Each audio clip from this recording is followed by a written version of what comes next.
but you're supposed to claim it. I mean, I'm sure Mrs. Zoth is glad you didn't claim it.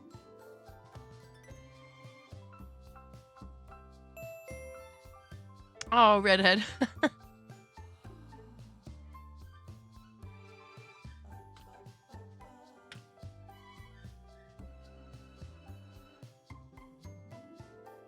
Instructions unclear.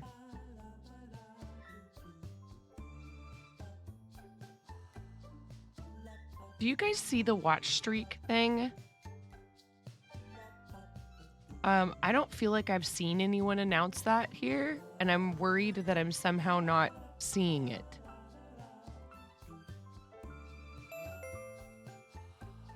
And is GiftBotch just not going to work? Cool. That's cool, GiftBot. Disconnected, reconnecting. Cool. Thanks for testing it for me, Flava.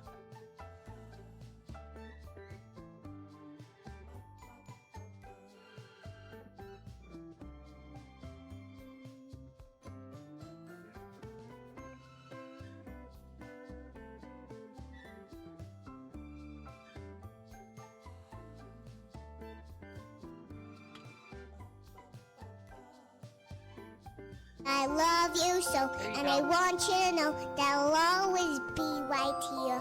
And I love to sing 2 songs to you because you are so deep.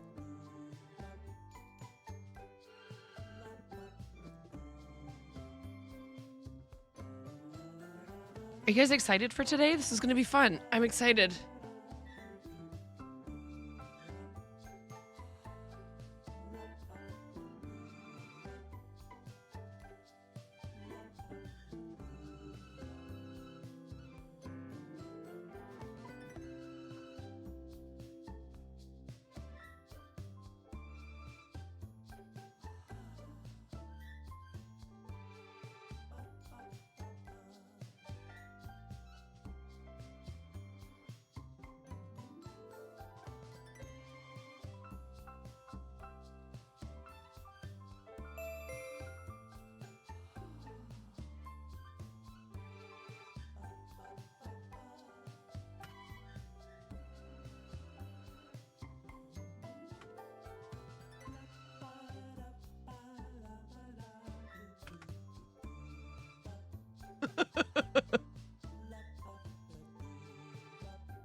All right, I'm super excited today about this. So I think the ads, we have like, it looks like we have about 1 minute and 20 seconds of ads still.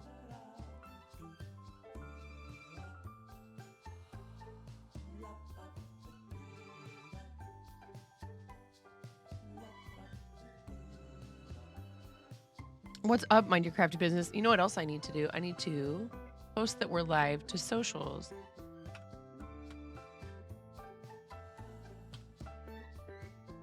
And the easiest way to do that, since I was good about making other posts, is just to go in here to my profile and find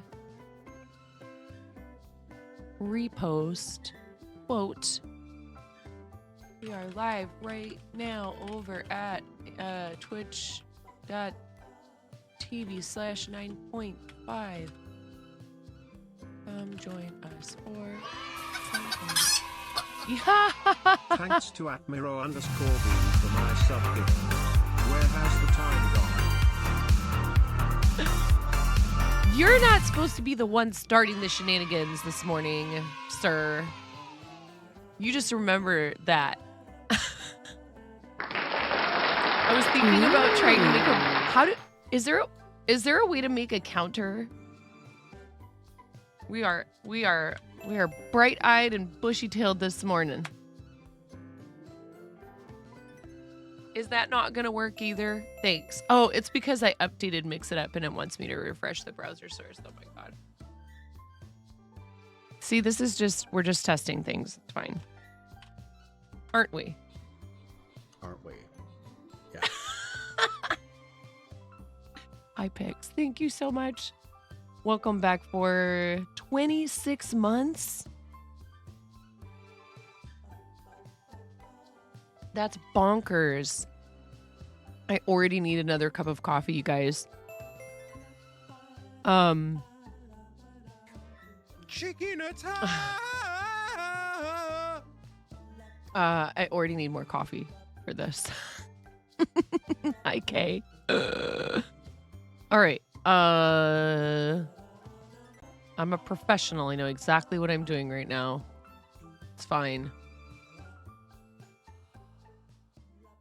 Hello. There's always a high No. train in my heart for you.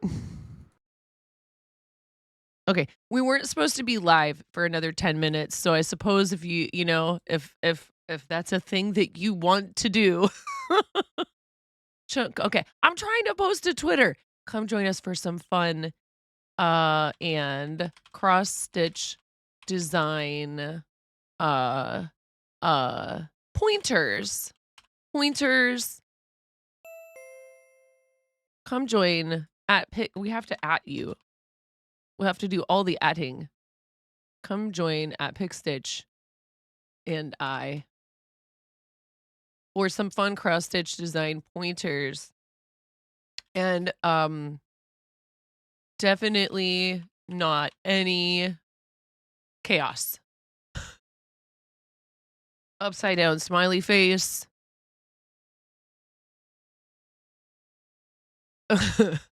Post.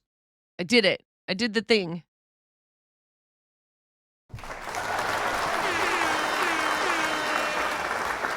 Feel free to like that and repost it and whatever. Let's see here. And then now I need to find in my like 17,000 windows and tabs that I have music. There we go. Hi, Fire Monsters. Hi, Puffles. Hi, Krusty. What's this word you typed in chat, Krusty? I'm counting. T-I-R-E-D?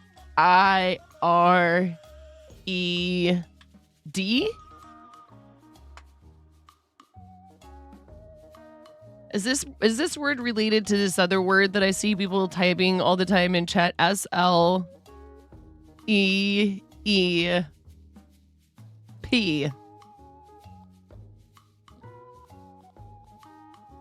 Good morning, everybody. Do you want to just jump right into it, Pix?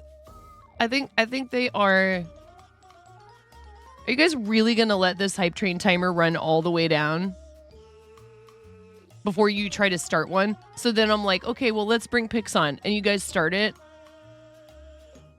That's what she said. What does that even mean? Where's all the no? It's okay. It's okay.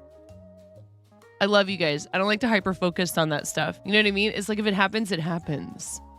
You know how many times I've actually considered turning them off? But I know that you would riot.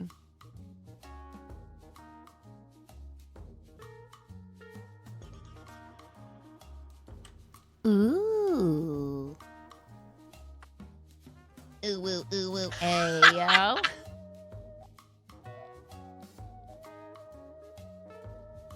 Does anybody know if you can set up a counter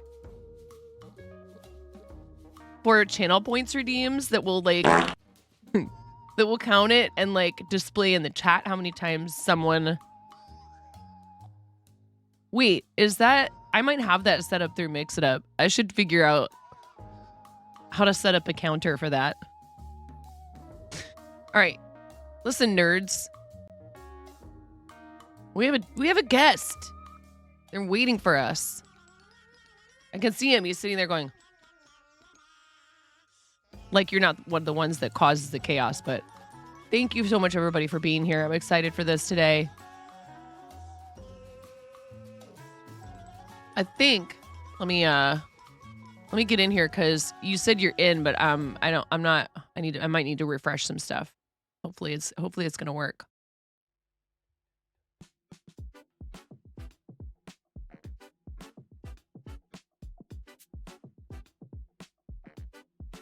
If this is not gonna work now after we did all that last night to set up, I'm gonna throw something.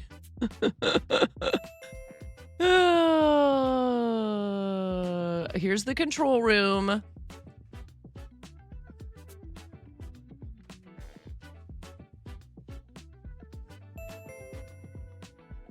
Perfect. You do in streamer.bot, but others can probably do it. Sure. Maybe what we'll do is take a break in a second here. This is from AG Crafts.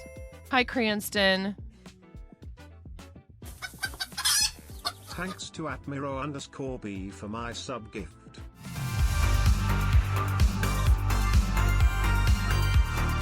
We're technically not supposed to be live until 9 o'clock, but oh my goodness.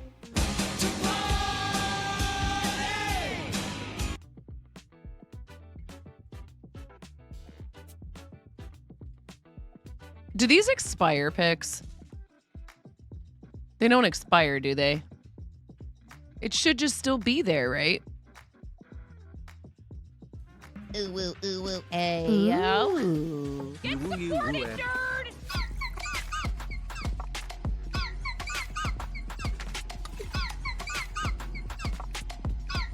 Get supported, nerd!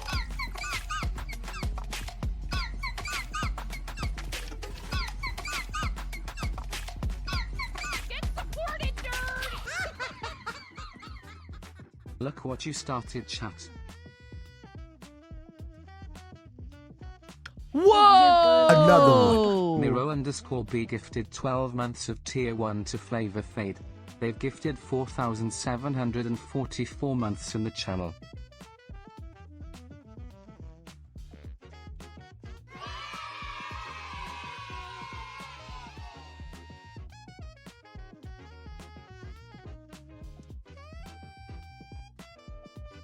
Well, I guess I'm gonna have to stop to put on a onesie.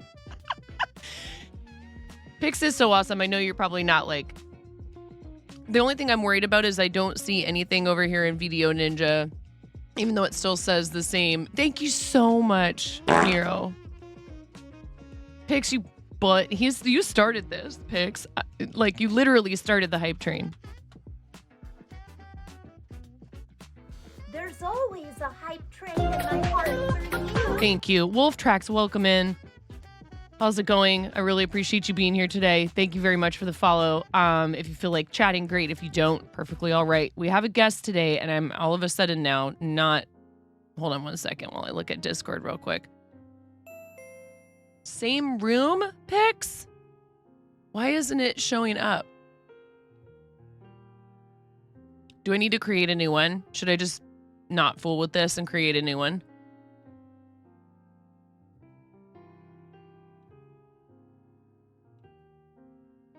It's 100% Pix's fault that you're here. Aw, awesome. Welcome in. Thank you so much for joining us today. We love Pix. Thank you guys for starting a hype train. 55% of level 4. You have any onesies, Pix? Andy? We know Pix has onesies. You don't have to wear one, dude.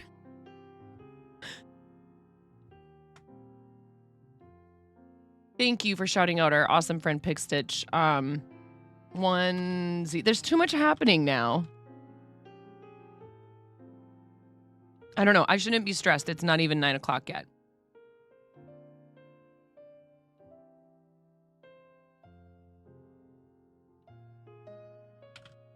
All right, Triceratops, chicken, pig. We have so many choices I can't even fit them all in a poll. Frog, lemur. Quick 3-minute poll. I'm gonna lower the amount of points you need to vote to 10. Maybe 100 is kind of hefty. There's some of you that have a lot of points. Yes, he does. I choose violence. Vote in the poll. It's at the top of chat. What onesie do you guys want me to put on since you have completed a level 3 hype train with Miro's very generous 12 months of tier 1 for our awesome friend Flava. And pretty soon Flava will have a shout out command for every month of the year. No, God, please, no! No! No!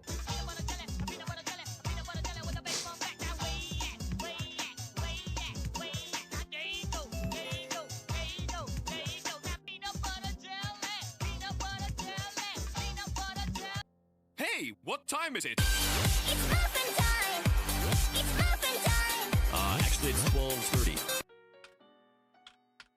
I love you so, and I want you to know that I'll always be right here. And I love to sing 2 songs to you because you are so deep. You can. Hey, you get to just pick whatever onesie you want.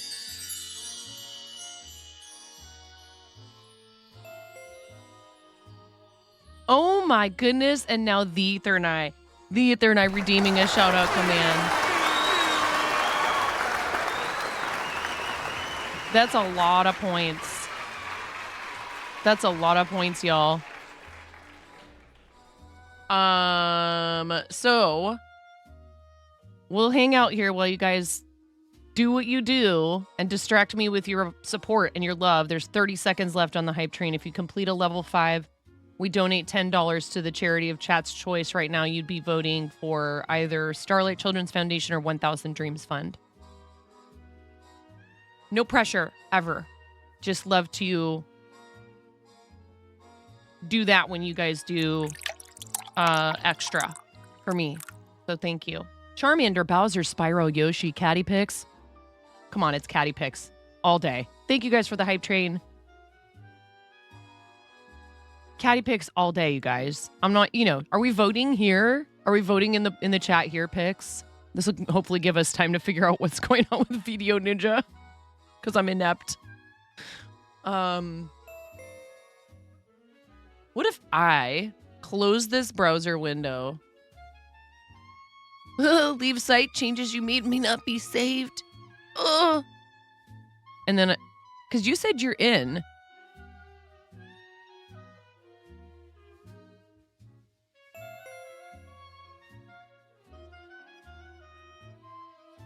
Now, I see. Join screen share with, no, I don't want either of those. We just might need to make a new room, Pix, which really stinks. I'm not sure what's going on. I restarted my computer. Triceratops 1. Teal, you can have all my onesies. No, I actually like them. I just have so many. I need a storage solution at this point. Only 5 options allowed, yeah. Triceratops won the poll. All right. Maybe we put words on stream up for a second while I change into that. And also while I try to figure out what in the heck I'm doing with this Video Ninja, which worked just fine last night. And now, of course, it says there was nothing appeared there. Maybe it's just best for me to make a new room. What do you think, Pix?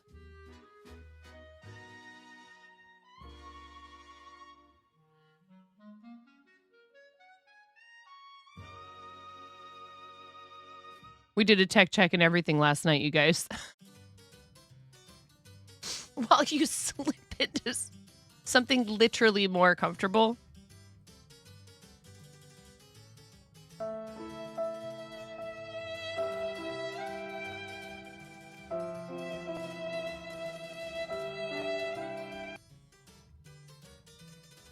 Can we get a shout out for Krusty? Some people have to wear real pants to work, 9.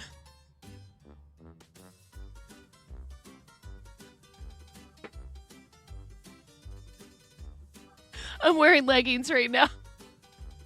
Exactly. What are real pants? If I do have to put real pants on and I forget and I don't just take them off straight away when I get home, I get real crabby. It's like about 8:30, 9 o'clock. I'll be like, oh, it's pants 30. Okay. Guys, vote in the poll for the did we already do the poll for wait, which poll should Pix wear? Oh, Catty Picks all the way. I could only vote once though. Catty Picks all the way, people. Catty Picks is winning, but it's still close enough for Bowser to take it over. Oh, Catty Picks. You got to be Catty Picks. It wouldn't let you vote. Oh no. All right. Ooh, Pix is helping me. Yay, Pix, thank you. Pix is like, this woman.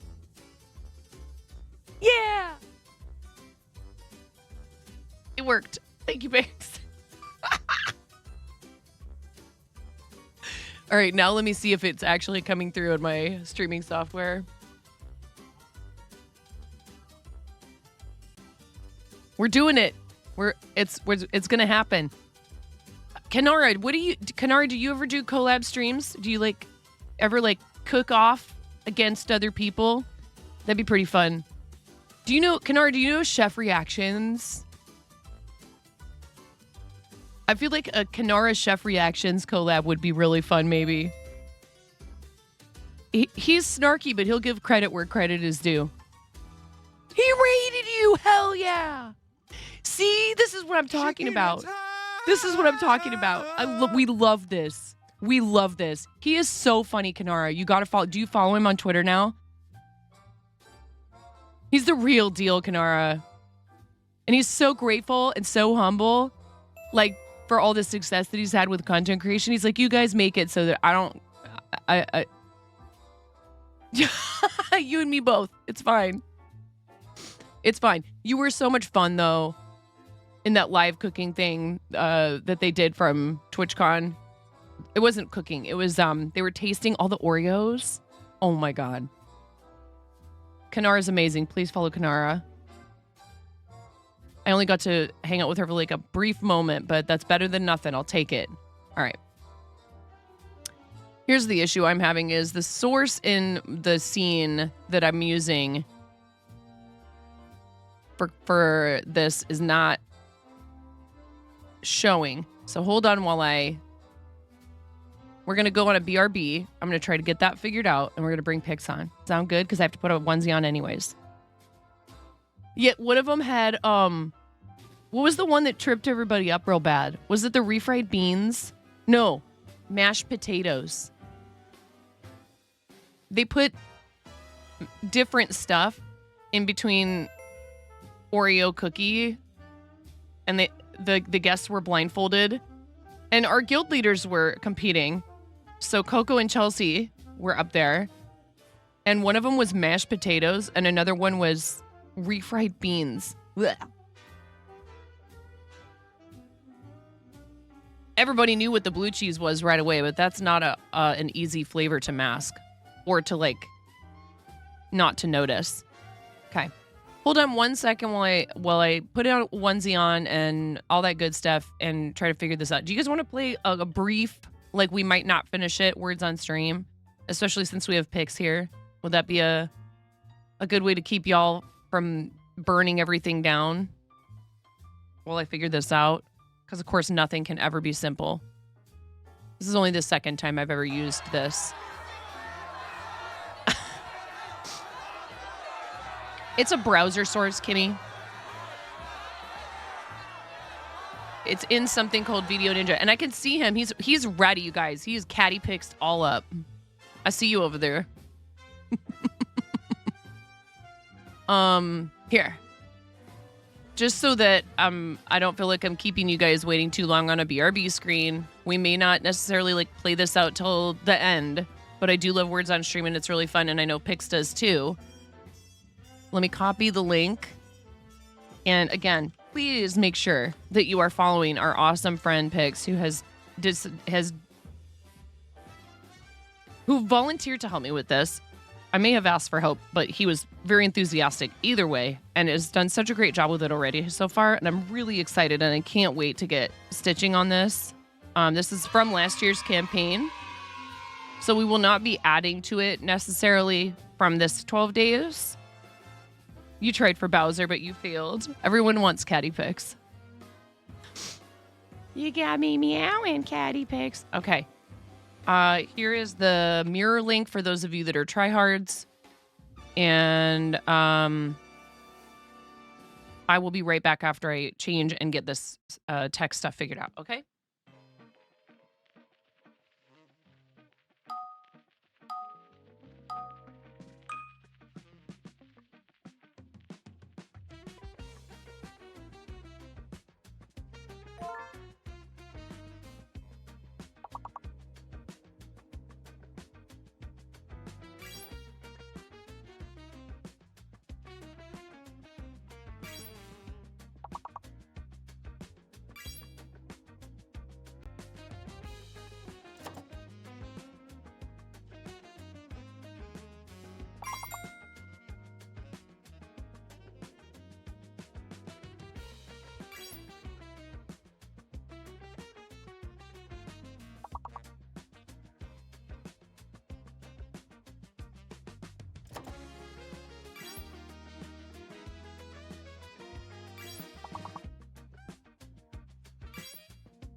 Okay, we got it. We figured it out.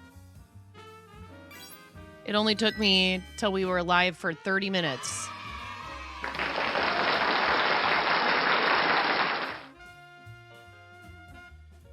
What are you guys on? Level 13? Here, I'm gonna...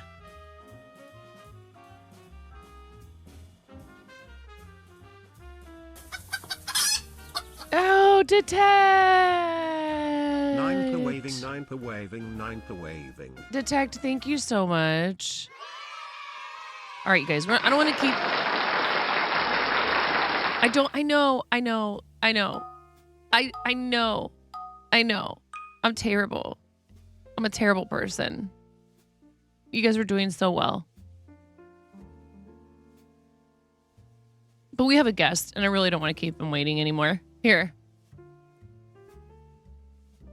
My kids pointed out this has ears. And it has a horn in the front. Where's the other horns? It's a triceratops. Isn't it supposed to have, or are these supposed to be horns?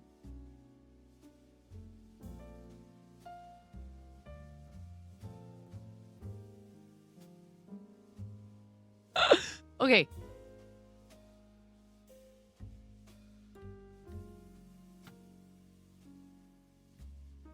Pix, I'm like, ready? Pix is like, I was born ready. Woman, I've been here. Yoshi, dinosaur with Triceratops missed opportunity. Cool. All right. Everybody, I'm so excited about this. It's been a long time in the making for this second part of this stream. Everybody, please welcome my amazing friend. We're both onesied up. My amazing friend, Pixstitch. Yeah! Let's go. Good morning. Oh my god. It only took 30 minutes, Pix. I know, right? I'll lower myself there. There we go. I think How you're are fine. you? Yeah, well, everybody, if you wouldn't mind letting us know whether or not the volume is balanced for you. That's always something that it's hard for us to tell on our end. Totally. But yes, awesome, my awesome friend Pixstitch, and many of you already know Pix, but for those that don't, we're gonna real quick while we get into this, we're gonna talk a little bit about you because there might be some people here who haven't met you yet. I can't imagine that. Doesn't it crack you up when you go to the homepage on Twitch and it's like, some of your viewers also watch, and it like suggests pics and like Amish or like art and jest, and I'm like, no. Yeah. Or the overview page for stream managers. Like, did you know that 9.5 also streams in Makers and Crafting? I'm like, oh, no. It's too funny. I mean, and I like the idea behind what they're doing. If it because we've also both talked about our journey. We want to get into that in a second. But like for people who are brand new, these might be actually like incredibly helpful tools. But it's really funny because they need to fine tune it and show us people who we're not already heavily interacting with and we don't already have massive overlap with. Like show me someone who I only have like maybe 25% overlap with, so we can increase that number. But so since we kind of got on the topic, we want to ask you to talk about yourself for a little while since you've devoted some time to us today. Tell us about Pix. Yeah, and thank you for having me again. I know we've known each other now. What did the resub say? 7 months, and it's longer than that. So it's awesome to collab again with you and everyone. Nine is just such a queen, and I'm thankful to be here again with all of you. For those who don't know me, which is possible, totally get it. My name is Justin. I'm a variety crafter here on Twitch. I do different stuff from fiber arts like cross stitch and crochet. I do some needle felting as well. I've done diamond painting on stream. We do some Lego building.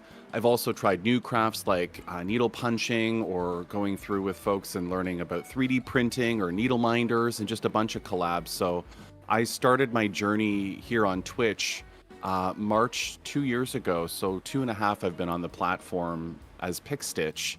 But I started before then. I was your guy who took a break from cross stitching as a kid. I started at about grade 4, age 9. I got into that from my grade 4 art teacher, who had an after-school program where you could pay $5 and cross-stitch an ornament, which I do have a photo of if you'd like to see it.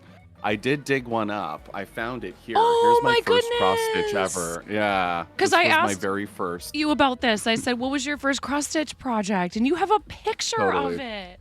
I did, yeah. My mom hangs this up on her tree. It was for her.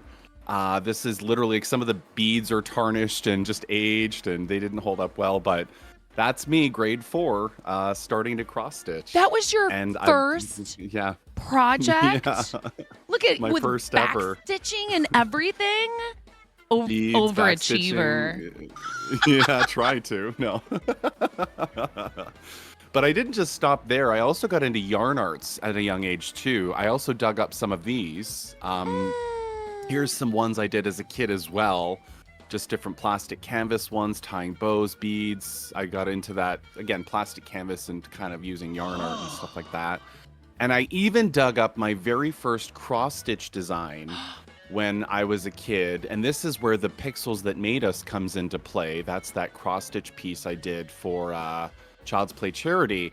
There's a wee Pix at 11 staring at a TV screen way too closely, getting on his bike at a craft store to go get the color in my brain, come back, hold it up to the screen, fail, go back again, and then win on some. And I'd keep this up at about age 11.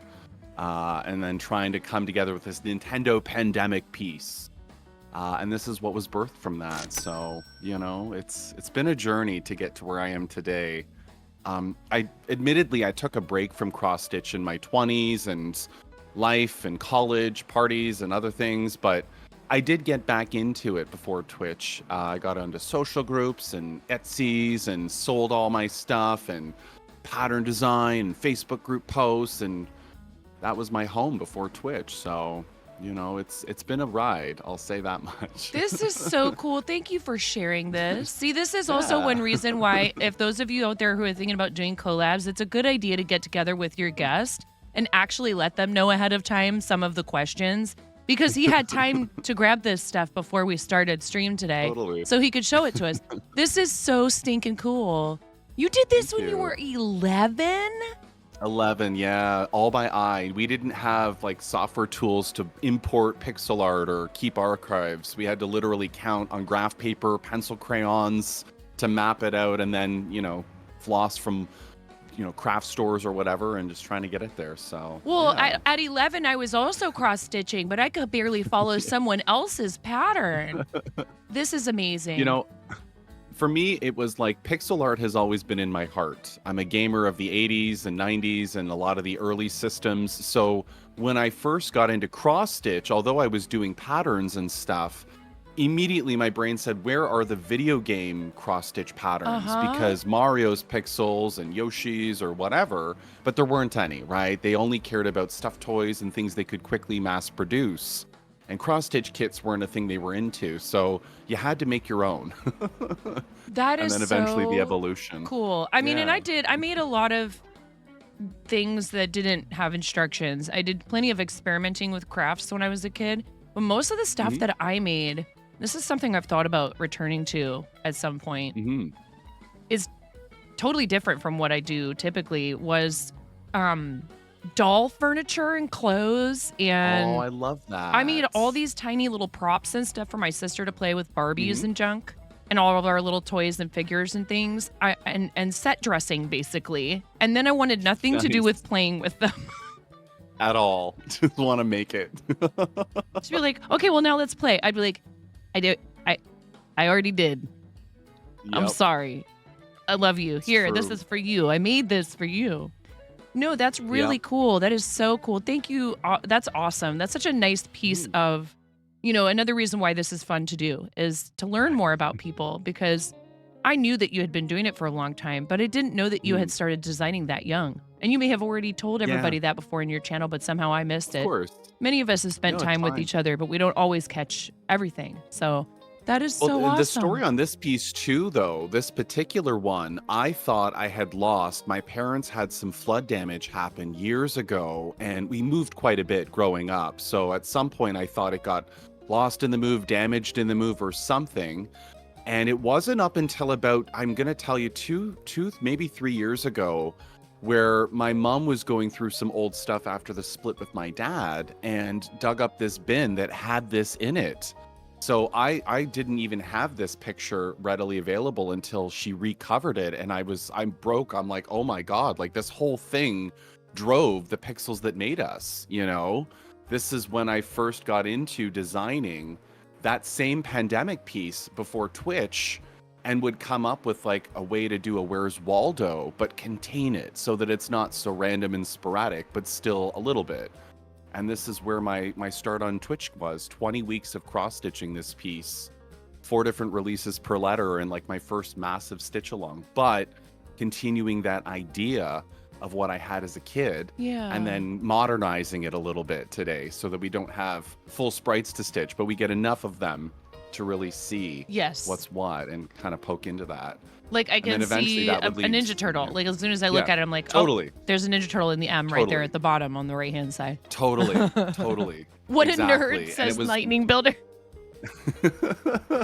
Yes. But this would lead to things like, you know, my art wall I often show off too, where I've got like pixel arts taking video game characters or different themes and fandoms and stuff, you know. The Bubble Bobble one. Yeah, I love Bubble Bobble. I'm such a nerd for them.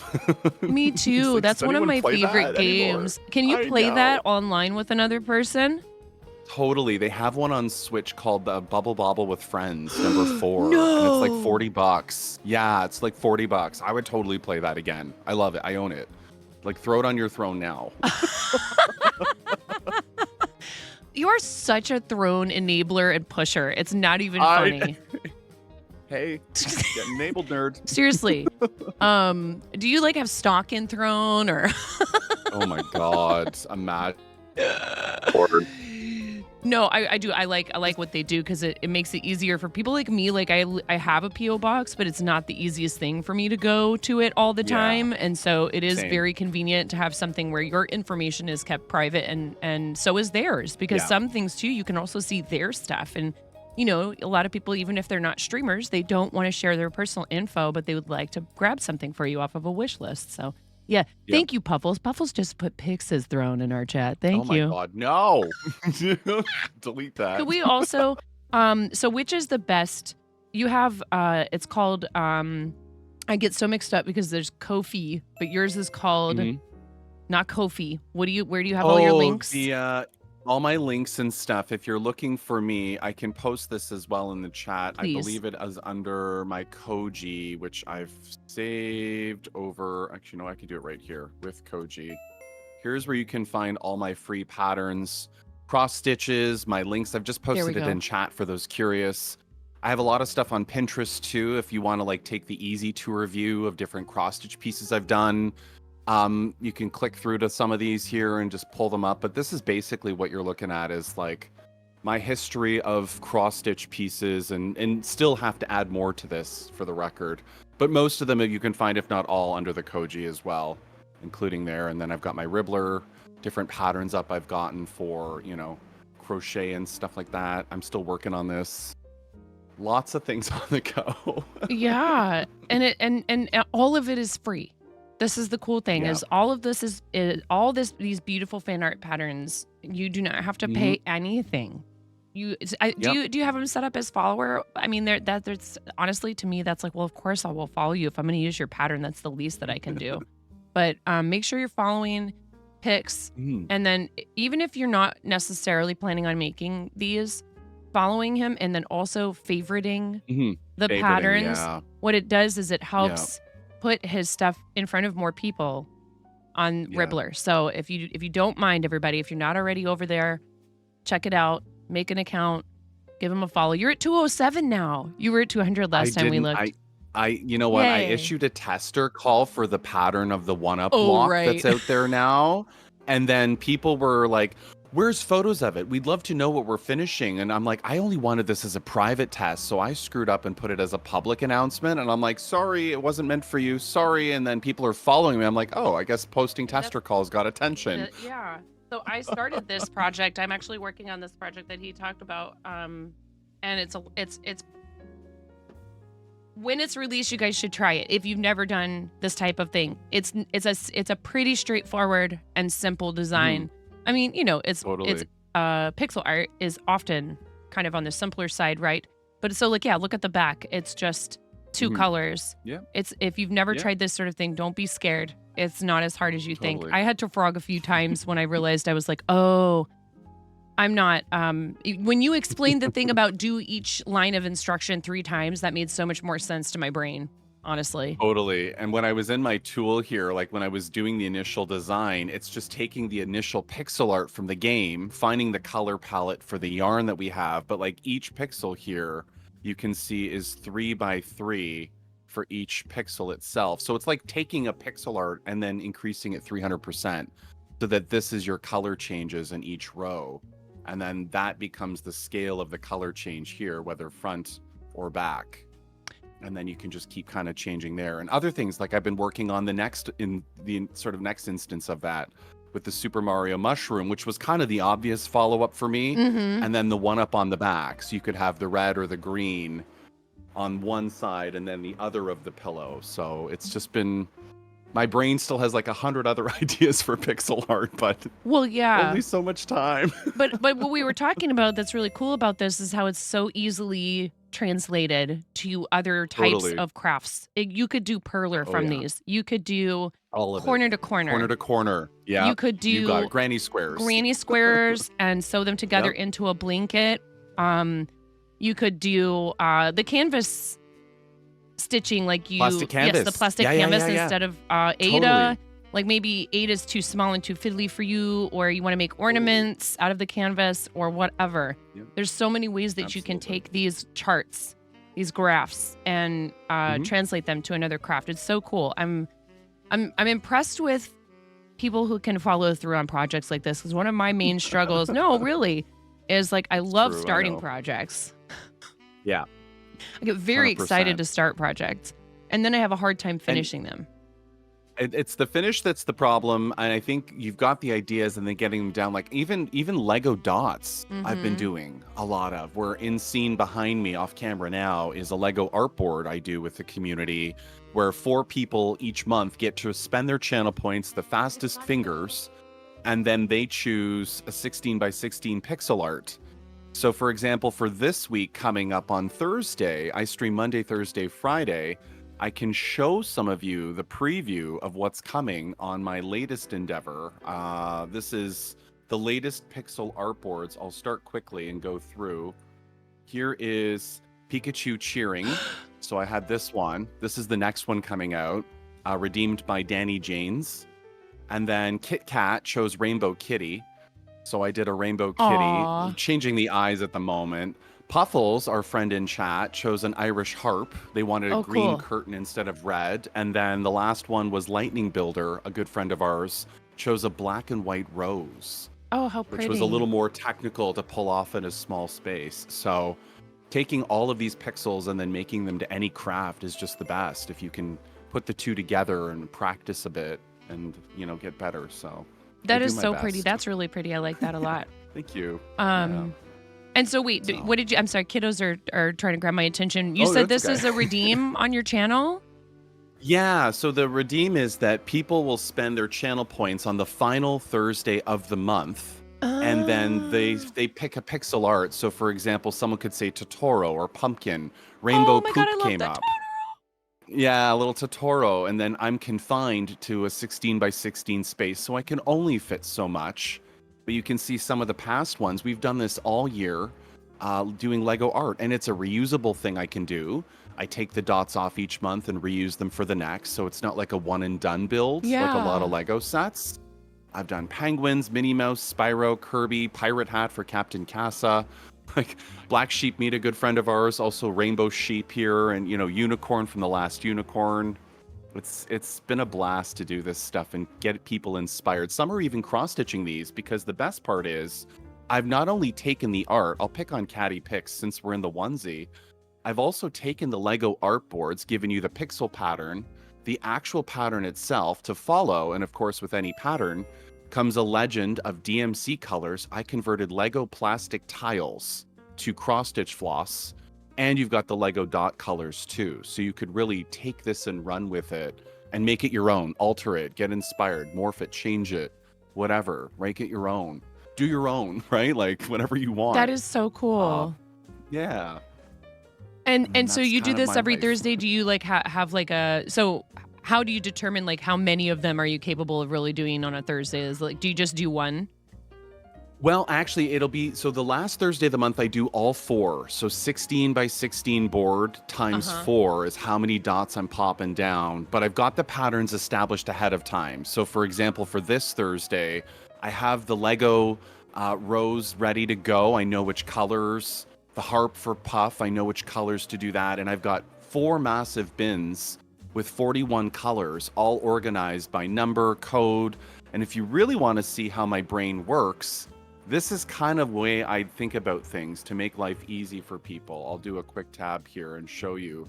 I've come up with an entire table or spreadsheet of which bin the Lego dot is in, which pattern symbol, Lego's item code, the color per DMC, and the number as well. So all of that info this is just a free resource for anyone who wants to cross stitch or do Lego dots of this stuff to really match what I'm doing, or take it and change it, whatever you like. I'm just giving you the tools to guide you and then go from there. Mike says, Mike TV says, wow, you can also use this in Minecraft and Animal Crossing for patterns. Yeah. Like 100%. anything pixel art. Yeah. Totally. If it's a square and a pixel somewhere, it applies to so many things we've seen all over. It's a great call out, Mike. For sure. That is very cool. I will make this Yeah. one comment since you brought it up. And I went to the site. Now, I can't add it as a direct item. So basically, it's almost like, you know, how we'll have tip goals for things. Mhm. That game is on sale for $16 Get it on there now. I will buy did it. I it. don't care. for a direct download. So but I think it's only there Yeah. on sale for like until like the next couple of days. And Nintendo does not put games on sale very often. I think I Never. put it on Oh here. my Hold God. on, let me check.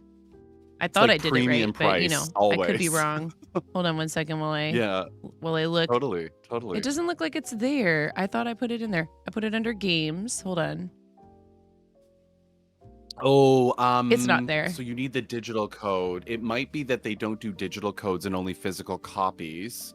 I can PayPal it to you. I Direct don't even care. Grab no, it. silly. Direct will do download. it. I It's a wanna play direct this with you. download, so it'll send it straight to your device. But what I did was I tried to do the add to Throne, you know, and just do it as like, oh, I'm just adding it without it doesn't populate. It won't populate the item. Hmm. Hold on, Oh, let me try. okay. I'll try it again. But Oh, it fails sometimes. It's so funky. It'll like just Yes. stop and like, I don't know what to do with this info. I'm like, just do it. Add it. Just do it. just do it. Copy and paste info. We also wanted to talk about what is the now it's there. What is the There you first video game that you remember really like playing like maybe all the way through or whatever? What's the first game that you played all the way through?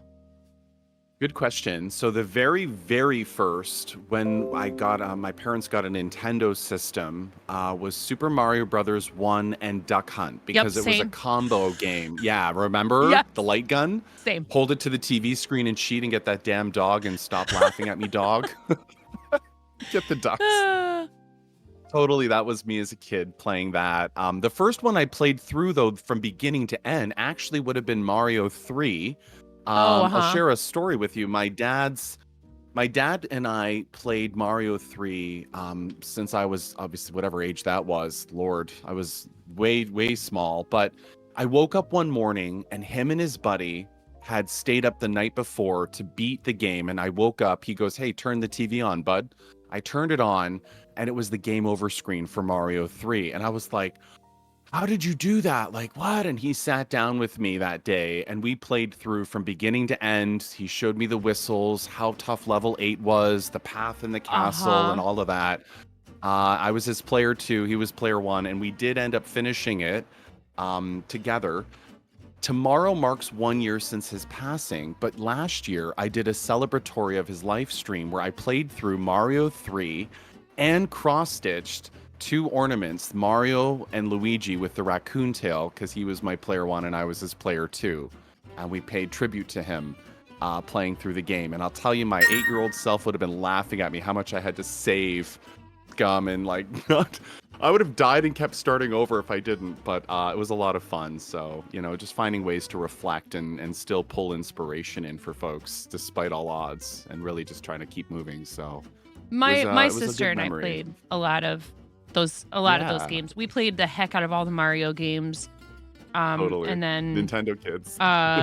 Bubble Bobble, we played Yep. together, the 2-player of Bubble Bobble. We played so much Bubble Bobble because we could play that together. When we first got that, in addition to I love Bubble Bobble. the Mario games, and we had the Power Pad, and we had the guns, and my husband still has an old NES that I don't think it's his NES from growing up, but he found one somewhere. I feel like he maybe got it at like a yard sale or something like that. An actual NES. Yeah. And the boys were monopolizing our PlayStation, and I wanted to play something. And so I dug it out. And then what do you think happened? I dug out the old NES, and they were monopolizing the PlayStation, and I start playing the NES in our room. And then they want to play the NES. Of course.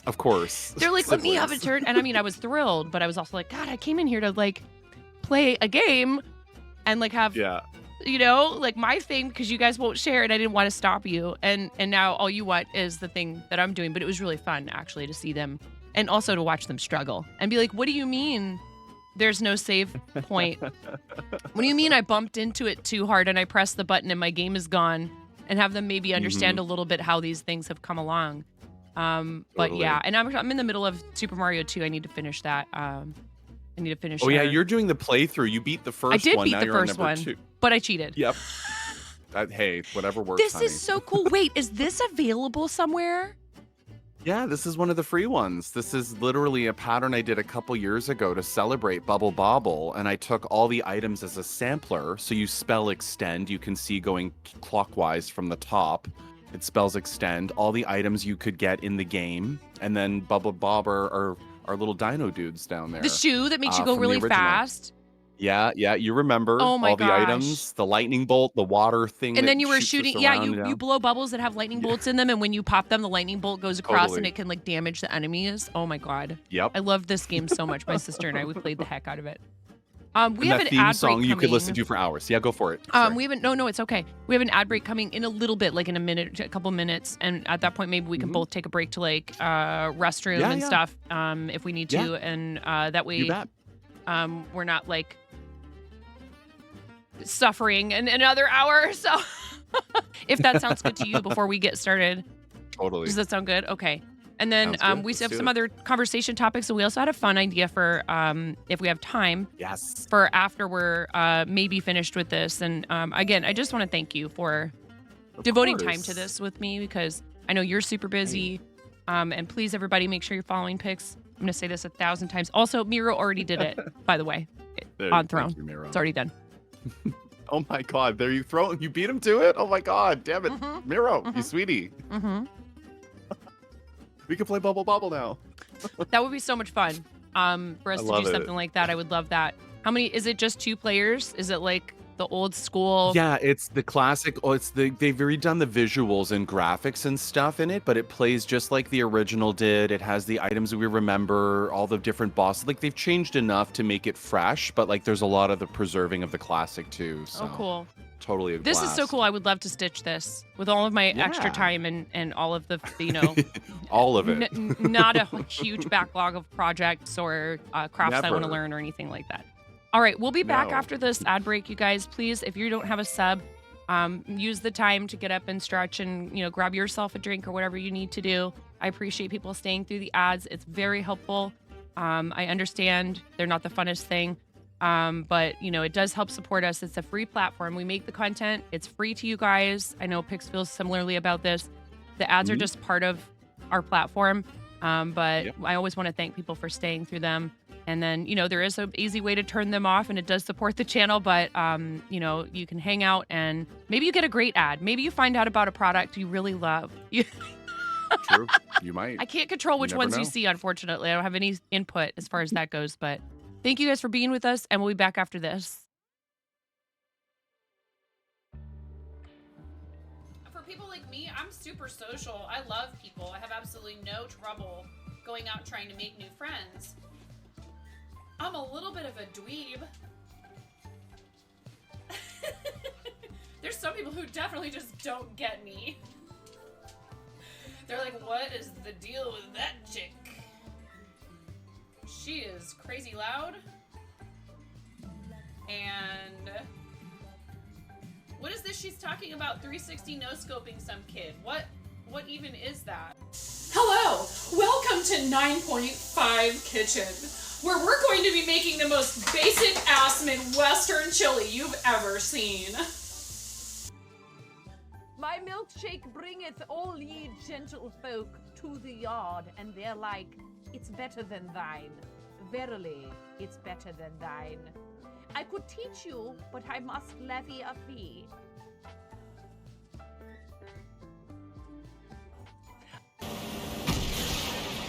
And I'm about to not be so supportive of this. That's right. Oh! Whoa, did you see that? That was cool. No. Nobody expects the land boat.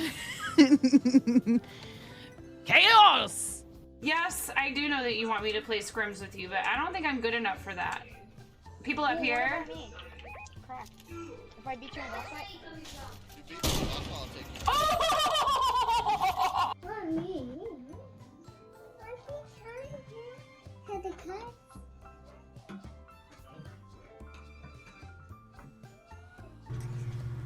I'm sorry, I'm woefully, no, I haven't, woefully undereducated. Oh my God, she just smeared her hand that has like pumpkin pie filling all over my face. You're a mess.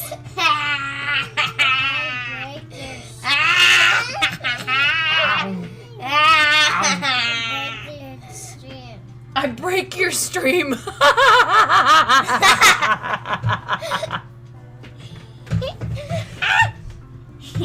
She says, I break your stream.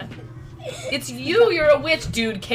Fully chaotic evil.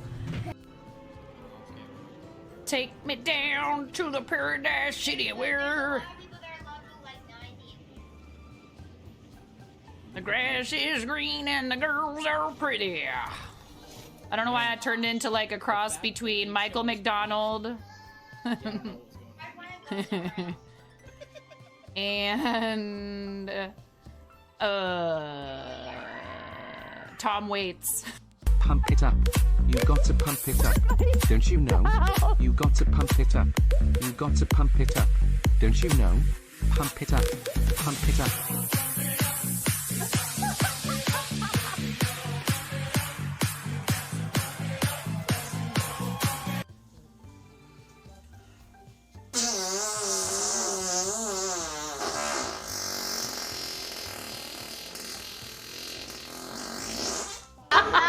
You're like, Get good, Jess Martin. No, I'm kidding. Hi, Tyces. It's so hard. How are you supposed to do that in creative? It's an unrealistic expectation. So, would you like to tell a knock-knock joke? He just got double shushed. You got double shushed. You got shushed in stereo. Clip it. You got shushed in stereo. Ha! Whoa! Whoa! Oh, good save. That was my fault. I have reflexes. Mom, can you touch this?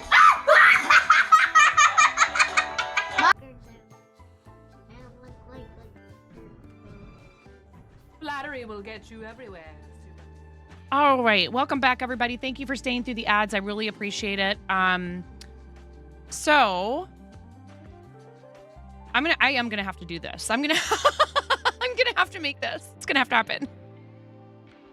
This would make a really cool blanket too. Uh-oh, are you muted? I am muted. Yeah, it could be. You could take any of the art and scale it. I know the trick I did on this particular one is that our boys Bub and Bob here are actually scaled up. 1 pixel is really 2 by 2 versus the items that are just 1 to 1. And that's to make them more of the focal point in the center, but still feel like they fit, right? It's a bit of a cheat to the eye. Yes. They're actually smaller like the items, but you can scale stuff. Yeah, absolutely. And, you know, if people are Can you hear me? intimidated by Oh, I can't hear something, you. you know, they look at something and go, oh, that's huge or whatever. I think there are certainly ways that you can kind of, I've seen people where they kind of block it off into like parts of the piece and treat like one quadrant of it, if you will, as like what they're Yeah. working on for that moment. I think for me, it's a little easier to go through and do all of one color, but on something like this, would you do all of one color first, or would you do all of like one section? Is this just a matter of personal preference, something like that? Could be preference. I think for me, when you think colors, if you were to finish off, say, the color green, you see bub on the left, bubble in the top left, top right, bottom right. You'd have a lot of counting to do. Yeah. As long as you're counting, you could do that. Or if you grid your cross stitch piece, whether you use marker or die or thread to kind of mark and grid off your stuff. Yeah. For me, I think I would probably, I'm one of those, I love the satisfaction of finishing a character or an item or a thing, you know, like I really, that's my dopamine hit. For others, it's like, okay, I don't have to touch this color anymore. It's done. I can retire it back or put it back in my set. Yeah. There's that. Mhm. I struggled with the lettering when I did Yeah. this piece. Mhm. Because I was like, I don't know which direction to go, you know, like I'm like, do I just follow the Yep. shape of the letter, or do I go across each? And of course, when you get down to this part down here, there it's hard to see. There we go. They're two different colors. The A is a lighter green and the H is the darker green. And so I think I could have gone across and done all the green, or done all the like light green, the spring green, whichever color that was. But then I just ended up doing 100%. each letter individually because I felt like if I did that, I knew I was going to make mistakes. I knew I wasn't going to space Yes. something out properly, and it was much easier for me to do each letter individually.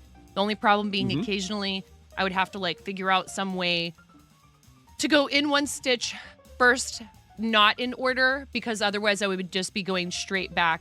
Razor, thank you. Get out of here. Yeah, and There was I'm no something- stranger to developing. Oops. There we go. Somebody asked a back question here. and I wanted to repeat Razor it to Storm you. more cheered. X100. Yeah, go what ahead. are these in my pocket? Sorry about that. Minimize my stuff. No, you're fine. Well, what's the question? This is where And if I anyone need some has kind of a questions in system general. for stashing people's questions aside. Do you have, Question fielding. yeah, like maybe even a channel points redeem for when we have guests? I just thought of this, of course, like where you can say ask a question. There is a queue system I've seen some streams use where they have Q&A sessions. I know Ian Douglas, I recall, had a queue of questions. I think it was a redeem of some kind. Right. I'm not sure how he baked it in, but yeah. For those curious though, like quickly on cross stitching, like I've even developed like visual guides for people to show how to grid. So over 6 under 4, what does that mean? Or over 8 under 2 is the one I do. The idea is that you grid your squares into 10 by 10 that looks something like this. And you can pull this sulky thread out if you want or whatever and not have to worry. You can stitch over it or pull it out as you go. And I did that for the pixels that made us too, because it was a massive cross stitch piece, 22,000 stitches, 105 colors. Like when you're working at that scale, it can be really, really helpful for folks to fence off what they're doing, you know? So would you do one of help those that. squares at a time then? Would you fill one square at a time? So in this case, with the actual like square, you could fence it off to a 10 by 10, get it done, and you've just done 100 squares. There could be other colors that bleed into other squares where, you know, you can go off the path. You know, if there's Right. if there were 5 that bled right into next another to it is square the same to finish color. it. Yeah. Yeah, Why wouldn't I just do that exactly. one now while I'm here with this thread? Totally. Yeah. And then Huh. if you're using something to track your progress, whether you're using a printed copy, PDF to mark up and scribble on, or things like Pattern Keeper, which we can use to track digitally. I use WinStitch as well. Like when I'm in the actual tool itself, I can use this little checkbox at the top and like literally start to mark off my progress when I'm really zoomed in. So if I zoom in here to like 100 or whatever, 160%, I can put my grid back on here. Carly says, And how do all of you a grid? sudden- So gridding itself is starting with a spot on your piece, this example here, and it's like over 6 under 4. If you imagine, I'll do over 8 under 2 to make it an easier visual. Imagine tying a knot pulling through and then going over 8 stitches under 2, over 8 under 2, like a zigzag of a snake. Right. You can turn and go around following this just to demonstrate how to turn. In the end, it gives you that grid that you're No, looking I at here. completely get it now. What I was like, wait, Totally, over yeah. 8 under 2, what does that mean? You're saying Yeah. you are, that's how you're drawing the box without completely enclosing it. You're just drawing those Exactly. borders over the 8 stitches, and you are skipping 2 of them in order Underneath to when you snap. Yeah. Yes. This is very You got smart, it. and I never would have thought of something like this. And I just struggle when I'm doing counter cross stitch. I just struggle. I'm like, because like you're going in through one corner of the stitch. So your brain sometimes will push you over one because you think you need to go an extra one, or you start too close because you're thinking that that's where it's supposed to go. You're trying to count each square, but it's really the corner of it that you need to go into. Little X's, right? Yep. That's why it's called cross stitch, because you're crossing each of the. Exactly. That is such a smart idea, and I never would have thought of something like this. And I know a lot of people use stamped cross stitch kits, and there's like absolutely nothing wrong with that. For some people, that's just a way easier way. And like you said, is that what you were talking about when you were saying you could like take a marker and you could just put a dot where like in the middle of the Ada for that square? Absolutely. Huh. Some people will take a washable marker that comes off when you throw it in the wash or whatever. Some are heat activated when you iron them and they disappear, like invisible marker type style. Some prefer the floss thing, but Carly, to answer your question, you just pull it out. Yeah. Cut it. It's a piece of thread. Pull it out. That's all. You can pull part of a section too if you want. And then, depends so up do to you use a specific color or material? Because you said something about silky thread, so that probably makes it a little bit easier to pull it out because it's like it's not like cotton embroidery floss. Are you using something that's made from a different material? It's a little more durable. When you start to pull, imagine stitching over all of this and you just want to pull it without it snapping or breaking. Sulky thread is something that we use. It's a brand that you can buy in red, silver, black, and it just goes through over like you would in a pattern, but you're gridding. And then you just pull it out at the end, or you can pull it out as you go if you want. Will you type the name of it in chat? Is it SUL? I'll show it to you here. Sulky thread is something. I'll give you a picture of it like here I'm as we're on sulking. there. Like you're sulking. Yeah, here's some examples of different Like you will be metallic ones. sulking if Sulky you don't metallic. do this. Because Totally. you probably mess Totally. up. For really big pieces, for really Yeah. big complex pieces, I think this seems like it's such a smart way It to is. divide it up into manageable sections. Yeah. Cool. Yep, you got it. Sulky metallic thread. Do they threads. sell this Yep. on 123 Stitch? I believe so, yeah. This is a very common product you can buy. Some prefer silver red to contrast. Yeah. Some don't really care which color. Whatever's on sale, really. Yeah, and then like in Diamond But Dart, totally. we use washi tape to like section off an area and only work on that particular, section of it. Oh, Dawn, see thank the you red for metallic 28 here. months. You sweetie. I Aw. appreciate that. Resub hype. Resub hype. Yeah. So now, okay, for the absolute beginner in cross stitch, obviously we don't want to start with the pixels that made us. Totally. Not What at do you all. think is maybe for someone who's done some crafting, right? So they understand some of these concepts. Maybe they've played around a little bit before with, this type of project, but they haven't like done a whole project. What would you say is the best thing? Like, would you recommend something much smaller and like really tiny, like, like something you could make an ornament out of or whatever? Or, if someone is experienced with things like crochet and knitting and all that other stuff, would you maybe recommend they go a little bit bigger because they could probably handle a project that's a little bit larger and maybe slightly more complex than someone who's like totally brand new to any kind of crafting? Or would you say still just like stay really small and try something easy and very like easily accomplished? What would be your recommendation?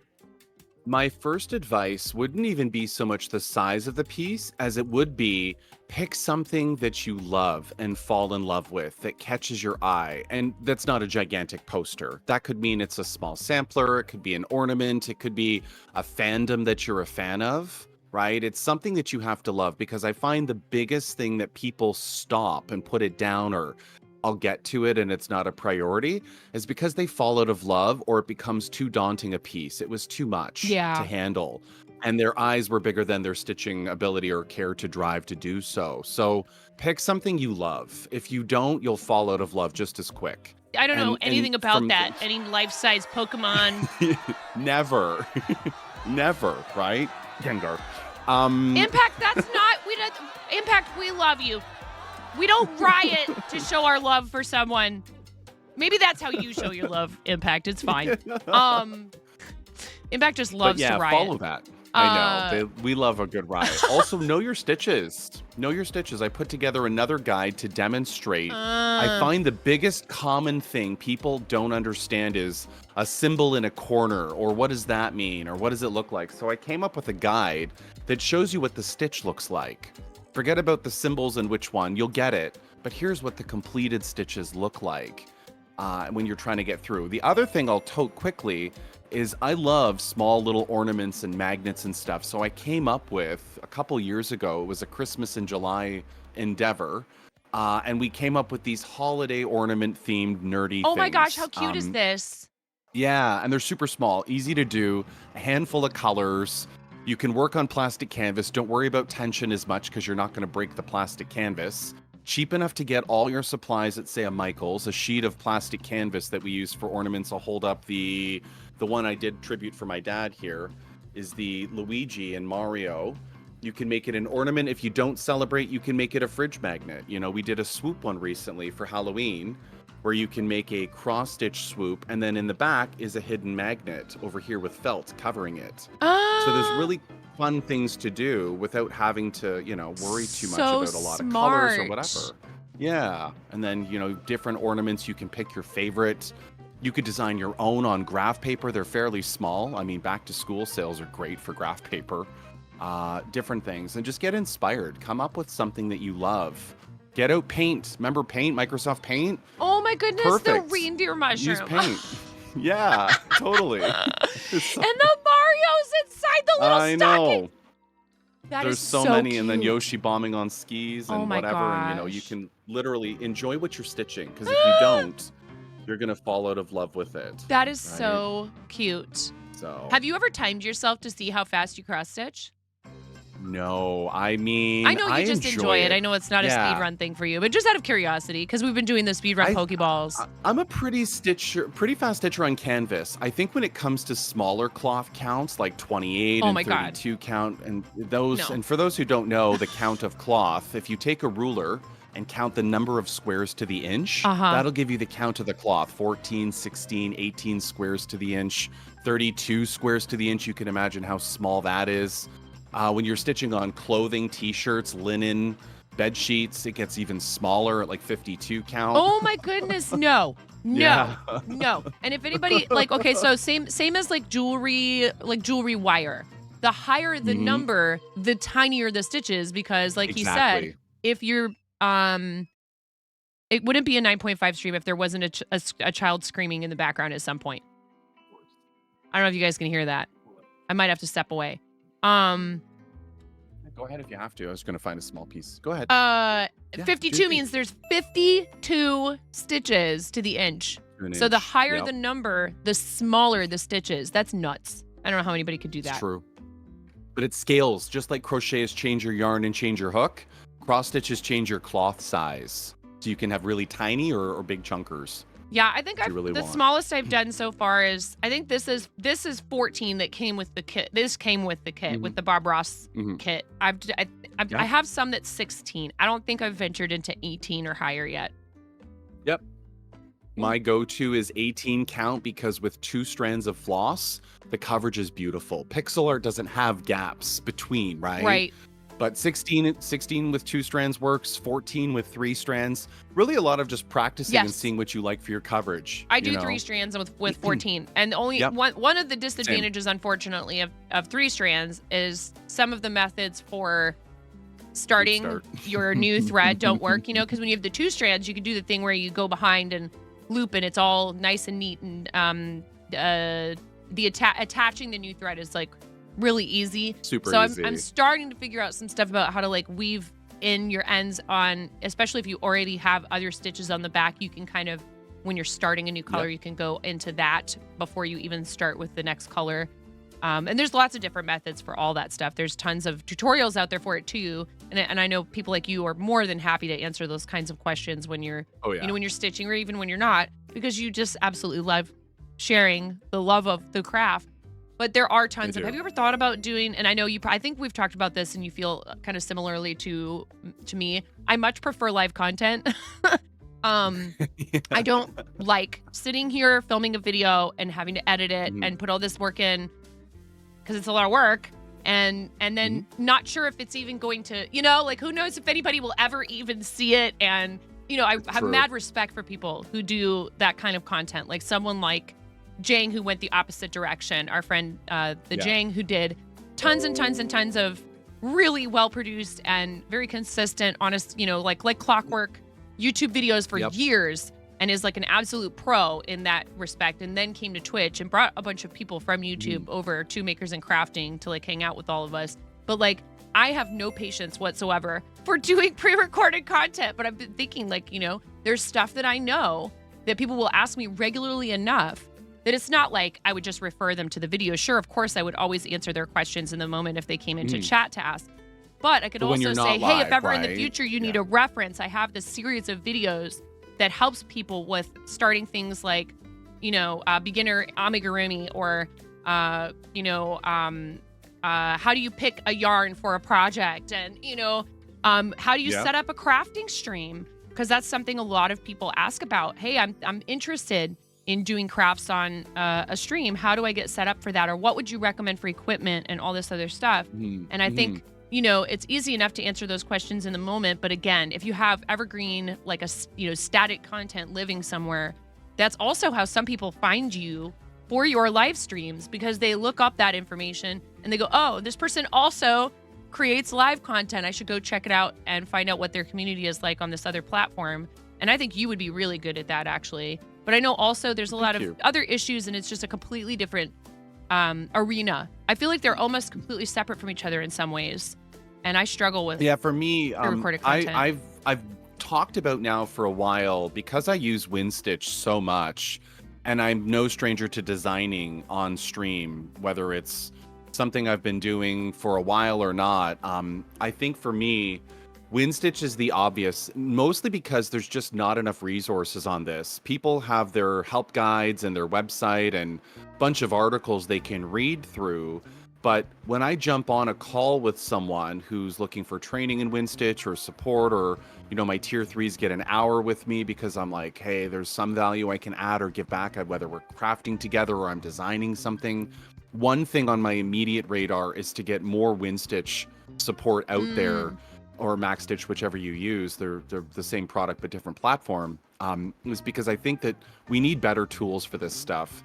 You can jump in and learn, which is always good, but then you're going to get into the specifics. Now you're digging, now you're getting used to it, and you're starting to ask yourself, where is that thing? Where is that option? Or some of the nuances that I've learned to help get past certain barriers for folks. Oh yeah, because I downloaded this and was like, what now?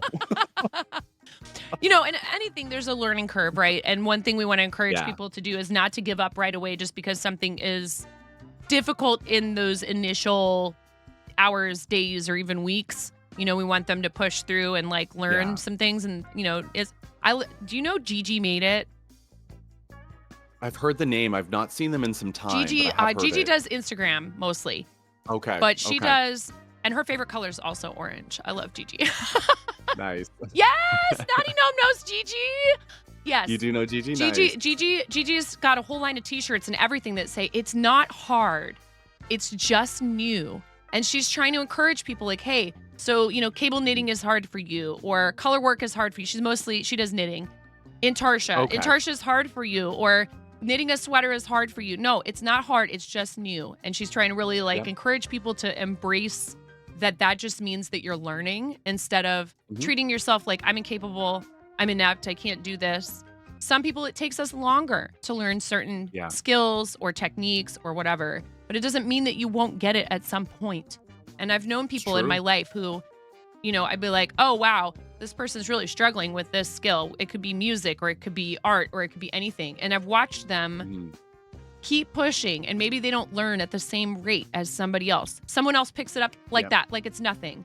But you never know. There's something else that person it would take them a long time to learn it. But if you love something enough, if you're interested in it enough, this is the other thing I always quote is the Bob Ross quote where he says, talent is simply, and I'm paraphrasing, talent is simply a pursued interest. There's no such thing as someone who's, like some people pick things up easier, yes. But if you really love something like painting or cross stitch or crochet and you really want to do it, just continue doing it and you will get better at it. You will figure it out eventually. You can't wrap your head around crochet, Krusty. You just need time and practice if you really want to do it. Yet he knitted a beer koozie. Tell me how he just did a beer koozie in a couple of days. First time knitting, picking up tools from his grandmother and deciding to go ahead with it and knitted a beer koozie. Tell me how that happened, Krusty. I'm listening. I'll share, though, the advice I love to give people, and this goes for a lot of things, whether it's crafting, streaming, in life in general, is that success is not final and failure is not fatal. I'll say it again. Success is not final. There's no end to it. It is an ongoing thing. And failure is not fatal. It's not the end of the world. Krusty nonsense. Keep going. Keep pushing. It is. Yes, Fluke. please Right. do keep Here we pushing. go. Thank you. I'm sorry. I didn't mean to cut you off. That's a No, really you're fine. lovely thought. It's fine. But Krusty says it was a fluke, really. So I had to call that out because that's not true. Uh-huh. I would say Or off even lies. if it was a fluke, who cares? Yeah, you got nerfed. You got nerfed. Delete them. Get nerfed. Get Krusty. nerfed, nerd. No, really. Get nerfed. Okay, so fine. What if it was a fluke? It still shows that you are capable of doing that. Mm-hmm. It doesn't matter if it was beginner's luck, whatever. Fine. But you were capable of doing it, which means that even if you did something again and you struggled with it a bit, you know that you are capable of doing it. You know what I mean? You're sewing up pieces for a quilt, getting better with this machine and pedal control. Cool. Picked up stitching from your dad when you were a kid. And that's an awesome thing to share with a family member. I was taught to crochet at 7 by a family friend who's basically, even though we're not blood related, this is like a second mom to me. And she told me, she's like, I did not have any patience for teaching children except you. And because you would sit there and really listen to me and watch and ask questions that made sense for like when you didn't understand something and you would get frustrated, but you wouldn't give up. And that is really hard. It is easy. It's easy to just be like, I can't do this and just throw it to the side and be like, nope, I'm not doing this anymore because it's challenging me. But when you push past, like Pix said, when you push past that feeling of being uncomfortable doing something and you all of a sudden realize that you're just doing it, it's such a great feeling. I wish everybody could have that feeling of, I couldn't figure something out for the longest time, and the light bulb turns on, or you just realize that somehow you've managed to learn to do it without even thinking about it, because we get in our heads a lot about this stuff. Oh yeah. You're lost about and wind stitch. Kura says lost about wind stitch, which yes.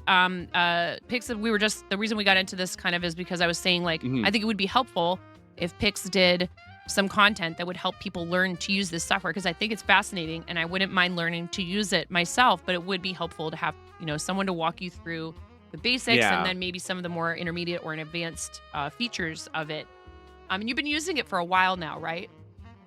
Yeah, so WindStitch has gone through a few evolutions. The tool has been out for a long time under different names, and it's developed by a gentleman who I've not known personally. I would love to interview him and talk with him. Ooh, that would be fun. One day it would be fun to collab and get to meet the creator of the tool. But I've been using it now for about, consistently, I want to say 7 years. Wow. I've seen it evolve in 7 years, and it's been out longer than that. There's a whole history page on their website that tells you about the evolution, some of the old screens, and some of those moments of wow, things look like that? I forgot. Yeah. But to go back to your point about the learning styles, for me, when it came to cross stitch, I had my grade 4 art teacher teach me, and unfortunately, she had an untimely passing the year after, but I didn't have anyone to go to teach me. No one in my family was crafty. No one my grandma cross stitch or crochet. I didn't have that. I just kind of went and learned to do that. When it came to crochet, if you would have asked me 3-4 years ago, I'd be crocheting and designing patterns today. I'll tell you, a pattern looked like I smashed my head off a keyboard. I couldn't understand it. I'm like, what is this? SC, HDC, DC, and I'm like, what the? Like, is this alternate current or direct current? Like, is this electrical? Like, what are we doing here? I have no idea. But I'm the learning style with crochet where I would rip it out and prove to myself I could do it again. Yes. You think you've got it? Cool, do it again, right? Like repetition is my learning style. Learning by trial and error. When I was freehanding patterns, I'm like doing eyeballs for Pokemon. I'm like, well, here's the size of the beanie. Let's figure this out. Like, Yeah. is it chain 9, 10, or 11 for the base of the eye? I don't know. Let's just go with it and start to do the math and then iterate. Very, very heavily on iteration. You get lucky too But- sometimes when you're doing something Yeah. from scratch and you're like, Oh, wow, yeah. I did it right the first time. And then other times you have to do Yep. it like 6 times. And you just have to remember that when you're Totally. feeling like you're really struggling with something. It's like, you Little don't Mario mushroom, remember the right? times when something came Totally. to you easily. Oh, that's so stinking cute. The circles, I just had to like, hey, what's a good size for these little guys? I'm like, oh, cool. It's a round with an increase. Done. And then do that 5 times. Mhm. But I got it, right?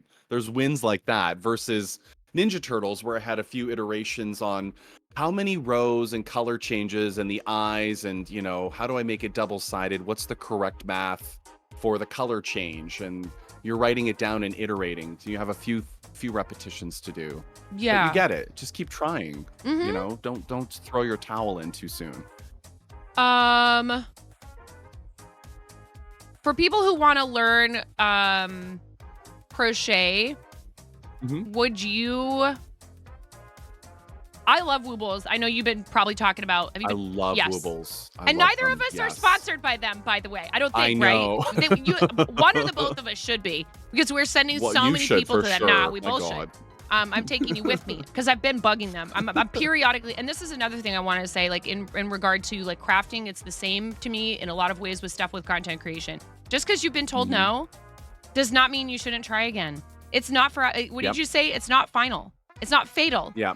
Not fatal. Companies sometimes when they finally realize they've gotten 6 messages from you over the last year or so about, hey, I want to work with you. By the way, hi, I'm still here. Hello, Still still stand want to out. work with you. Yeah. You know, it's you don't want to be pestering anybody, right? So not spamming their inbox, but repeatedly showing your interest shows them that you are serious about it, that you really do want to work with them, that you believe in their product and you're committed to it. Because what a lot of these brands want is somebody who is going to continue, not just once or twice. They're going to enthusiastically and repeatedly endorse the product. And I have actually used a Woobles kit with my daughter. It's very slow going because she's only 7. And I think she's maybe a little bit young for Amis in general, but she is learning and we've had fun with it. Shenanigans 3D. Thank you for the raid. Welcome, raiders. Hello, everybody. Welcome in. Thank you so much for that. I really appreciate it. Shenanigans, I hope you had a great stream. Tell us what you were up to in the chat. I'm here with my guest, Pix Stitch, today. Pix is an amazing friend of the channel. Please, everybody, make sure you follow Pix. I super appreciate you deciding to choose us for a raid target. I hope you had a great stream. We're talking about cross-stitch design, crafting, broadcasting crafts, all kinds of stuff. And also working with brands because we were saying we think Woobles is a really great way, particularly if you're interested in Amis. Amis, I feel like if people start with Amis, a lot of times they get frustrated. Yeah. They can't figure out how to do magic circle. Woobles does the magic circle for you.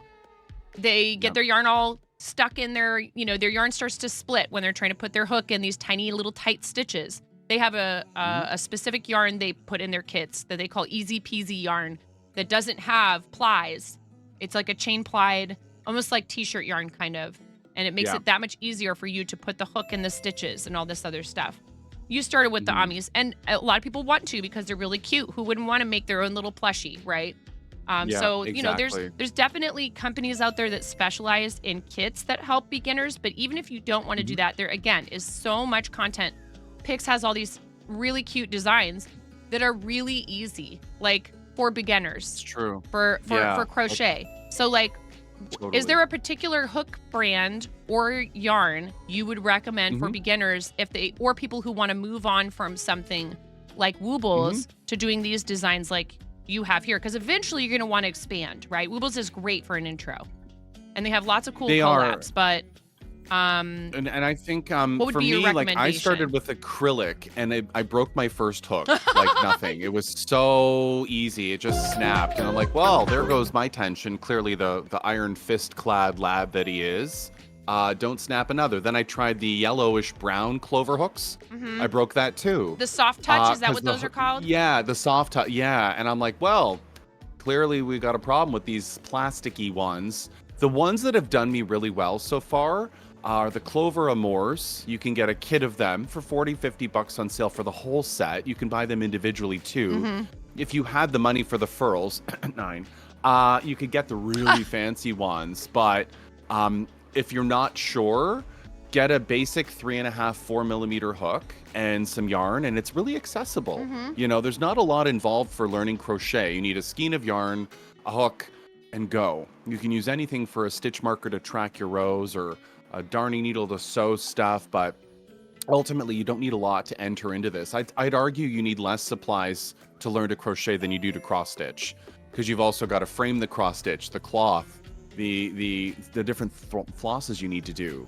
Depends how big the piece is. These are my And one favorites. thing, These are the ones that I like. they're They're a fun. little spendy. I love Tulip products Yeah, in yeah, general. yeah. I use their needles too for cross stitch. They're not a whole set of them is kind of spendy. So you could try one Yeah. out. A lot of these companies will sell Totally. single hooks. Yeah. They're a Japanese company, and I like the reds because red reflects less light. So when you're working with dark yarn, it's a lot easier to see the stitches. It's true. But yeah, there's so many different kinds, and so you should try. If you, I just used aluminum hooks for the longest time, even like after I started making amis on Twitch. Totally. And some people prefer One thing I them, and wanted there's to touch- nothing wrong with that. Like It's whatever true. works for you is what you should use. But One thing I wanted to touch on too that you said about sponsorships on Twitch quickly to back it up to that point. When you said Woobles is one thing, in my partner application to Twitch, I said there is a lack of maturity in the business foundation stuff as creators in our space. There's a bunch of yarn companies, floss companies, a bunch of them who are established. I don't care if we're talking DMC, Red Heart, Vanna's Choice, pick a brand. knit picks and wheat crochet, And yet, yeah. There's all these things we use directly. We talk about the things we use, the materials, but yet where's our partnering with those companies? Yeah. Where are the abilities to establish the business relationships with them, right? This is fun and all, to create and to broadcast, but there's a business to it, right? Never lose sight. As much as we do what we do, we need to build and foster stronger relationships with those companies to get their attention to this space. Or we can all just log in together and promote each other, but wouldn't it be nice to pull in these companies to give some light as well to us, where people don't even know that there's a makers and crafting section on Twitch? So I kind of poured my heart out to them in an app and said, like, we really need to get that push. Yes. We need to have that maturity. Otherwise, we're just going to hit the button and spread love as we do, but we're not getting their attention enough. And that's where I feel like I could do a better job, like to your point on Woobles or brands of crafts that we use and things like with our hook providers. Don't be whatever. afraid to reach out to them directly through, like, if they have Totally. contact forms on their websites and stuff. What's the worst that could Yeah. happen? Maybe you don't hear anything from them. Fine. Maybe you do. I've had Sure. people be like, yeah, okay. And you do have to follow up. Sometimes you have to send follow-up messages and you have to pursue it. Yep.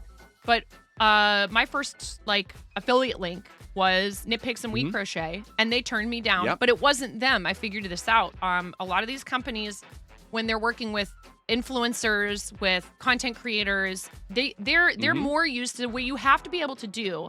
And like you said, to kind of piggyback off of what you were talking about with your Twitch partner application, a lot of these companies have an application process, right? So we're talking about Share a Sale, all these other different influencer affiliate marketing companies. They represent the brand. So you are not submitting an application directly to the brand.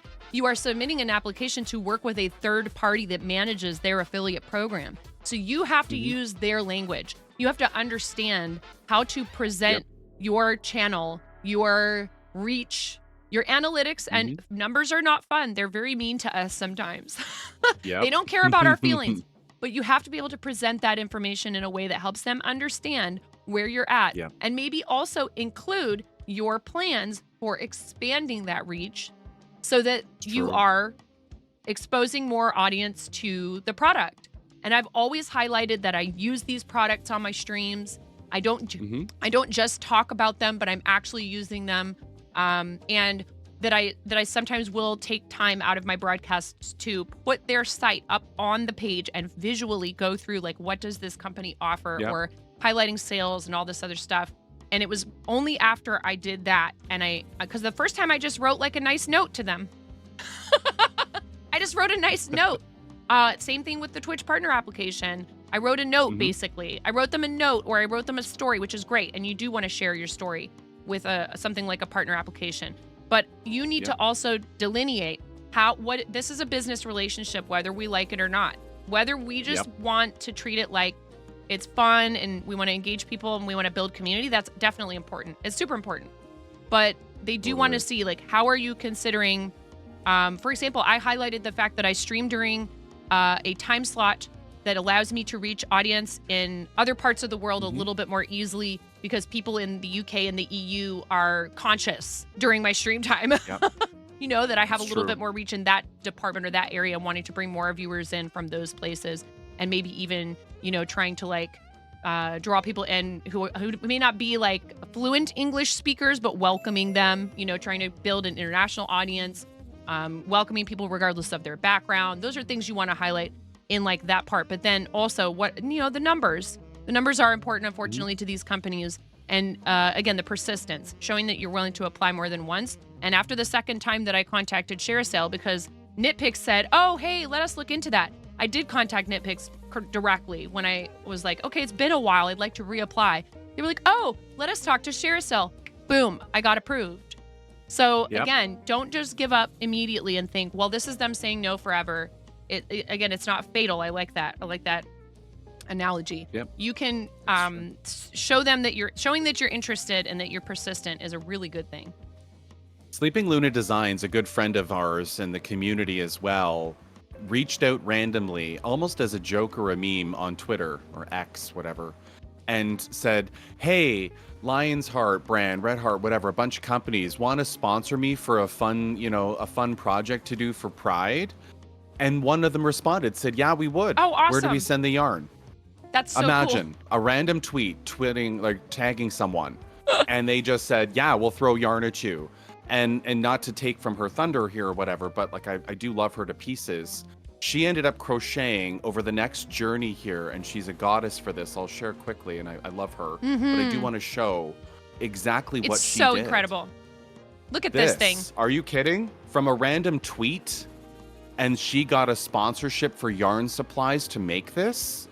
Are you kidding? Like, what? Now, that was an informal approach, but also she's amazing. And this happened.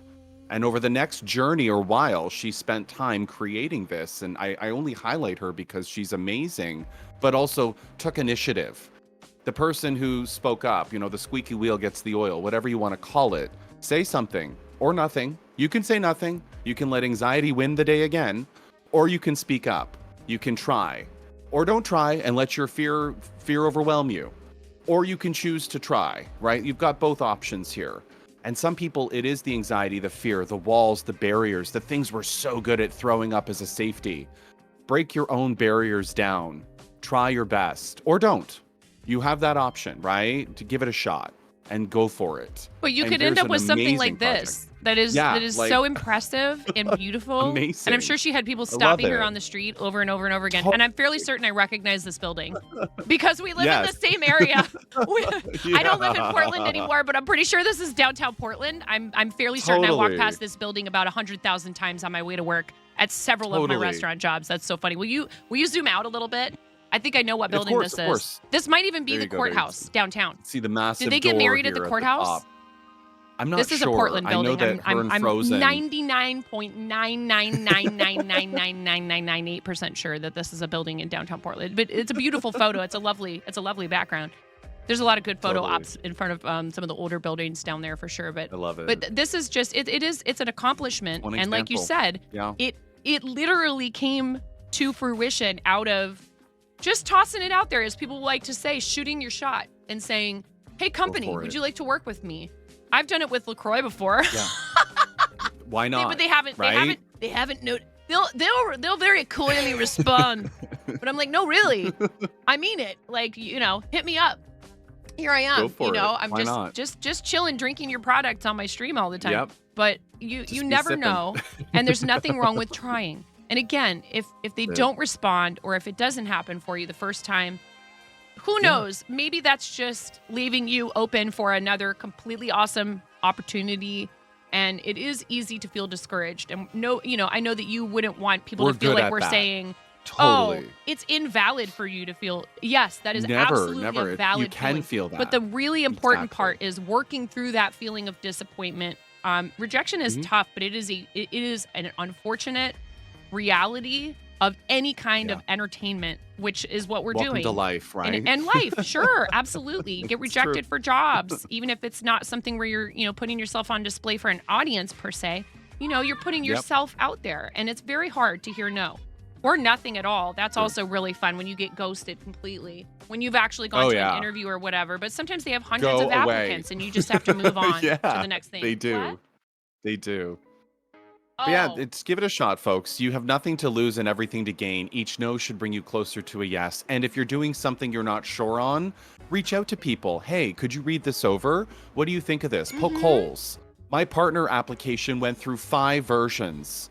And it wasn't until I had a few people saying, like, we really need to open up the story a bit more about you and dig deeper on these points here. And it's like, you know what? You can talk about yourself all you want, but until you give yourself a holistic approach of what you're really saying or what you're doing or actioning on, you've only looked at your view. It's okay to seek input. It's okay to get others to have a look and a read through or give their input. Whether you reject it or accept it, it's giving that perspective. And I think that's what people miss out on is they get stuck in their head, walls go up, force fields are here. We're good at that.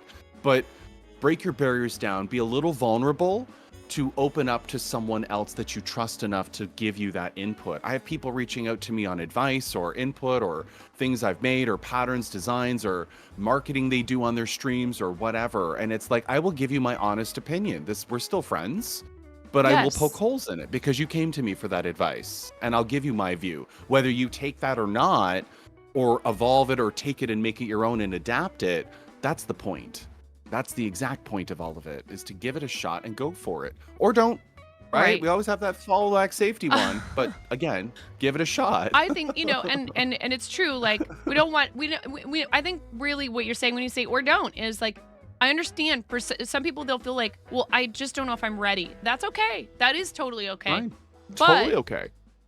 if over and over again you've expressed, frustration, and I totally understand that, again, it is a valid feeling, and people are offering solutions, but you're like, I don't want to take those solutions.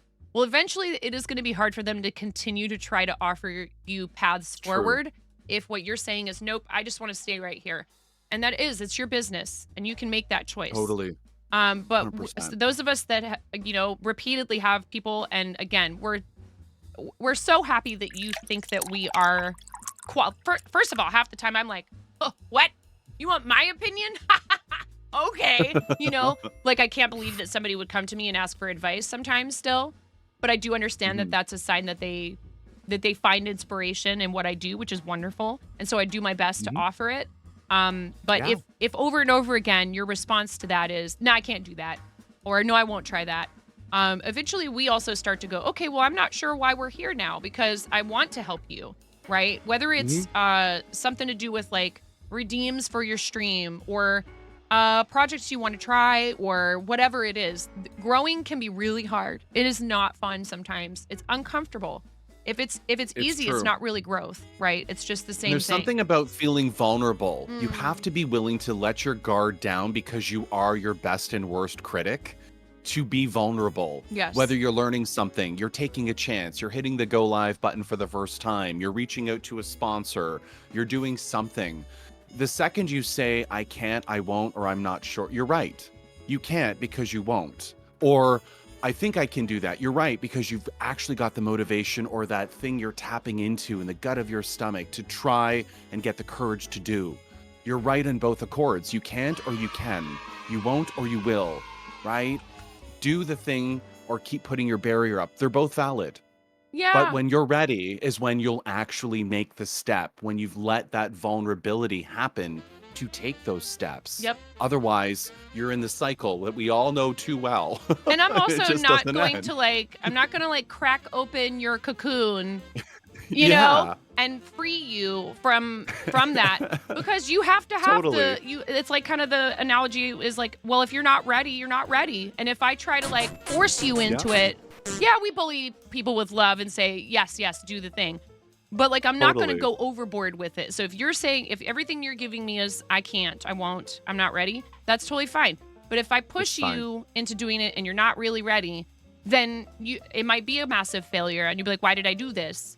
So you need to be able to mentally prepare yourself for it. And again, frankly, I sucked at this when I first started at streaming. I was terrible. And I still have really awkward days where I don't know what I'm doing and I'm a complete mess. Sure. It is a learning process. It took me 4.5 years to get partner on this platform. I also have a lot going on in my personal life. I have a lot of obligations outside of stream. And you all have to remember that too. And you do have to give yourself grace. And you have to understand your path is not the same. It's not going to be the same as another person's. And there's just no way around that. That is whether it's learning a craft, whether it's streaming and growing a community and building an audience, and comparing yourself to other people. It is natural. It's a normal thing that human beings just do. We cannot help ourselves. But how you deal with the feelings that come up after those thoughts occur to you is what matters. How you proceed afterward, how you process those feelings, and how Your you journey, decide your to story, right? and say, okay, so I'm feeling kind of bad right now because I feel like I must not be doing something right because I see this other person and they're doing something similar to me and they're doing really, really well. Well, but how are they doing well? What is the measure you're using for success, right? So what's important to you, and what do you consider success in anything, any endeavor? And if it has to do with numbers, it's going to be really, really hard because numbers do not take a lot of things into account. They don't. They just don't. And your journey is valid, and the way that you're approaching it is valid. And yeah, sure, taking inspiration from somebody is, again, that's an awesome way to look at it. Instead of, how come I don't have XYZ? Wow, what can I learn from someone who is doing something that I see as successful? And how can I also take it, pull it apart, just like in your English class, dissect it into parts and analyze it, put it back together, re-synthesize it as my own and something that expresses who I am as an individual and what I want. And make it my own, because that's really important. It's really important for the success of your content creation or any creative projects. Is like Pix said about the small cross-stitch projects. You're going to be much more successful if you are doing a project that you love, Bite size, that you're invested in, right? Don't just do something because you see somebody else doing it and it looks like they're doing well with it. Don't do it for that reason. Don't mimic because you can mimic. And I think the biggest cue from that, what Nine was saying, is be inspired. My journey started before Twitch and socials, creating and designing for fun, nerdy fandoms for family or friends, or pieces as gifts and stuff like that. But that didn't mean it didn't come without some hard lessons learned. I have no problem sharing this next slide for you to show you that at the peak and the pinnacle of what you do, this can hit you too. Welcome to cease and desist from Etsy. Yeah. These are literally me selling IP that did not belong to me.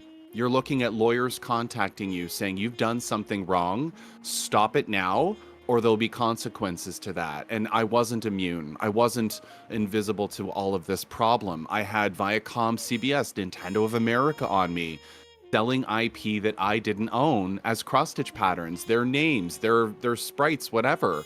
And my motivation before I even sold was to just create. I was in Facebook groups being shut down because, we don't allow you to cross-stitch anything here for family or friends, even if it's IP you don't own, right? Very stuffy, stringent groups, and that's fine for them. Then I went to Instagram, where it was a little more open, right? Promote yourself. And then Etsy, where if you don't have an Etsy, who even are you as a crafter, right? So at the end of the day, I was doing it because I wanted to create. So to sell things that I didn't own the rights to always felt wrong. Hence why we went ahead and started the charity piece before Twitch, because I just wanted to create and not get in trouble with 180 companies on this one. Yeah. If I rhymed off all the official names. But at the end of the day, I felt better about it, shutting my store down, moving on, and just creating for the love of fun and fandoms and celebrating the things that made me who I am as a gamer, as a creator, or the things you just don't have access to. And being inspired from that, or seeing things and making it my own and having an idea, or hey, that's cool. Could I try this? What if I did that? And getting your creative juices going. I'll often share with people, we are so good at these digital devices. We are fantastic at them. Put them down. Get your other side of your brain working. You used to create, I don't care if it was an elementary, coloring books, scribbling, doing something. Put the technology down, get your creativity going, and find something that resonates with you. Whichever the art, whatever the thing. Maybe it's not a fiber art, could be diamond painting, could be models, minis. Try it, give it a shot. Put that part of your brain back into work. And don't put it aside for the sake of no time. Make time is the counter, right? Lotus, he was Busy. talking about. Well, then find time. Lotus asks, did you get in any kind of a trouble for this for the gamer net? No, because this is fan art. No, it's not being charged. It's fan art. I'm not selling. I don't. It's a donation of any amount to charity, and then you tell me your proof of donation. Here's the pattern, and eventually it's opened up to everyone. Yeah. But no, I haven't sold it. I haven't made a single dollar or penny off this. That's thing the difference. At all. If you have a blog where you offer a free crochet pattern for someone to make a Mario mushroom, you're not charging people for said pattern for access to the information. Then that's fine as long as you're crediting. Obviously, if you tried to claim that it was yours in some way, right? Like if you were like, this is my totally original design, they would get upset. But if you're like, most of them will have some fine print that says Nintendo is a trademark. I do not own any rights, et cetera, et cetera, et cetera. Yep. And, they respectfully ask you not to turn around and charge for the pattern or whatever. And even your finished makes, you can get, they'll come after you especially if you name the character in the title, the description, whatever. If it's one thing if it is recognizable what the thing is. And again, I'm not making any recommendations. Legally speaking, of course, you want to be we're not cautious lawyers. with this Don't stuff. listen Cease and to- desist yeah, letters are that's not right. fun. That's what Pix is offering is a cautionary tale here. And many of I've us been do there. it because it's popular, right? We all want to own a piece of these things that we have an emotional attachment to from our childhood, etc. Or we want to help others who enjoy those things have something fun that symbolizes that we love making it by hand and it would be nice to be able to make a little money off of it. But the problem is it is intellectual property. And so if you do make things and sell them that are based on someone else's, and trust me, I understand. I have this this qualms, right? I'm like, these big companies, they're not paying these artists that actually, who knows who designed the original Mario mushroom? Is that person is still alive because the game has been around long enough that it's possible that they're not. But even if they are, even if their children or their grandchildren are still around, do you think they're getting tons of money off of, the sales of all of these things? No, of course not. So I understand. It can feel like, well, it's just some big nameless, faceless company. And what difference does it make? I'm not really hurting them. But the problem is, where do you draw the line then? What if somebody who's smaller comes up with something and you want to do something based off of it? How do you approach that situation? Where is the line where it's no longer a big faceless, nameless company? Inspired by or whatever, right? Right, Like and the always inspired by that is kind of fine and thing. everything. And I'm not trying to judge anybody for doing but those kind of also it's crafts and loose selling for them. some. But you are 100%. treading on thin ice, and you could be pursued legally. And we're trying to help you protect yourselves. So it's hard. Please So protect that's why yourself. you see me doing. That's why you see me with all my balls. On the front page of Twitch, talking about my balls. Remember, folks, never think that you're entitled to anything you didn't create. Is my broadest advice. Even if you saw it, doesn't mean it's your idea. It's vastly right? Ideas obvious are protected. what those are. Not even actuals. Ideas are protected. So don't think that you can take an idea and make it your own, even if it's not a physical thing. Right. It's not yours, right? And to that end, also other people's content. And I know you've had problems with this. I've had problems with it. Kim, who's here in the chat, has had problems with it. People snagging your VODs off of Twitch, chopping them up into a million pieces on YouTube, slapping the content up without even at all. Like there's no effort being made to edit anything into like actual digestible pieces. There's no artistry. There's no nothing. It's almost like I would feel like maybe a little less irritated if it seemed like somebody was actually trying to use the content properly, but it's just robotic. Bots. Scraping. They're scraping the internet for content, slapping it up, trying to get views, trying to get ad revenue. All of And oh yeah, Luana, it happens all the time. And I think it happens more often. You're fine, Miro. Yep. It happens more often to people like communities of our size where we have like enough reach, etc., and we have pretty produced looking, comparatively maybe streams or whatever, and they just and they'll do it to anybody though. Honestly, I don't think that they really discriminate. They'll do it to anyone. But I think the smaller communities, they think that we're less likely to find it. But I actually think that's not true, and that we're maybe more likely to find it because somebody's going to see it somewhere and come get us and tell us. And that's one thing I would tell all of you. If you see on Etsy, for example, a pattern that is clearly stolen, and you can figure out who is the original author of that pattern, I don't want to say don't bother reporting it to Etsy. You should. Image search. You should. And be cautious when you're buying patterns, please, for the same reason. Tell the designer, tell the original designer so that they can do what they need to do. And it's a huge annoying process, but they can do what they need to do to try to get it taken down. Because honestly, like if you just report it, it's probably not going to go anywhere, unfortunately. But if you tell the designer, they'll tell their community, please go and let Etsy know, or whoever. I'm using Etsy as an example. It is unfortunate, but it's rampant there. The best example. And I recently reopened my Etsy, and I didn't want to, but I got a sale within 6 hours. It's so hard. I hate that they have such good SEO. I really don't like it. I really don't like it because I would rather not do business with them. But for this particular listing I have, they have, for some reason, unlocked the magic code to show it to people. And I tried driving the traffic myself to my fourth wall, and it just wasn't working. I got an order within 6 hours of unlocking taking my shop out of vacation mode.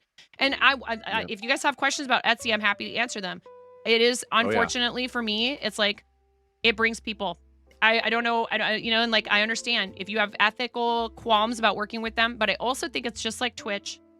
If all the people who have ethics, if all the people who care and want to see other crafters succeed and do well and take care of each other and be protected from people who want to steal and who want to do things that are wrong, if all of them leave, where does that leave the people who are still there? So I would rather try and you won't learn until you get in. Make you need Etsy to learn a better as option well for people than just leave it. That was the conclusion I came to. I gave it a lot of thought over like several months. I kept my shop on vacation mode, and I realized that this is just like when people say I'm leaving Twitch because they don't do enough for whatever it is that they're upset about, right? Which is very valid concerns. I'm not at all trying to, diminish people's concerns. But if you just leave, then you're not part of the solution. And I get it. Sometimes people are like, I've tried and I've put in all this effort and energy, and I'm just not getting what I need. That is an individual decision that they have to make. But personally, I have decided that on Twitch, I would rather be part of the solution. And I know you feel the same way because I love this space and it has helped me so much, and I love all of you, and I would never imagine, I can't imagine not doing it. You really need to be, it's a good way to put it, you need to be part of the solution. Someone comes in your chat, toxic, great, ban them. But did you report them to Twitch? Yeah, you have to report. Did you make Twitch aware? Because I do that routinely. I don't just ban, I keep a history of you, and then I report, and guess what? They're taken down within an hour or two, maybe 3 or 4 next day. Oh, sometimes people go to report and it's already gone. Like 90 seconds after it happens. Totally. Like, I'm always doing that kind of thing. Amazon, the whole Twitch story, go look up on the whole business side if you really want the history there. But if you're not speaking your voice about the platform, the things you want to see, like Guest Star has evolved, and I remember I'd taken a survey for them and said how I do operate on collabs, or how I have, or the things I'm open to. I gave them sort of my explanation of how I operate, how I need multiple cameras. I told them I have 4 guests on, 2 cameras each, crafting and face. That's 8 cameras I have to deal with. And your platform doesn't support that, so I can't use your tool. Exactly. As a crafter, we are your prime demographic for this. Yep. But yet we're not the focus because of gamers having 1 camera. Right. But we'll be there when you're ready to open it up. All the webcam manufacturers and making is so difficult for us to fine tune color balance. When we want to show as accurately as we possibly can, we want to depict the colors of the yarn that we're working with, or the thread, or the perler beads, or any of it. And like a bunch of them having really horrible problems with purple on a platform where purple is definitely the most popular color. It's like the irony is it's so frustrating. Like all the Logitech cameras I've ever used also will they will revert to autofocus because they're assuming again that it's pointed at a face and you might be moving around and it might need to autofocus for you. And I'm like, no, Yep. I have, that's my Brio that I had before I bought another top-down DSLR. Every single time I would start stream, I would have to remember to go in and to toggle off autofocus, or else it's just constantly autofocusing the whole time my hands are moving in front of the camera. But it's stationary. This camera never moves. It's always in the same spot, and it's always pointed at what I'm doing on my desk. So yeah, Totally. But how would they know, right? Unless we say something. So, and Speak of course, up, being right? respectful Yeah. and professional. You know, Totally. you know, poor Pix sitting there waiting how many weeks to hear back about your partner application? You waited very patiently. 6 weeks. Yeah, 6 weeks of like agonizing, like, okay, just reject me already. Please just get it out of the way. If it's going to be a no or the longest drawn out yes ever, and obviously whatever circumstances their team, like I'm not here to push and rush. It'll happen when it happens, but also being incredibly patient and not losing hope, not losing my focus on creating content, showing up, what people want to see, throwing, you know, going out there, people literally throwing their hat in the ring for me, where it was something I didn't even focus on for a year of being bugged by the community to do it. And I'm like, okay, I'll do it. I'm not really looking at numbers, but if you say so, and then we went for it, you know, I was like, all right, I'll listen. Yes. But I wasn't listening to my heart, you know, I was listening to my head being the biggest blocker. But I did it. I moved on and I said, we're going to go for it. I had my plan of how I wanted to tackle it. And I still had my content, my regular stuff to do. Like, will people care about Mario Kart nights? I don't know. We're still doing them. It's a part of my community. I'm not going to jade myself to get anything approved. You know, Oh, I'm I not gonna understand switch completely there. because I like playing Totally. games that people are not always interested in coming to hang out and watch. And I totally get that. And I never would have any hard feelings whatsoever about that. I know why my numbers are lower when I'm playing Fortnite. And I still have a blast. And I've even had people come in and be like, I'm so glad I actually came to watch you play this. I might even download it. Totally. It actually looks like a lot of Go fun. for And it. I'm like, when you're playing with the right people, this game is great. I understand why a lot of people don't like it because unfortunately there are a lot of people who play it that are really toxic. And the culture around the game for a long time was just, you know, hyper competitive. And if you tried to play, you would just get smacked by some pro. And then they did start doing some scaling and, you know, balancing with like matchmaking and stuff, which is good because, you know, if you're just starting out, you don't want to go into a game and just get like completely annihilated the first 12 times you try to play and you're just trying to learn the game and all that stuff. But like, you know, I've thought about doing more of that kind of stuff and like maybe community night with games and all of that. It's hard for me to organize things like that because mentally I'm just like, oh my God, my brain is mush. What do you mean? How do you do that? But again, that's not hard. Today? What does DG Bandit say? It's not hard. It's just new. And it's something that I just have to just learn. new. But I get in my head about, well, if it doesn't look perfect and if I don't do it exactly right the very first time, people are going to be like, what a poser, you know? And it's hard because you might not think that we have those thoughts, y'all, people that have a purple tick next to their name in chat, and we absolutely do. And if anything, I would almost say that some of it gets amplified once you become partner because you're like, people have expectations for me. It's true. I've heard sommeliers say the same thing about getting the master sommelier, which is like one of the hardest exams in the entire world. Do you think that it's hard getting to that point? It's actually afterwards when people want to constantly challenge whether or not you are worthy of that title. And they'll be like, oh, you're a master sommelier, huh? And they want to ask you all the hardest questions about wine. But I know that a lot of that is actually in our heads, that people really do just think that we're, you know, fun places to hang out. And that's why we got where we are. And I'm so thankful for it. Yes, dear.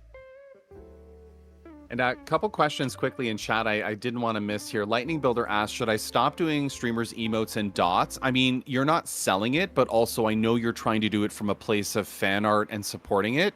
Just know that the integrity of someone's art is something that they hold special to them. They've paid for it, licensed it, they've created it, they've invested money in it or time. So your interpretation is one thing as fan art to say inspired by, but you cannot claim that art, right? Like you're doing something out of fun and out of love for the creator. But if you do it a disservice where they might be like, oh, thanks. Like it's you know, it's an awkward position that, and I'm not saying this is true, but like for all, but for some, it may be a spot of their art isn't what they see and what you see the same way. So just sometimes talking or nudging a creator, like I've had people take my art and say, oh, I'm going to use it on my stream. And I'm like, no, you won't, because you didn't ask. Let's back it up a sec, right? Asking Let's first, talk about ask, right? Before you assume that we're good friends and we can chat and you can use whatever, right? Like I'm collabing with someone. They may need my logos or things or whatever. Here, I'm offering it before you even need to ask. If you need it. If you don't, great. But I'm not saying it's yours to use however you want. Like I still want to see the art or the thing I'm doing to make sure we meet in the middle, right? Like that's 9 did a thing. Great, love it or whatever, you know, or hey, try this, or I'll give art I serve up to others. Say, what do you think? Do you love it, hate it, rework it, or tweak? Like I give people that Lightning, ability don't apologize. to use their voice. You're asking now, right? and the fact that you are asking Totally. and trying to figure this out respectfully, and you're being You're not upfront about sorry. it, Don't be- that's exactly what you should be doing. So Totally. you asked me, I believe. I think you asked me if you could do one of my emotes as a dots project, and I said yes, and that's exactly how Go you for it. should go about it, is to approach someone Yeah. privately. I would also encourage course. people to make sure you approach people privately. We've talked about that with Yeah. asking people if they want to be mod and things like that. Give them Mm-hmm. time to decide and to consider that without having a camera pointed at their face. Because they may Yeah, not don't want do it to live. disappoint That's you, the or maybe they need uncomfortable. time to think Yeah. about it. Doing it when we're live Yeah. is sometimes a bit difficult. I've seen Pix do it before where he very kindly but firmly will tell people, I don't Totally. have time for that DM right now. I will get back to you after stream, because we want to make sure that Yeah. we're staying focused on what's at hand, which maybe right now should be designing this piece.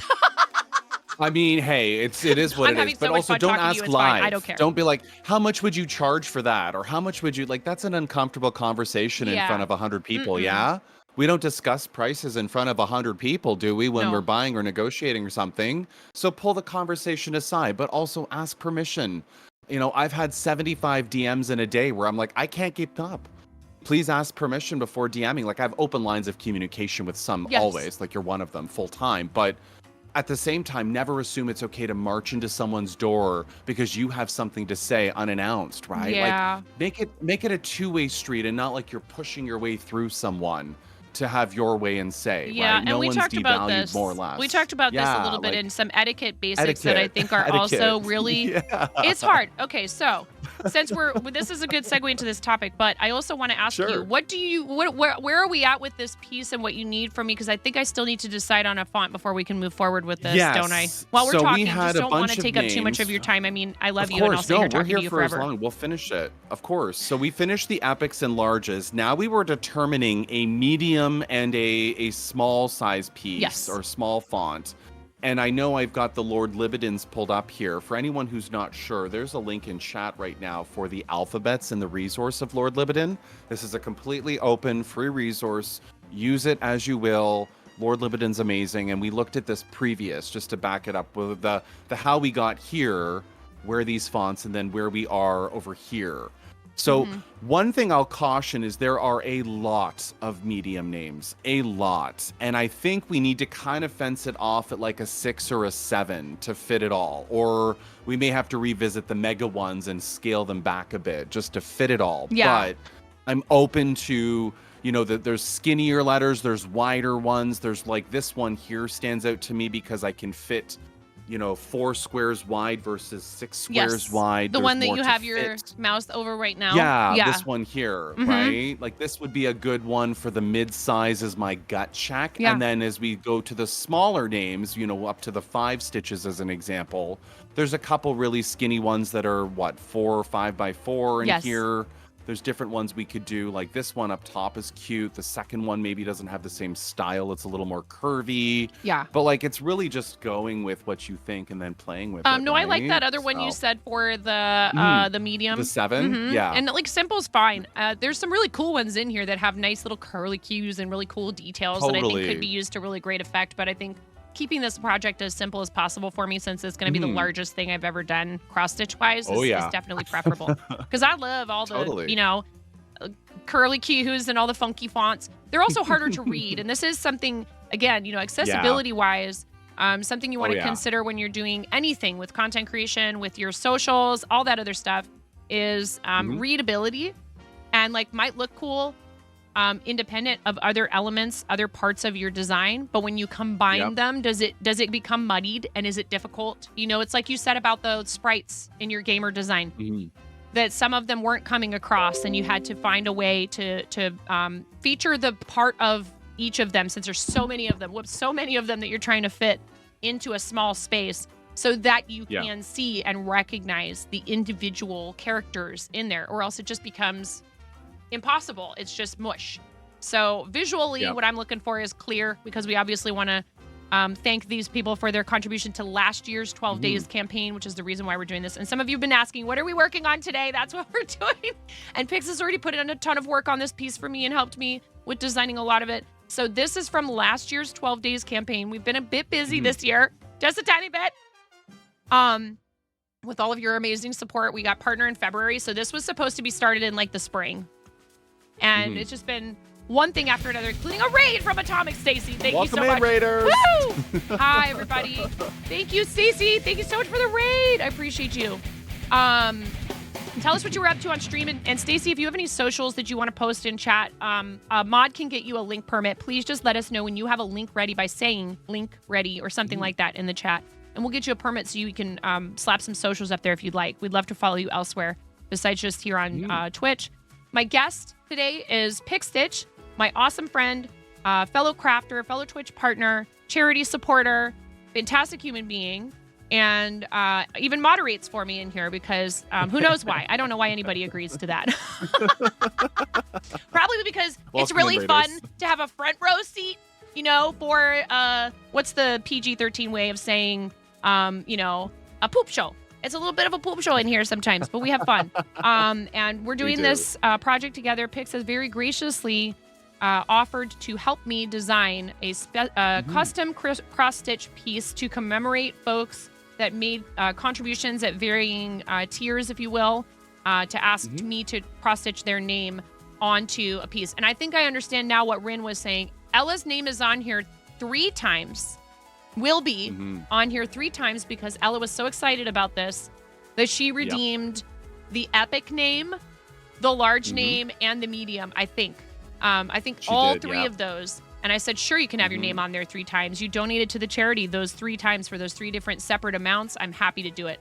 So that's the reason why. I just figured that out because Ren was asking why Ella's name was on here twice. So some of these folks donated, you know, in varying amounts to have their name placed on this design. And what we were just talking about before you guys got here was how do we pick out fonts? Lord Libidin is the site, and I have found it too, even independent of Pix, because I started looking up cross-stitch alphabets. It's one of the first sites that's going to come up. It's very popular. It is a free resource. If you're a cross-stitcher and you need somewhere to pick out fonts, it has tons of them in there. And we were just trying to figure out which fonts we're going to use for the rest of the piece. So yeah, absolutely. You were knitting your gridline sweater by Suzanne Summer. Definitely not to be confused with the Thigh Master. Oh, and I think, did she pass recently? I can't remember. I think she might have. I'm not sure. R.I.P. And she had a great sense of humor about herself, I think. I'm pretty sure she did a bunch of parodies of that stuff, which is too funny. And also she was promoting physical health, so I think that's pretty awesome. Anyways, but from my childhood, when I hear her name, I can't help but think about Thigh Master. The Thigh Master. I remember the commercials. And we're wearing onesies because there was a thing earlier and all that, if you're wondering. I mean, but you know, it's pretty normal to see one or the other of us in a onesie on stream because chat loves their onesies. But yes. So glad to have you. Thank you for raiding in. And please, everybody, if you're here, make sure you follow our guest. And I appreciate you. And I've known Atomic Stacy for a while. You mostly knit on stream. Do you do other crafts, Stacy? Or anybody in your community cross-stitch? Show of hands if you're a cross-stitcher, you've thought about trying it. Because that's what Pix is helping me do is practice this craft more. What kind of glue would you recommend to seal your floss to the back of a cross-stitch? Puffles would like to know what your answer to that would be. Great question. I'll share a product I use commonly, and I'll give you the example of like take the Mario ornament I shared earlier of Luigi, and then on the back is the felt where I've kind of sealed that in there. And the product I do use is called Aleene's Felt and Foam Tacky Glue. It's a product you can get at Michael's, $5 a bottle. You can get it on Amazon, but it's called Aleene's Felt and Foam Tacky Glue. And it works with Ammies with felt eyes that you can glue to the yarn without damaging or yellowing it. And if you spread it thinly enough on the back, it can actually seal without poking through on the front. so that it's not poking through any holes there, but it works perfectly. It's one of my favorite glues. $5 a bottle on Amazon in Canada. Surely it's cheaper in Americas, but Oh no. you can find it fairly easily. I know that's a struggle.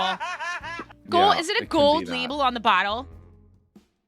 It is. I can get know a link this for it. It's product. got I can Aline's see it original. Yeah, in my head. Aline. It's Yeah. got a gold label. Yeah.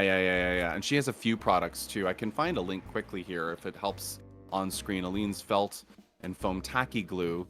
Let me see if I can find a bottle of it here. Here is the link here. Here's a Michael's bottle. You can see. Yes, fennel and fiber. There's And there. I'm also starting to upload things to an archive on YouTube, which I probably should have been doing for years now. But finally, I've gotten my life together and I'm exporting. Because if you guys didn't know this, you can export your VODs from Twitch. If you have to connect a YouTube channel first. But you can just automatically export VODs to YouTube. One thing I would caution you, though, is sometimes the rules regarding copyrighted sounds, etc. You might fire off your video can't be watched in certain countries, depending on what sounds you might be using. Because some of it, you might have a license to use it on Twitch, but it's considered third-party copyrighted material on YouTube. Something to consider. Maybe separating your audio would be a good idea. I need to learn how to do that so that you can have your VODs on YouTube. And that way they stay there instead of like Twitch where they're gone, even if you have Turbo or whatever. Thank you, Anonymous, for the tier 1 gift sub to Atomic Stacy. I super appreciate that. So Aline's, you said it's Aline's felt and foam. Oh, thank Felt you. and You put it in the foam, chat. yes. Look at that. Yeah. There's an example of what it looks like. You may have to switch the American or Yeah. Canadian site or link, but it'll give you what you're looking for if you're looking for the name and what it is. But it's fairly cheap. You can get a good bottle of it. It goes a long way.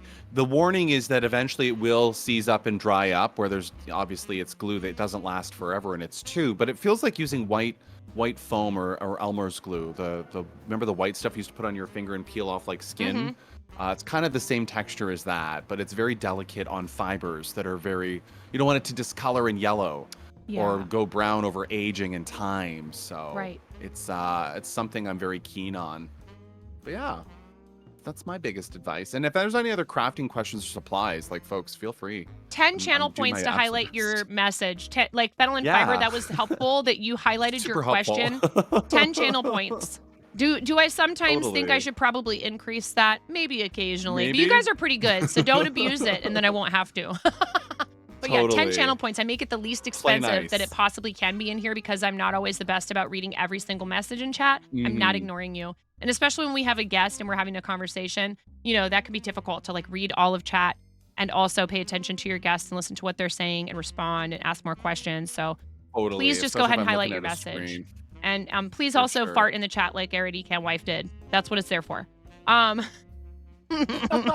love that. You just bought a secondhand e-spinner and you were excited to see my post about it.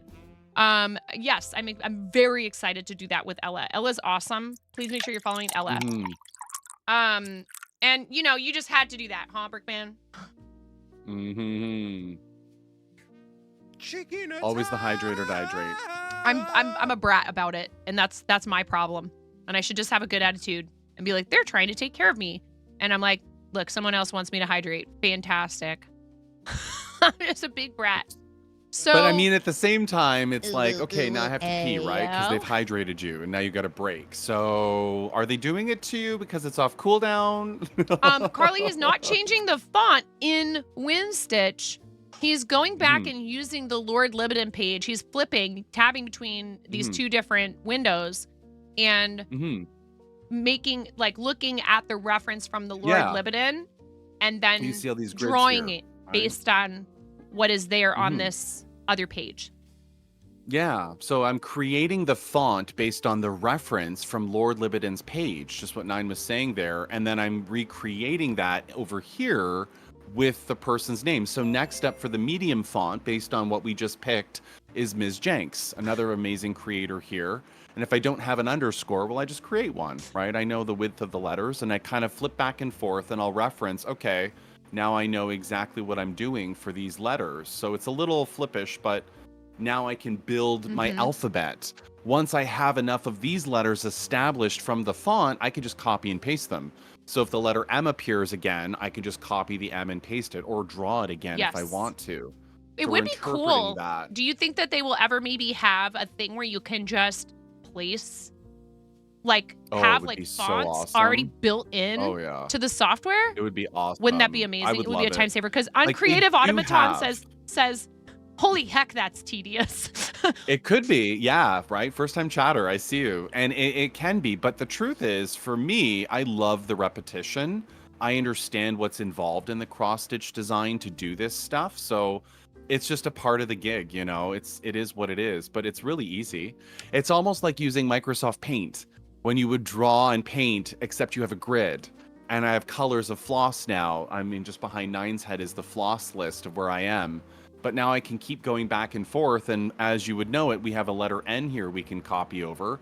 So I can just copy and paste this. Yeah, so there are and some just paste it shortcuts over. here that he's showing us Mhm. for how you can reduce the amount of time. You don't have to sit there, right, and like go in and do Totally. each of the I'm letters. establishing my first few letters, so, you know, nothing exists yet. But it will soon enough. And then eventually you get a feel for the letter and you know exactly which direction they're taking it in. Done. Ms. Jenks is on the board. We love You Ms. know, Jinx. following that letter. I love Huge shout her. out to Ms. Such a Jinx. queen. Who is her. also a knitter. So Atomic Stacy friends, if you're not following Ms_Jinx, if we could do a Mhm. Eridicam wife just put something very important in the chat. I want to take a moment to recognize this because Of course. Go ahead. you are too kind. You know, I would never dream of asking to put more on your plate as far as your projects, but that is so. Oh, Lord. I am so honored that you would do that for our campaign. Eridicam wife has said course. she has started a piece. I didn't even ask. You are such an angel. I love you. I love your pieces so much. I hope that really comes through. That I genuinely have massive admiration for your talent and your skill with the beadwork. I love what she does. Oh, it's so incredible. Like She's it's amazing. award-winning stuff. No, I'm not Yeah. just saying that. I'm like she has won multiple awards. Yeah, honey. Okay, that's fine. I can help you in a second with it. My daughter needs help with something. So I course. trust you, of course. Obviously, you have a green sword in my stream. So I'm gonna leave Yeah. you to entertain them for a moment and explain what you're doing. And I love you so much for this. Cause like that's course. perfect. I love how you did that. I mean, I'm not Just kinda honestly moving this things. piece for me, I don't have some specific like heavy aesthetic vision for Yeah. it. I just want to make sure I'm getting all those lovely names up there to show them appreciation, Mm-hmm. to spend time with a crafting project, to practice. Honestly, a lot of Mm-hmm. this for me is like practicing cross stitch because I feel like I really love it and want to do more of it. But sometimes I'm not. I get. The first thing I tried to do when I tried to go back to cross stitch was a watercolor confetti piece. Someone should have told me no. I know, honey. I hear you. You know, they should have said no, 9, no, 9, no. Just like we were talking about earlier, something manageable. So, folks, Totally. enjoy Pix's incredible personality and skills and talents. I am so thankful for you. Honestly, when I was thinking I love about you. everybody who I know and love from this platform over Thanksgiving and trying to count my blessings, you're at the top of the list, boo. I love you. Aw, I love you more. Got you, boo. Got you. Do what you got to do. Do the mama thing. So yeah, for anyone who's watching and following along here, although I'm referencing cross-stitch patterns and kind of flipping my screens back and forth for a font, when you're creating in WinStitch, you've got a bunch of tools at the top. So like I'm just left-clicking and drawing. You can just scribble away if you want, right? If you want to erase, right-click. So it's a very easy left-click, right-click system. Draw, erase, whatever you want. You've got different stitch types that I was sharing earlier when we were talking about the resources of all of that. So like some of the more complex stuff, I believe I had a resource up over here. This stuff, you can do all of these stitches. For the cross stitchers who know, you've got all of these tools in there. We're just using full stitch because that's all this is, just full pixel art. There is no partials, there is no back stitch except for the border of the Starlight. We decided to make the blue stand out a bit with the white outline. But otherwise, you can take sprites from video games and import into WinStitch. You can take photos of your child, your dog, your family, photos obviously that you have permission to use. Don't just assume you can use, another artist's work and do that for profit or whatever. Always be ethical. But you can do a lot of it. My favorite thing about WinStitch, though, is hands down the color matching algorithm. That means when I import a photo into WinStitch, how much am I going to be fishing through a bin full of 491 colors. How many of these am I going to go through and match and find and hunt for? Did I get it? Did I miss it? Did I screw up? Am I close enough? WinStitch is amazing at taking the millions of colors we have available to us and forcing it into 491 in your master set, if you will, for DMC or Anchor or Hill Mill beads, things like that. Like there's a bunch of stuff. Diamond painting. Should I be taking notes? Not at all, Brickman. If you don't plan on doing cross-stitch design, you're fine. If you do, though, then yes. But at the same time, I'm always available for folks to answer questions. But yeah, only if you want. And Space Hobo, welcome in as well. Good to see you. Happy Sunday to you. But that's it. It's taking a grid, drawing in a space, and then going from there. Like we're on animal crackers next. So I'm kind of like, where's the letter I? There it is. It's 3 by 7. So I know it should look something like this. And there's my letter I. Done. Next letter. M for animal. 7, a 1, a 2, and a 1, and a 7. I know how to draw based on what I just saw. Screw up, right click. Next one is a letter A. I could probably draw this faster than actually copying and pasting it because it's just as easy to do that for me, right? If you screw up, go back and do it again. Keep that moving. So I think the point of it is to just give it a shot. I will say this, WinStitch is a paid tool. It's not free. You do have to pay for the license to use it. But it is very forgiving. You get 2 weeks to try it for free. You cannot generate patterns with it for free because people would just create email accounts and abuse it, right? Like John Smith 13, 14, 15, 16. I can get my 2 weeks forever and generate patterns. It would never end. They'd never make a buck and they'd go under. What you can do is use everything else. The only thing you can't do is create the output. And I'll show you what that looks like. Back on the holiday ornaments I shared earlier, all these pixel arts of video games and nerdy stuff. What it really does a great job at, so here's the floss table.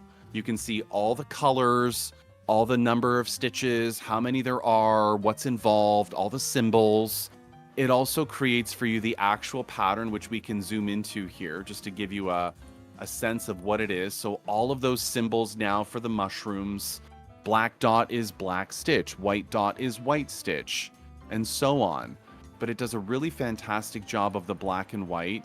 You can also do color versions of it all too if you really, really want, because some people prefer color. It helps them visualize and see. The same symbols, the same thing. This is the output of WinStitch, is it gives you that option. So now you're following that grid you designed in the printed version, the PDF version where you can scribble on this digitally, your finger markup on your phone. If you've got Adobe or any kind of Acrobat type PDF reading tool to mark up with highlights, you can do that. I'm a marker up person. In WinStitch itself, I can actually show you here quickly. If I'm zoomed into it and I'm tracking in the tool, say I'm stitching, we'll pick on Ms. Jinx here. I'm stitching the letter, the yellow here. I can mark off all of these. You can kind of see there's check marks in the tool here, which stitches you've done. So it actually can track right in the tool for you. And oftentimes I'll be at my computer stitching, designing, and referencing just that. So I can see stuff a little easier. Zoom in and out as you want and kind of go from there. So it's really, really easy. Welcome back, Nine. Thank we see you, Queen. You're welcome. She's Just crabby talking about because the tool. boys won't play with her. Aw, poor girl. I know. Finn's been pretty good about it lately, honestly. We all played Uno together last night, which was really fun. Oh, that's fun. I miss family game nights. I really do. You know, it's something that I don't ever like to try to like force them to do anything with me, but there are times when I have to be Right. like, okay, we are having game time. We actually played Sorry Sliders too with Henry, and then I could tell Oh, he was did like, you? itching to go do something else, and I said, okay, you've fulfilled your obligation. You don't have to play Uno with us, but at least one round of a game, like a couple of nights a week, because I have such Yeah. fond memories. Sorry, my sister and I played a lot of Sorry. Maybe that's why I love Canadians so much. I love I'm it. kidding. I love you so much. I do. I Sorry, collect not Canadians. sorry. Hi, Yes, Noki. you Welcome do. in. Yeah. So Welcome in, Noki. there's for me, I feel like you are doing such a good job with this, and I'm trying to like pay attention. But yes, we will try to okay. highlight this and put it up as a highlight, which would when you highlight, those do stay put. They do not fall off like VODs do. Yes. And that way, if anybody wants to go back in for a reference, hopefully we will even also maybe have this as a highlight on the YouTube.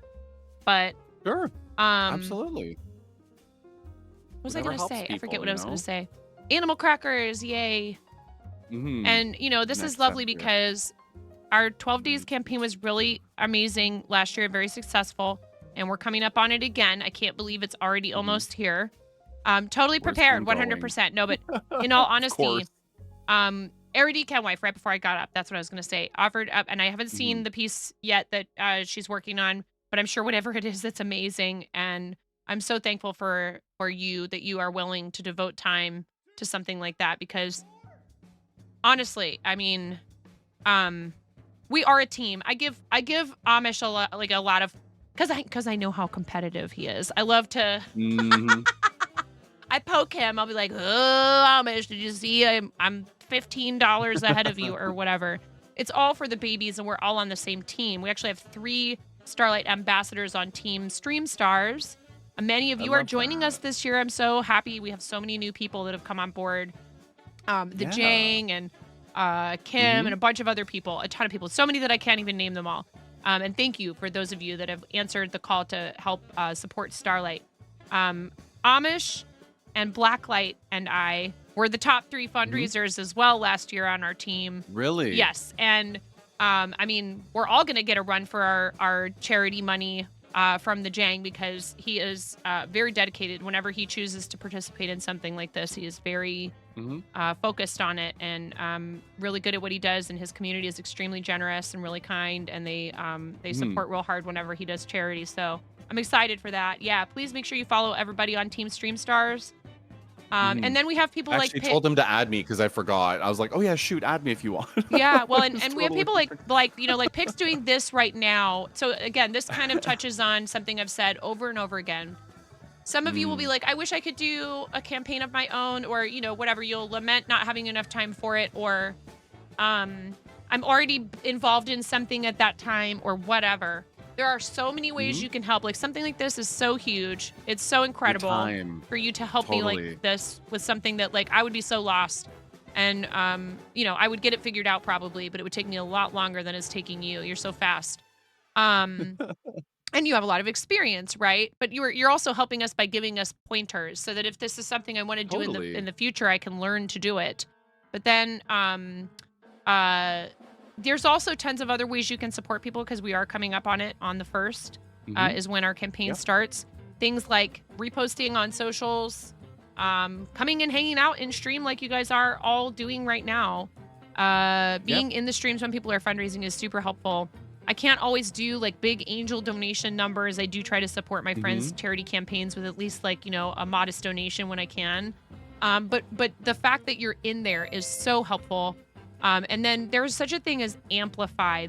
And we got a donation earlier. Amplify's huge. Amplify is so big. I'll quickly share one thing I'll do. If I know a friend of mine, I'll pick on Krusty, because why not?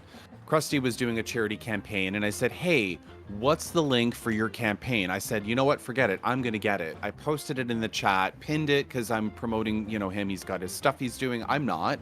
Even if I were, I'd still do it. But sharing links and allowing people to have their voice is a tough one. You have to be comfortable with the promotion side, but we're in this space together. It's a shared platform. You don't own it, right? You're not the only one. Like, you have to let go of those feelings. If people are like competitive, or it's my stream, my channel, my rules kind of thing, it's totally fine. But you're in a shared space, right? Yeah. It's still there regardless, and it's tough. But I'll do that. And then Krusty had some donations that helped him bump his goal up. But that's just me. That's what I do. Nine has the same thing. What's your link? What's your campaign? I'll be the first to shout from the mountaintop with a megaphone for her and advocate Nine, right? Wait, what? Because that's how I am. Speaking of, I saw a sticker earlier and I was like, huh, that's weird. That's a Tiltify donation. And somehow we are, hold on a second. I need to look at this. What happened? Ooh. You guys aren't supposed to be doing this. I'm going to get in trouble with the rest of our team.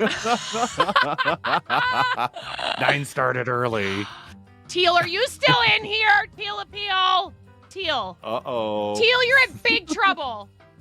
Teal donated $75 to Starlight Children's Foundation. Let's go. Let's go. Teal! Hell yeah. Hell yeah. I don't even have the alerts set up on this screen, I don't think.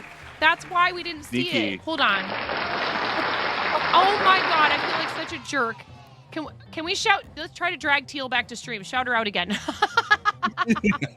Get back here. I mean, that's not why she did it, and I know that, but oh my goodness, that is so incredible. I Aww. love that. So we're at That's 120, awesome. and because we're so mature in here, we're at 120.69 already. Oh, so mature. And now we're getting a raid from It's the Cool Factor. How's it going? Yo, Cool Factor, welcome in. Happy Sunday. Welcome in, Raiders. I hung out in Cool Factor's channel one night and was talking Lego and kind of trying to figure out what sets maybe to possibly shop for my husband for the holidays last year. I believe it was last year. That. I remember things. I don't always remember names, but I remember situations and stuff like that. How's it going? It's so nice to see you here. I really appreciate you. Welcome Thank you for in, Cool choosing Factor. the channel to read. We have a guest today. My friend Pickstitch is helping me design a and Goddess of D's. We all know Goddess of D's by a different name now, but I think that is she planning on going back? I don't know. I was looking it up. I'm like, wait, she changed it now, but at the time it was Goddess of D's. So I was referencing our sheet here, and I'm like, It's I don't know if mid-coast it was Goddess a meme of for a D's month. right now. Yeah, it's added to it, right? Like, is that a permanent thing, or was it a meme and I she did it think for it's a 60 meme. days? I think it's a I meme think it was and a she's meme. changing I it back. remember. So I would leave it as it is for Yeah. now. I could always message her. We can add it, but I know it was a meme for a bit. So this is a charity cross-stitch piece that Pix is helping me design. Pix is very experienced with cross-stitch. Been cross-stitching since he was, Show it how old to again, you. Pix? Where is it? Age 9, Age my 9. first one. Look at this. That's his Yeah. first cross-stitch me. piece. So Ever. cool. So Bruce he's kinda using designing over a here. software called WinStitch, which does have several versions and can be used on Mac or Windows. So, or can you use it Exactly. on Linux? So it's a you could probably use it on Linux if you had an emulator Oh, for okay. it to run the actual part of it. Mhm. I would believe so. You could do that. Why not? For sure. Dragon Boot says it will be changing again very soon. I'm assuming you're talking about Goddess's name. Yeah. I would leave it as it is for now. We could always, play with it. I Maybe could leave put some it back. space I after kind or of whatever. laughed. I think that's probably what it should be. So And we can change colors if anyone has a favorite they love and it's not their favorite. Like I'm totally just picking colors and like meshing. Oh, she's but- going to be revealing a new permanent name. Okay, well then we'll not worry Is about she? it. Okay. She's rebranding. Okay, At the cool. time. And we love her, and I'm excited to find We out do. about that. And that's actually, that also touches on like, hey, if you're running up against a wall, because we've been talking about a lot of content creation stuff and feeling like, you're not getting anywhere, you're plateauing. I said Yep. this when I was on Crossing the Streams with More and More. I'll say it again. Big changes, they are scary, and they do take some preparation and all that other stuff. And there's going to be some rough patches. They are something you can try, but I would just let you know, if you decide you're going to make a big change, stick with it for a while. Don't just Yeah. assume, because it's going to be hard. Some people might not see you, recognize your name, realize that you rebranded. You can turn that, though, into like a party and an excuse to celebrate. And maybe you come out with some new merch and build up some anticipation for it and all that other stuff. That's going to help. And you need to make sure you are relentless about promoting it on your socials, because otherwise people won't know. And then you'll be like, oh, no, I completely biffed it and I ruined my channel and now all is lost. If you go look for, again, YouTube has such a wealth of information about this stuff from other creators. Rebranding on Twitch, tips and tricks. You might have to sift through a few tutorials before you find one that speaks to you. There's nothing wrong with that. Just because, if you start watching one, you're like, I just don't jive with how this person is presenting this information. Go to the next one. That's another reason for you to also consider making your own tutorial content, because the way you approach it is going to be different from everybody else. So Totally. don't hesitate to do anything, live content or pre-recorded, just because someone else is already doing it, as long as you are approaching it from your perspective. You're not just straight copying or lifting other people's ideas, or, even like it's hard because we work hard on our channels, right? All of us do. And it's very discouraging to some of us to find that someone has completely lifted our hard, like we sit and we come up with a text for like even just a command or a timer. Command, stop. Yeah, and everything. You know what the easiest solution? Everything. You know what the easiest solution to that problem is? And so many of you have done it, and I thank you from the bottom of my heart, is come ask the person first. Ask. Yes. And they'll be flattered. They'll be like, wow, really? You think what I wrote is worth, using yourself? Of course, you can have my timer text for this, particular thing that's happening in chat, whether it's like that ads are coming or who knows what. Don't just take it. Ask people first. And many of you have done that. And I really appreciate you for coming to me beforehand and saying, hey, can I use this? And it goes for things too. Like I always, Pix's this right here. I showed this to him first. One? I did not just put that up there and surprise him with it. Yeah. Of course. Because what if you do something and you think it's funny, but you didn't realize that you were touching a nerve, and then the person goes, oh, great. I give Amish a really hard time about the thing with the like Donkey Kong, whatever. It doesn't actually bother me at all. It's sweet of people to want to use that stuff. But part he of it did is the show hamming it up first. with each other in jabs too, right? Like it's a whole thing. There's a fine line though, and you might step on someone's toes, but that's and then you they don't who know. knows that judgment. They don't know how to tell you. I actually really don't like that at all. But now you've built this whole thing out of it on your channel. Yeah. Like approach them first. Give them the opportunity to say, you know what? I'm sorry. I actually kind of really don't like it, and if you wouldn't use it, that would be awesome. And if you do it privately, they're gonna feel more comfortable telling you what they really think. Yeah. Always ask. It's so easy to give that simple courtesy. Exactly. It's called consent and permission, and it is an important topic in society at large. But when you feel like you've been respected and approached privately by someone, that's so much more. And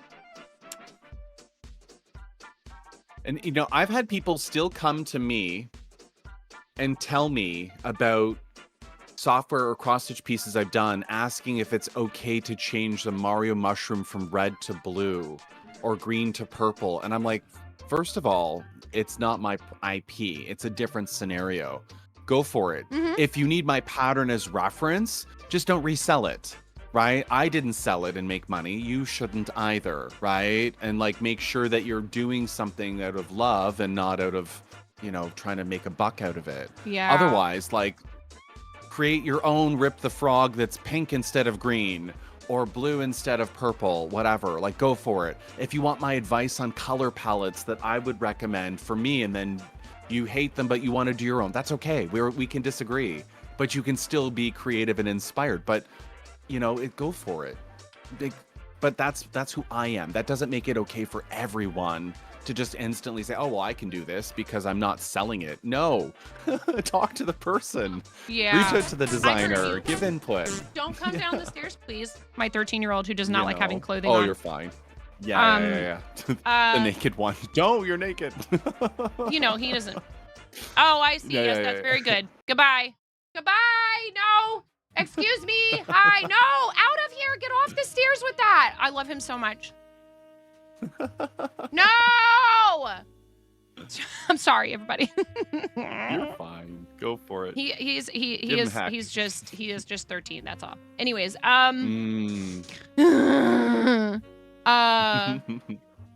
yeah, this is something we talked about yesterday that I wanted to like talk about and kind of touch on and make sure that, because like some people are still very new to content creation. I've been streaming for over 5 years. We love you, Flava. I hope everything goes well today. Please take very good care of yourself. Do not push it. Yes. Please. We love you. So I think one of the best ways that you can help support one another, yes, of course, we all like love the idea of like references to each other and all that other stuff. This kind of segues a little bit into this next thing that I wanted to talk about is one of the best ways that you can look to do that and build real meaningful connections with other people is I've been very fortunate to be part of the Women's Guild, and there's also a lot of teams on Twitch. There are some conspicuous larger teams, particularly in Makers and Crafting. I would say Team Loco Loco is now I don't know if it's the largest team, but it is one of the largest and most visible teams in the Makers and Crafting category. But there's a ton of other ones, and some of them focus more on specific crafts. I'm also in Naughty by Nature, KNOTTY. There's also creatives. There's several teams that are active and are out there trying to support people with raid trains. There's people who do those that are not necessarily attached specifically to a team on Twitch. We have Team Stream Stars, which is a Tiltify team as well as a Twitch team. Most of the reason why we have it as a Twitch team, Amish offered, because this is something that people can do, but I would caution people against asking for it for reasons that go outside of your already established relationship with someone or a common interest. Amish offered to DJ Jaina and Blapple to start the team for this fundraiser that we're doing. We fundraise with Team Stream Stars for Starlight. And he created the team and handed over the reins to them so that we have one consolidated place on Twitch, the team page, to go look for someone who is live and fundraising at that time. Doing the charities fundraise. Very Right, and clever, say like, too. oh, that's my, Yeah. these are my choices for a raid target, because it used to be a huge spreadsheet that had to be maintained by several people with constant adjustment for an entire 12 days worth of 24/7 raid targets. You had an assigned target, and now it's going to be much simpler because people are just going to go to that page. And of course, I'm sure DJ and Blapple will be there to like try and help people if they're like, oh, I'm not sure, you know, who to raid, or it doesn't look like this person's actively fundraising right now, and they'll be able to help with that stuff. But it's not going to have to be this like huge constant project. So teams have a lot of uses, including stuff like organizing around a particular cause, or for example, you know, in our case, a charity thing. And so they can be super useful for that. Also just for the support and the camaraderie. And like, I would encourage you definitely to pick, to try to like go through and see who else is on a team and visit their streams before you apply to it, and see if it really does feel like, you know, a group that you feel that you belong in, or that you could belong in, and apply for it. And if you apply and you're not accepted the first time, politely inquiring as to why that might be in a private message, saying, hey, I applied for the team and I haven't heard anything back. Or, I applied and I know that you've already told me that right now, you know, but what can I do? Or what would you suggest? Or what are the steps that I could take in order to maybe be accepted on a future application? Again, this goes right back to the stuff with working with sponsors, or applying for partner, or any of that stuff. If you are approaching the people in charge of these decisions with respect and maturity and professionalism, and asking what steps you can take to get there, they will respond positively most of the time. And if they don't, is that somebody that you want to work with? Right. Or maybe it's just not a good fit for some reason or another. And then you have to move forward. But I think that there is absolutely a path to making that happen for you if you are persistent and you treat it like as a positive opportunity for growth. So I would encourage people to do it, 100%. because you never know. Maybe you get accepted the first time, maybe you don't. It doesn't mean that you're not worthy. Maybe you just need more time. I'll share with the Mokos. We're both Nine and I and Amish and others in chat with us are part of Krusty Custom, like a few just glancing over, part of the Team Moko Loco, part of Moko Made. I'll share that when I was looking at teams, I really wasn't looking. You know, like I knew Naughty by Nature. I saw others as I would go to profile pages, but I didn't really have here's where I'm going home. What are teams on Twitch? Oh, great question. Let's start there. Teams are a group of collective, like-minded individuals, whether they have similar content, values, morals, things that they do or promote, or a little more open. Others are more very specific. Some are through agency partnerships, some are through others, but it's a group of us. If you have the team page up, or actually I can pull it up now. Why don't I do that?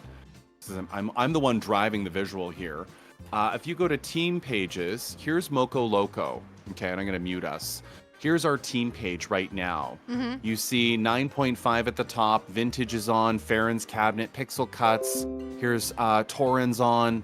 All our team, we're at 135 now. My God. Wow. That's insane. I hadn't looked at the numbers since. I love But it Farron's is a Cabinet, by the collection way. of streamers. I know, Farron's amazing. I love Farron. Yeah, they are so fun. But you see all of them here, and as I'm doing this, you can see me showing us in infinity mode. as we're looking at ourselves. Teamception. Teamception. Totally streamception going on. But it's a group of us who basically have come together and saying that we really believe in what the Moco Made team or group are doing as a part of the Moco Locos. You can read our comments here about our team. There's a Discord that pulls you to the Moco Maids. There's the application form. Obviously, there's rules to follow, like, we shouldn't just randomly apply to a team and hope we get in. Who the heck are you? Have you introduced yourself? Have you said hi? Have you hung out?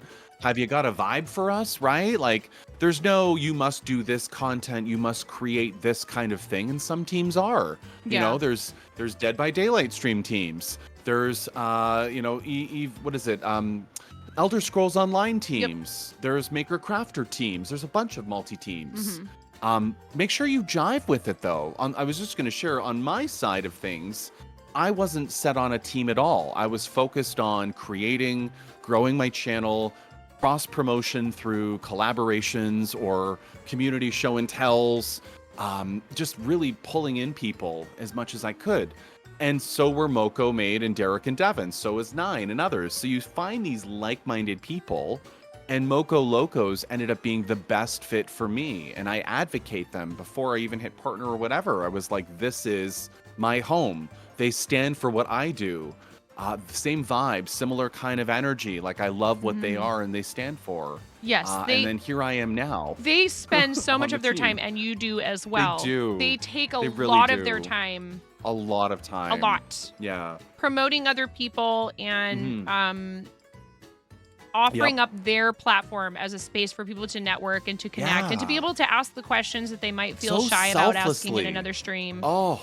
And, you my know, you favorite should be things. cautious because different people Yeah. have different, rules and levels of comfort with things like, that might be perceived as self-promotion. And I would always tell you, if you're not sure, what's the 3-letter Ask. word? Ask. Just ask privately. Hey, I don't know if this would be considered self-promotion. And because, the thing is, I understand we get excited about our own projects. Of course. We want to share our creativity and our passion for something with as many people as possible. But a lot of times, especially, we get the young people that come in that sometimes I think are just very misguided, and they think, well, it's like the we need to talk to you about your car's extended warranty approach.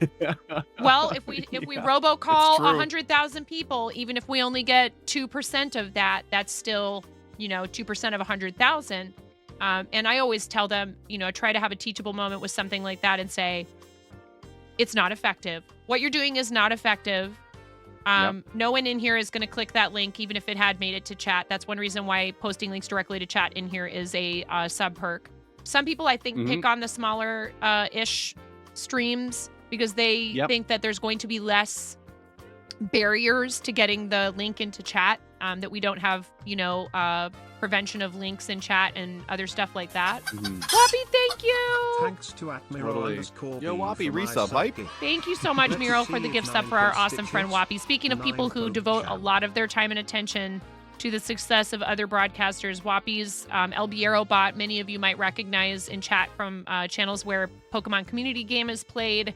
And we've also used it for distribution of skin codes for stream readers, skinathons, which we no longer do, but it's still a very valuable tool that I think a lot of people could benefit from if he does decide to develop it further. It could be used for a lot of different applications. And he has like giveaway stuff in there and other integrations. So PCG and stream readers and all kinds of cool stuff like that. And I got to hang out with Whoppy at TwitchCon. It was so much fun. Please Love give our that. friend Whoppy a follow. So yeah, I mean, I think that it's really great that these spaces exist. I think it's important. I think it's really good and healthy for people to have a place where people are like, yeah, ask away. Please just go ahead and discuss any of it that you want.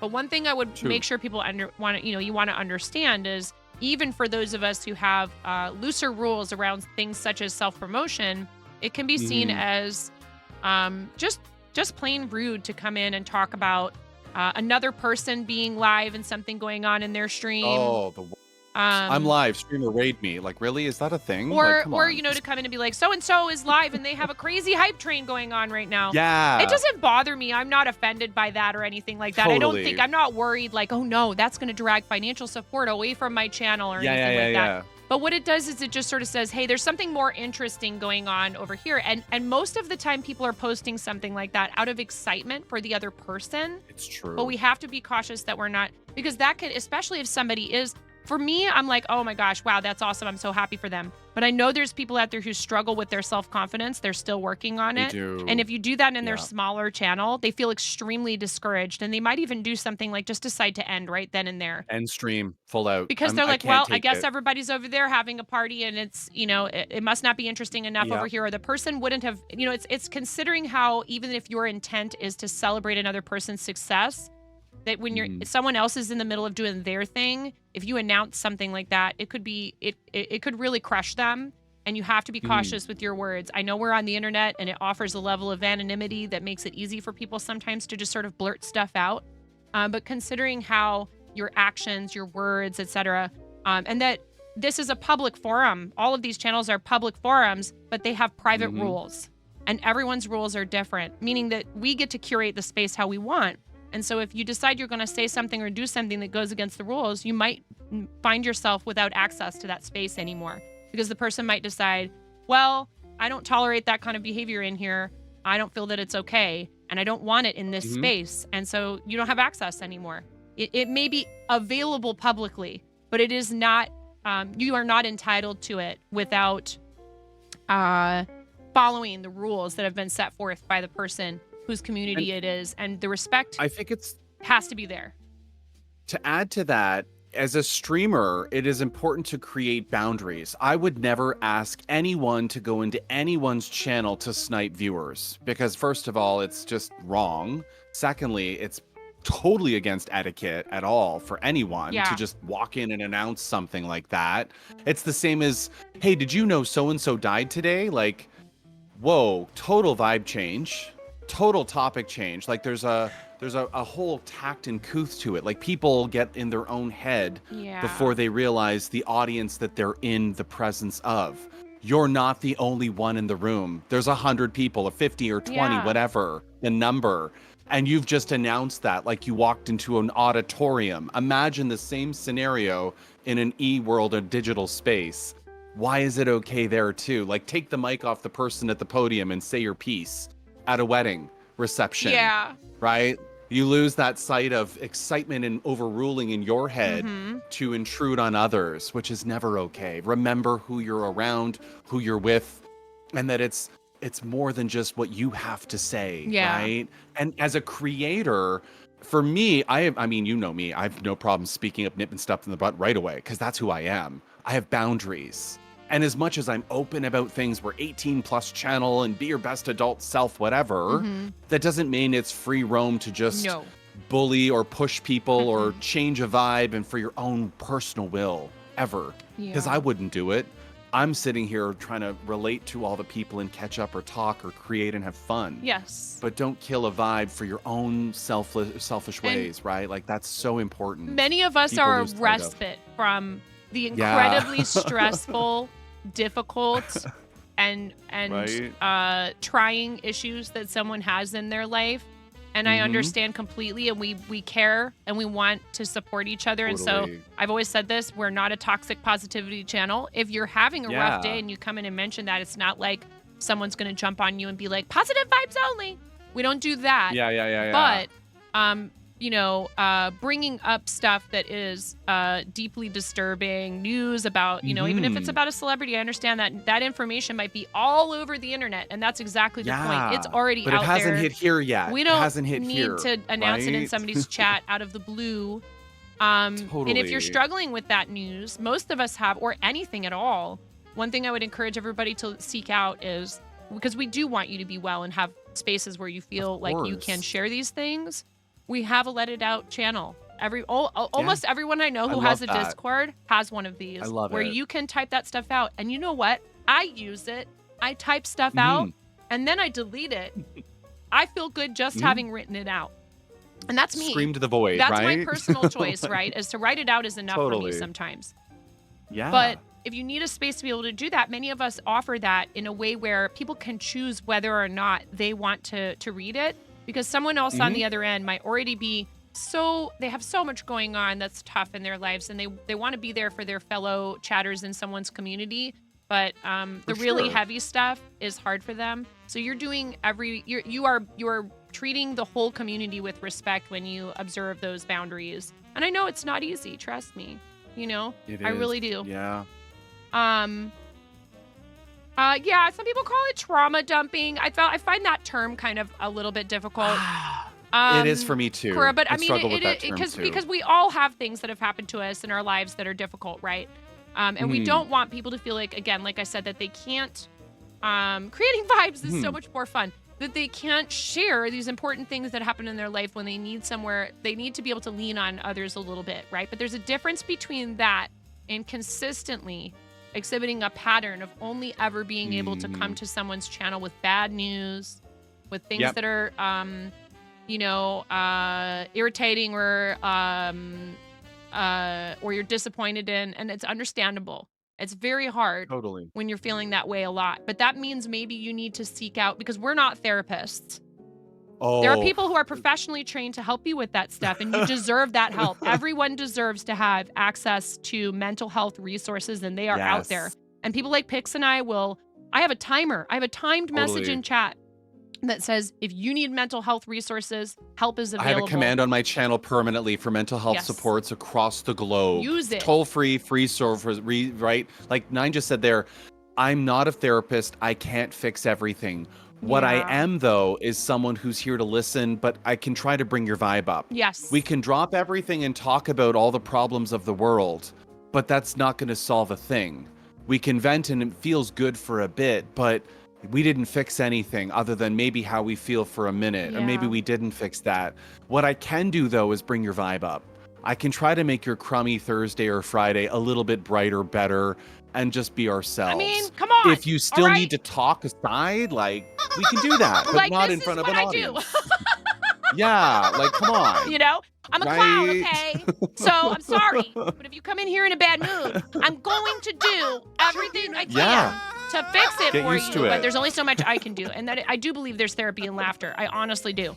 But again, we're not qualified to help you with the really big, bad. I'm not your therapist. I will never be that. And there are people who and are it's unfair to professionals, expect that right? of somebody when they are not offering that already. And also, you know, again, I wish these resources were free for everyone. Also, Slippy Dude, who I do saw on your too. channel again. I'm glad to see Slippy around again. It was awesome. I know, he's up at the top. I was Yay, like, oh yeah, we Slippy. gotta get Slippy in. I'm picking colors I here. love all these We names. can It's change all so of lovely this. that all these people chose to support the charity. It's pretty Totally. awesome. But like, you know, I And I'm say only it cramming too, them in the an way I area see to it fit is, them I later, but reserve yeah. the right to try to cheer you Yes. up. It's fine. If you're having a hard Yep. time, there's nobody who's going to tell you, like, knock that off in here. You know, we don't want Totally. anybody to feel like that they're being invalidated.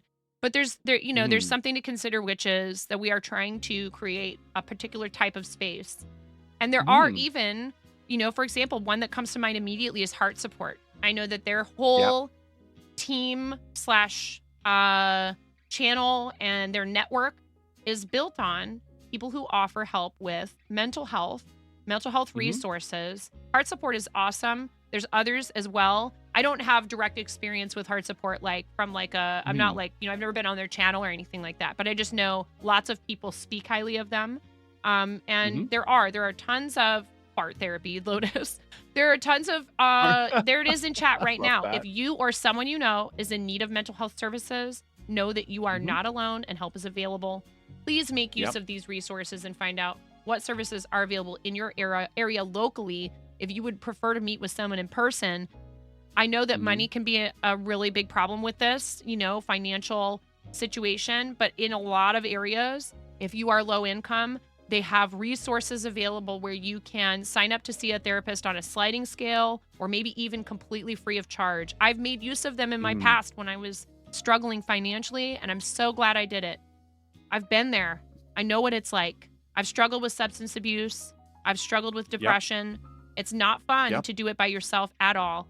And if you need help, you shouldn't feel bad about asking for it. But we're not trained professionals in that particular arena. So we want you to get the right kind of help, you know? You'll eat chili next And week. even if you're seeking the right help, I'm not the help that's better than the help you have. I'm just a part of Yes. the day to help bring it up, and you have your help Me, right Lotus. already established. I will be stitching it.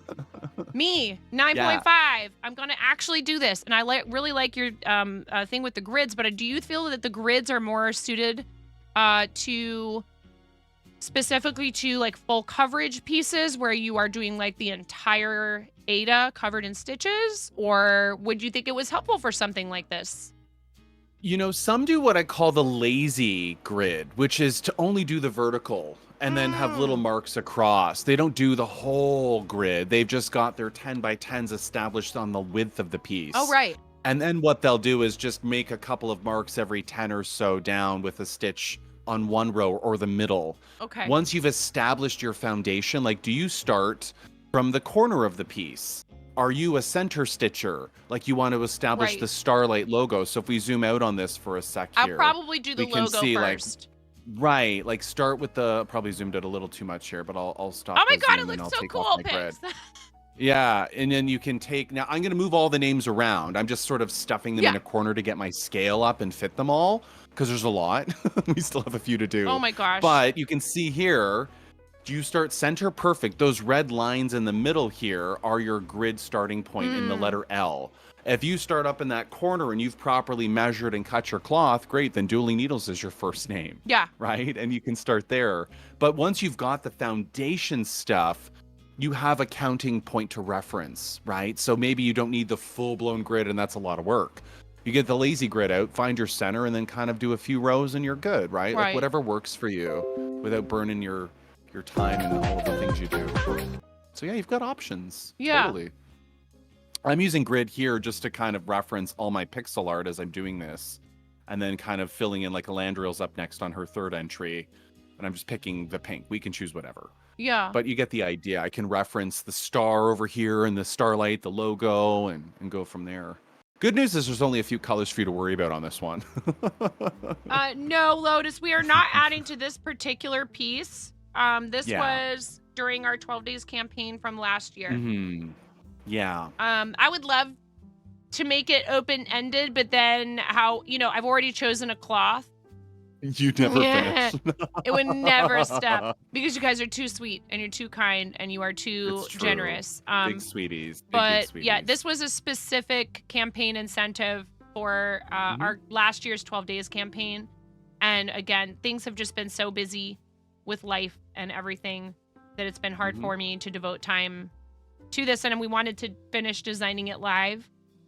So Yep. poor Pix had to be like, woman, when are we doing this? The gentle push, the gentle nudge, right? Hi, Andrew. Welcome in. And thank you for that Do it. follow. I do appreciate it. Thank you very What's much. up, Andrew?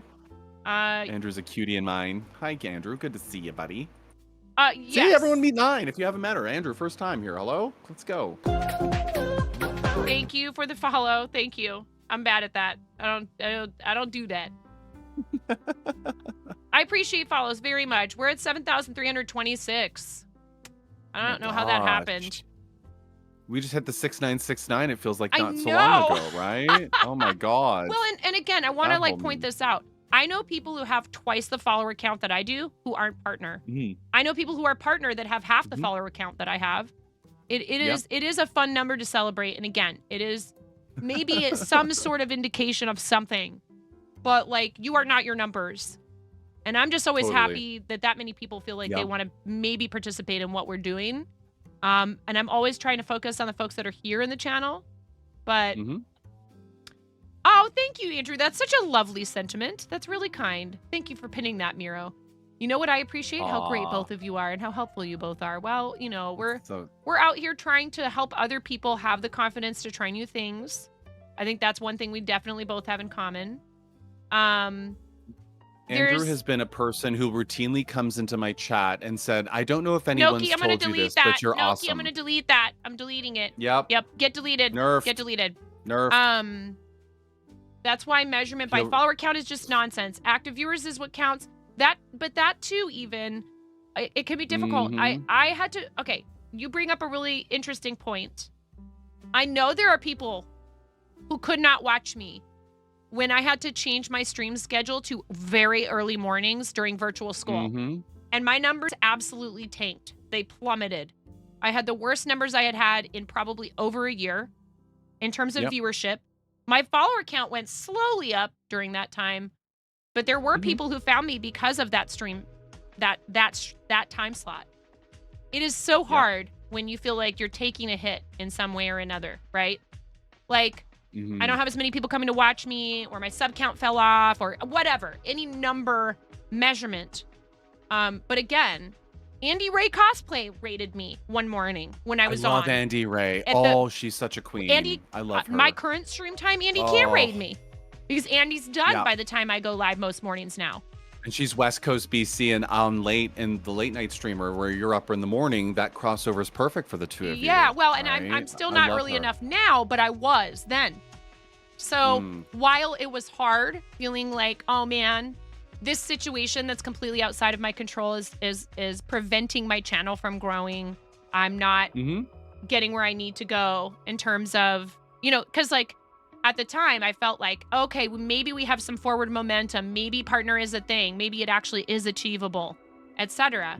And right when that was the case, and when I started to consider whether or not streaming could be a full-time career for me, everything fell apart with the pandemic. It was a double-edged sword. It did give me actually a lot of time to work on content at certain, and like it was the only way I could earn an income because I tried applying for work from home jobs and I just couldn't get anything. And I was a restaurant employee. There were no restaurant. I was a server. Cooks could still do to-go orders, and they had maybe one or two employees helping people pick up their to-go orders at standard traditional dine-in restaurants that managed to make it through the pandemic. They would only have to have one or two people on at a time to answer the phone, take orders, and get them together and ring people up. In fact, they probably could just have most of the kitchen staff, kind of fill in doing that for the to-go stuff. And understandably so, they had to keep their costs as low as possible without being able to be open to the public. Only a few restaurants that I worked at in the past managed to make it through the pandemic in Portland, and I worked at a lot of them. So it was really hard. It was a very difficult time, but I made it through it. And I kept going, even though it was not ideal. I was only live for like an hour and a half every morning. We all know that's not ideal. My husband, bless his heart. Why can't you just stream for like an hour? Oh, I love you, honey. Imagine. And it's understandable. He doesn't get this. He's very. You can appreciate. You can understand where he's coming from, right? Oh yeah, God, that should just sure. stream an hour, right? Oh because yeah, people don't show up right away, and that's just how it is. So it's true, and it's okay. It's totally okay. Especially if you are trying to get an average viewership for something like Partner, then you need to be staying live for at least 3 to 4 hours to get to your, highest view count, and maybe have people decide they want to read you and introduce their communities to you. You're just not going to have enough opportunity in an hour-long stream for that to happen, right? So it was hard. It was very, very hard. But we kept going. I kept going in the only way that I could. If I'd have had to set it aside completely for a little while, that would have also been very hard. I know people who have had to do that, who've had to make that choice. I know people who've had to decide they're going to go and take a job outside of the home and quit doing full-time content. I know people who have had to go to take care of like a relative, or there's been a natural disaster that has prevented them from having access to the internet entirely, like our friend Ramen Pond. There's all kinds of people out there who have various issues that prevent them from being able to stream at the times they want, or the amount they want, or at all. And they still choose to keep going because they love it that much. So it's okay to come to the conclusion that you need to take a break. When you come back, don't immediately assume that your lower viewership and all that is going to stay like that. You got to keep at it. If you persist, it'll be okay. The other thing too, I'll say is that there are some people, and I don't get into names specific, but like in general, what I find is there are people who just love misery. They love to commiserate in misery because that is what they're used to. They're used to beating themselves up. And I'm always bringing people up as much as I can. And I'm speaking in general, right? There are people who will say, how's my day, so that they can dump their day on me. They don't really care how my day is. They just want to get to dumping their day. And I see through it because I'm not stupid, right? Like I do know the pulse of people. But you can choose to be both. You can choose to be negative. You could choose to be optimistic. Or you can choose to be in the middle somewhere. I like to be a realist with optimism so that I never lose hope or faith. But I'm also never trying to dump negative into someone's channel, right? Like I'm like, hey, had a bad day, don't want to bring the vibe down, right? Like I can say that too. Or I can write a wall of dumping my day and totally bringing a vibe and change it, right? Like it's a balance to folks. Like I find it's give and take. There has to be ebb and flow to who you are in a group of people. You are never worth more than everyone in the room. Never forget that. You are worth as much as everyone else. But don't push yourself ahead of everyone like you're jumping a line, right? Like don't take my kindness and niceness as something to be trampled on because I am that guy who's nice and will listen and acknowledge. But don't ever push your weight over me or in front of me or others because I will see through it, right? Yeah. Or I'll ignore your comment in chat because I have to keep the flow going. But if you're going to constantly be the trumpeter who announces the negativity, you kind of highlight yourself, right? You become that person that everyone expects to be that person in a chat full of people, right? It's ebb and flow to it, right? There's got to be give and take. We also start to feel as though if we are offering solutions to these issues and the person does not hear us. Like I'm the solution now, but I'm not, right? Or you know, and I understand too, like again, this may harken back to the whole thing with like if you're having a really you know, big issue with take 5 or 10, right? Yeah, like then like what do you do to move forward from that? Because we all want to help each other grow and progress and to gain skills we didn't have before. And Lotus, you asked, this is not a new craft for me. Thank you. I'm sorry, Miro. If you want to pin questions, mods, that will help me. Yeah, pinning questions are great, and I can see too. And use your highlight button. Like Andrew's comments, great, but pin a question too. I cannot say this enough times. It's 10 channel points in here for a reason. If you have a question, highlight it so that I see it. Because I'm trying to read chat, have a conversation with my friend. Admire this beautiful work he's doing simultaneously. I don't know how he's doing this. We love you all. We don't want to miss you but either. Lotus asked if this is a new craft for me. No, it is not. I actually cross stitch from about like 9 years old until I was 11. Hello, Connie. Speaking of cross stitchers, until I was then I started doing music in 5th grade.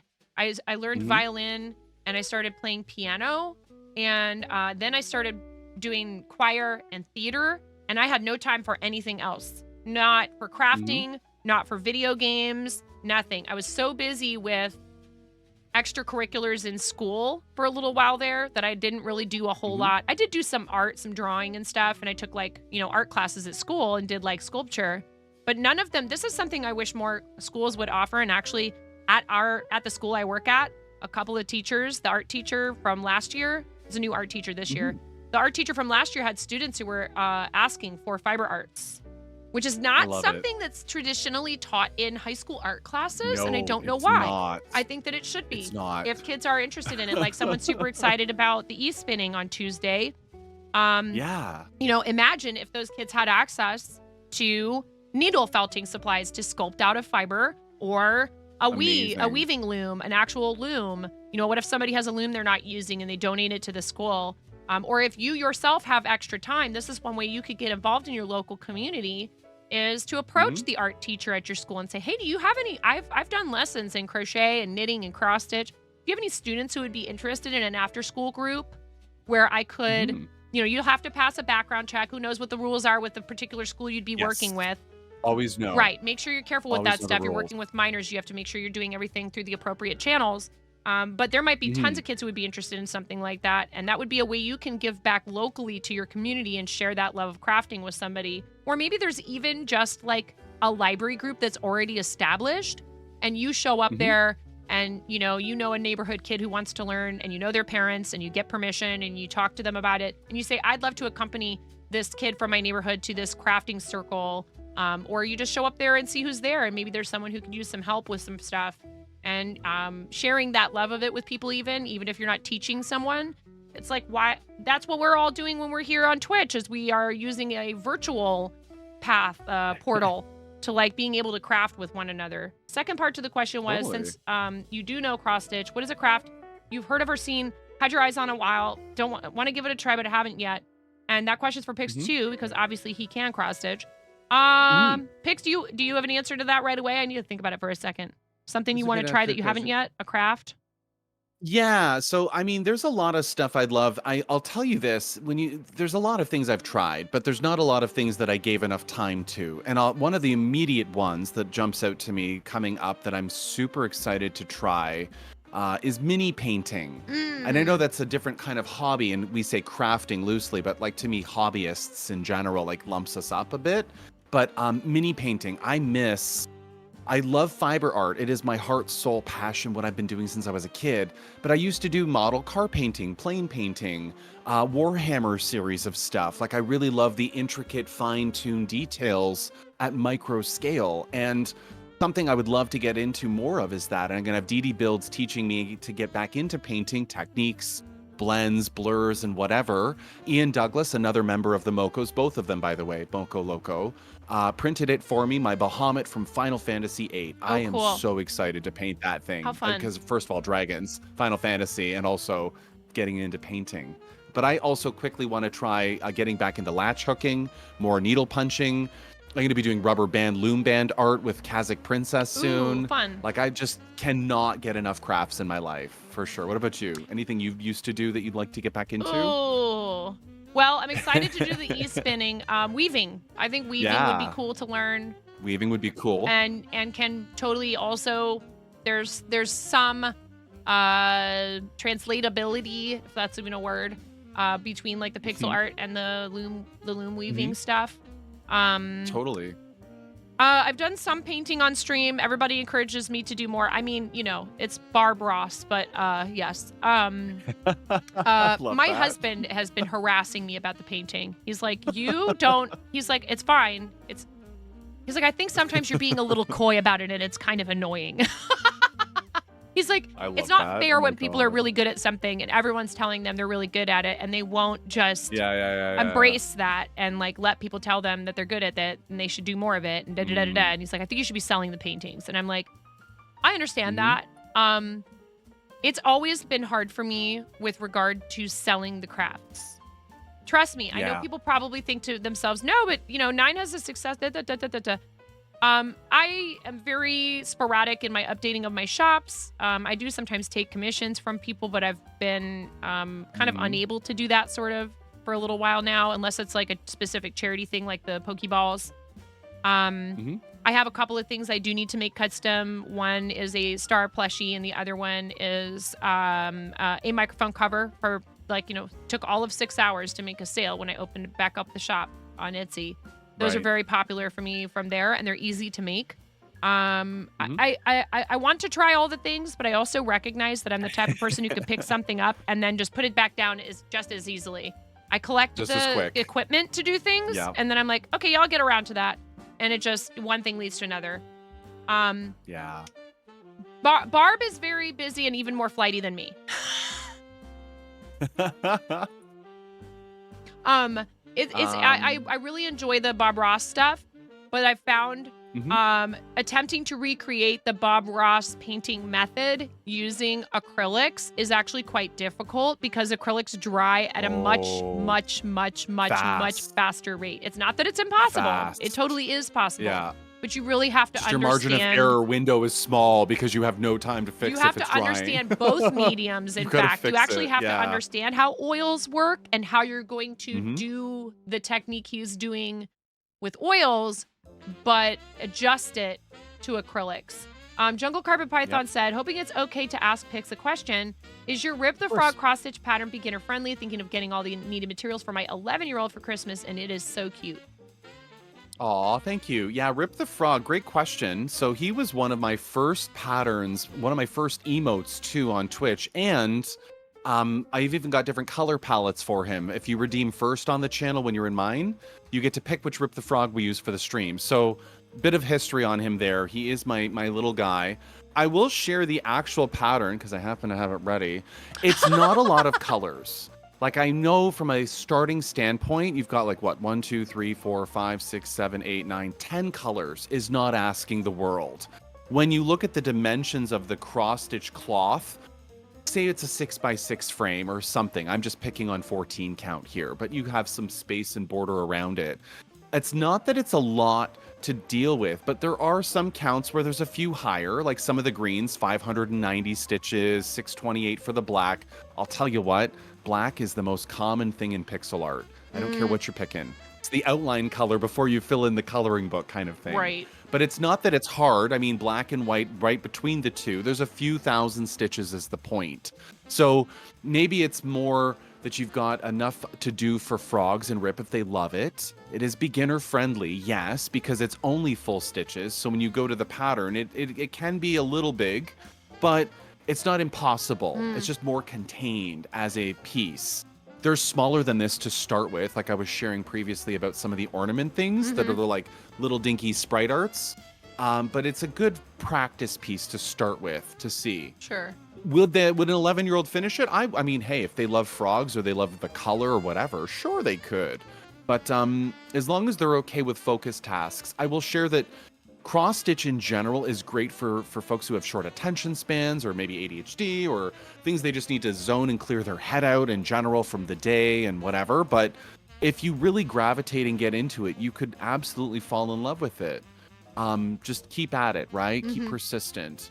Maybe for kids, the easier one to do is some of the holiday ornament ones, you know, because they're very tiny and there's less colors, less stitches to do, but only if their focus and attention span is short, where they don't want to do a massive piece. So some of these might be easier to do just from a focus point. And, you know, if and that again, helps these answer could be your done on the question. plastic canvas as a sort of way to do it in a little bit larger and maybe easier to handle I love format for these kids sheets. that might not have the fine motor awesome. control to hold a small Totally. needle and mess with Ada. Although there's Ada that comes in Tension. 11 count and Right. Yeah. and lower. Absolutely. So you can get You Ada that's know. bigger for sure and use that yeah, instead. for sure. Little Rock Painter says, I Great take question. the negativity that is karma and use it as a positive way to bring out through happy vibes when I'm in someone's live stream chat. Yes, and that is important. And we do appreciate Totally. people who try as participants in someone else's channel to keep the positive vibes going and everything. You know, Yeah. we do appreciate that because it is the thing is, even though we are the ones hosting and yes, it is our space, we have responsibility and also I don't want to say power. That's not really the right word. We have, I know what you're saying. you know, we should have control over how the space, you know, is presented and maintained and all of that. We want you to feel like you're a part of that. You know, we want people to feel a positive sense Yeah. of, you know, a small amount of ownership. But again, we're the ones who have to make the decisions about how the community is run. And when we feel that someone is not respecting that, it can be very difficult. And we don't want to have to make the decision, for example, to like fully remove someone from our communities. But Boundaries. sometimes we have to do Right. that in order to preserve Yep. the experience for everyone else. It's So it is true. helpful when people are doing that. You know. And And it's then nice to see people supporting, but also realizing that they're not the solve either, right? Like sometimes you need to vent and take 5, 10, or just sit in the background and lurk. Or hop in at a fun moment or some energy moment or some meme or joke the streamer's a part of or whatever. dueling But needles.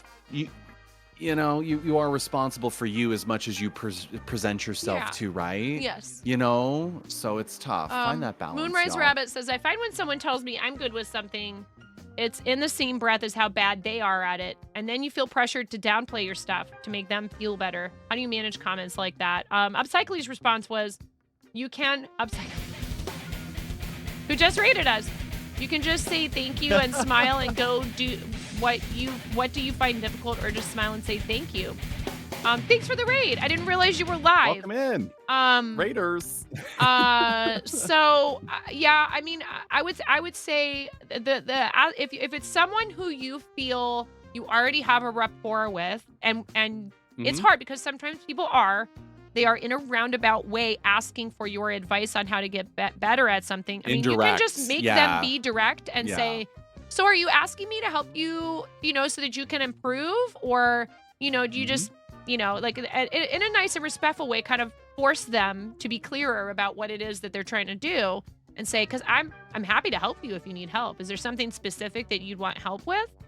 Or are they fishing for a compliment about how great their stuff is, and so they are telling you that they're not as good at it as you are? And people do that sometimes, and I'm not trying to, like, you know, bash anyone for that. I think it's a pretty common thing. But you can say, hey, you know, everybody's, again, talent is a pursued interest. No two people's path is the same. It's the same stuff over and over again about how we all approach this with our own unique experiences levels of skill. And the comparison monster is very real, and it's very easy in this It day and is. age with social media and all this other stuff. You look at someone's Instagram and you go, "Oh my God, look how amazing that looks! Look how good they are at this. Why would I even bother?" Right? I'm never going to be that good. Not with that attitude, for sure. No, you're right. For sure. The you're not second you gonna said be I'll that never good, be ever. that way, you are right. You're The already, second you yep, said you've I already think I can sealed do the that, deal. So you've made your answer up already. and you can right? have that thought in your head for sure. It's going to occur to you, right? And then go, but you know what? Maybe I don't even want to be really good at that thing. Maybe there's other things I'm actually more interested in and I feel more comfortable with. Or maybe I could be that good at it and I should just practice and seek out, the advice of people like this who might have, tips and tricks they could offer me or whatever, as long as they're, they have the time for that, because time is a very valuable and very important resource. And we should never act entitled to someone else's time. But, I do understand that can be hard. But I think, the best way to go about it is to say, hey, I really appreciate that compliment. And I'm here if you ever want to bounce some ideas off of somebody, but I'm sure your work is great. And just leave it at that, because, it depends on the person.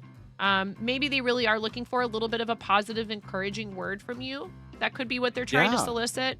But you should not feel like you have to downplay something you are good at and you are proud of. No. Because someone else is struggling with their self-confidence. And I think you said it best, the comparison monster, like you are a different person. So why would we be any bit of the same as anyone, whether it's our art we're doing, creating, the roundabout sort of compliment that I'm looking for or fishing for, whatever. But one thing I will never, ever do on this platform that I am firm on is compare myself to another creator, whether it's as a content creator here broadcasting or a designer as a creator or sketches and things I do or what have you, because I don't care to fall into that trap of self-envy of others or loathing and things like that. Like, I really don't want to feel that way because it feels bad, right? Yeah. If someone's fishing for a compliment because of the way they've said something, like, use your judgment, but also find a careful way to navigate that without directly calling it out, right? Like, it's okay to envy someone and what they do. Like,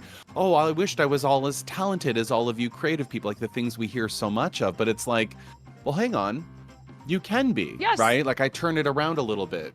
If you're interested enough, if you have enough drive and motivation to want to take the first step and take that curiosity and realize it. Yes. Curiosity is the first step. You've seen something that piqued your interest, something that attracted you or appealed to you. Maybe it's a fandom, something you have in common. Great.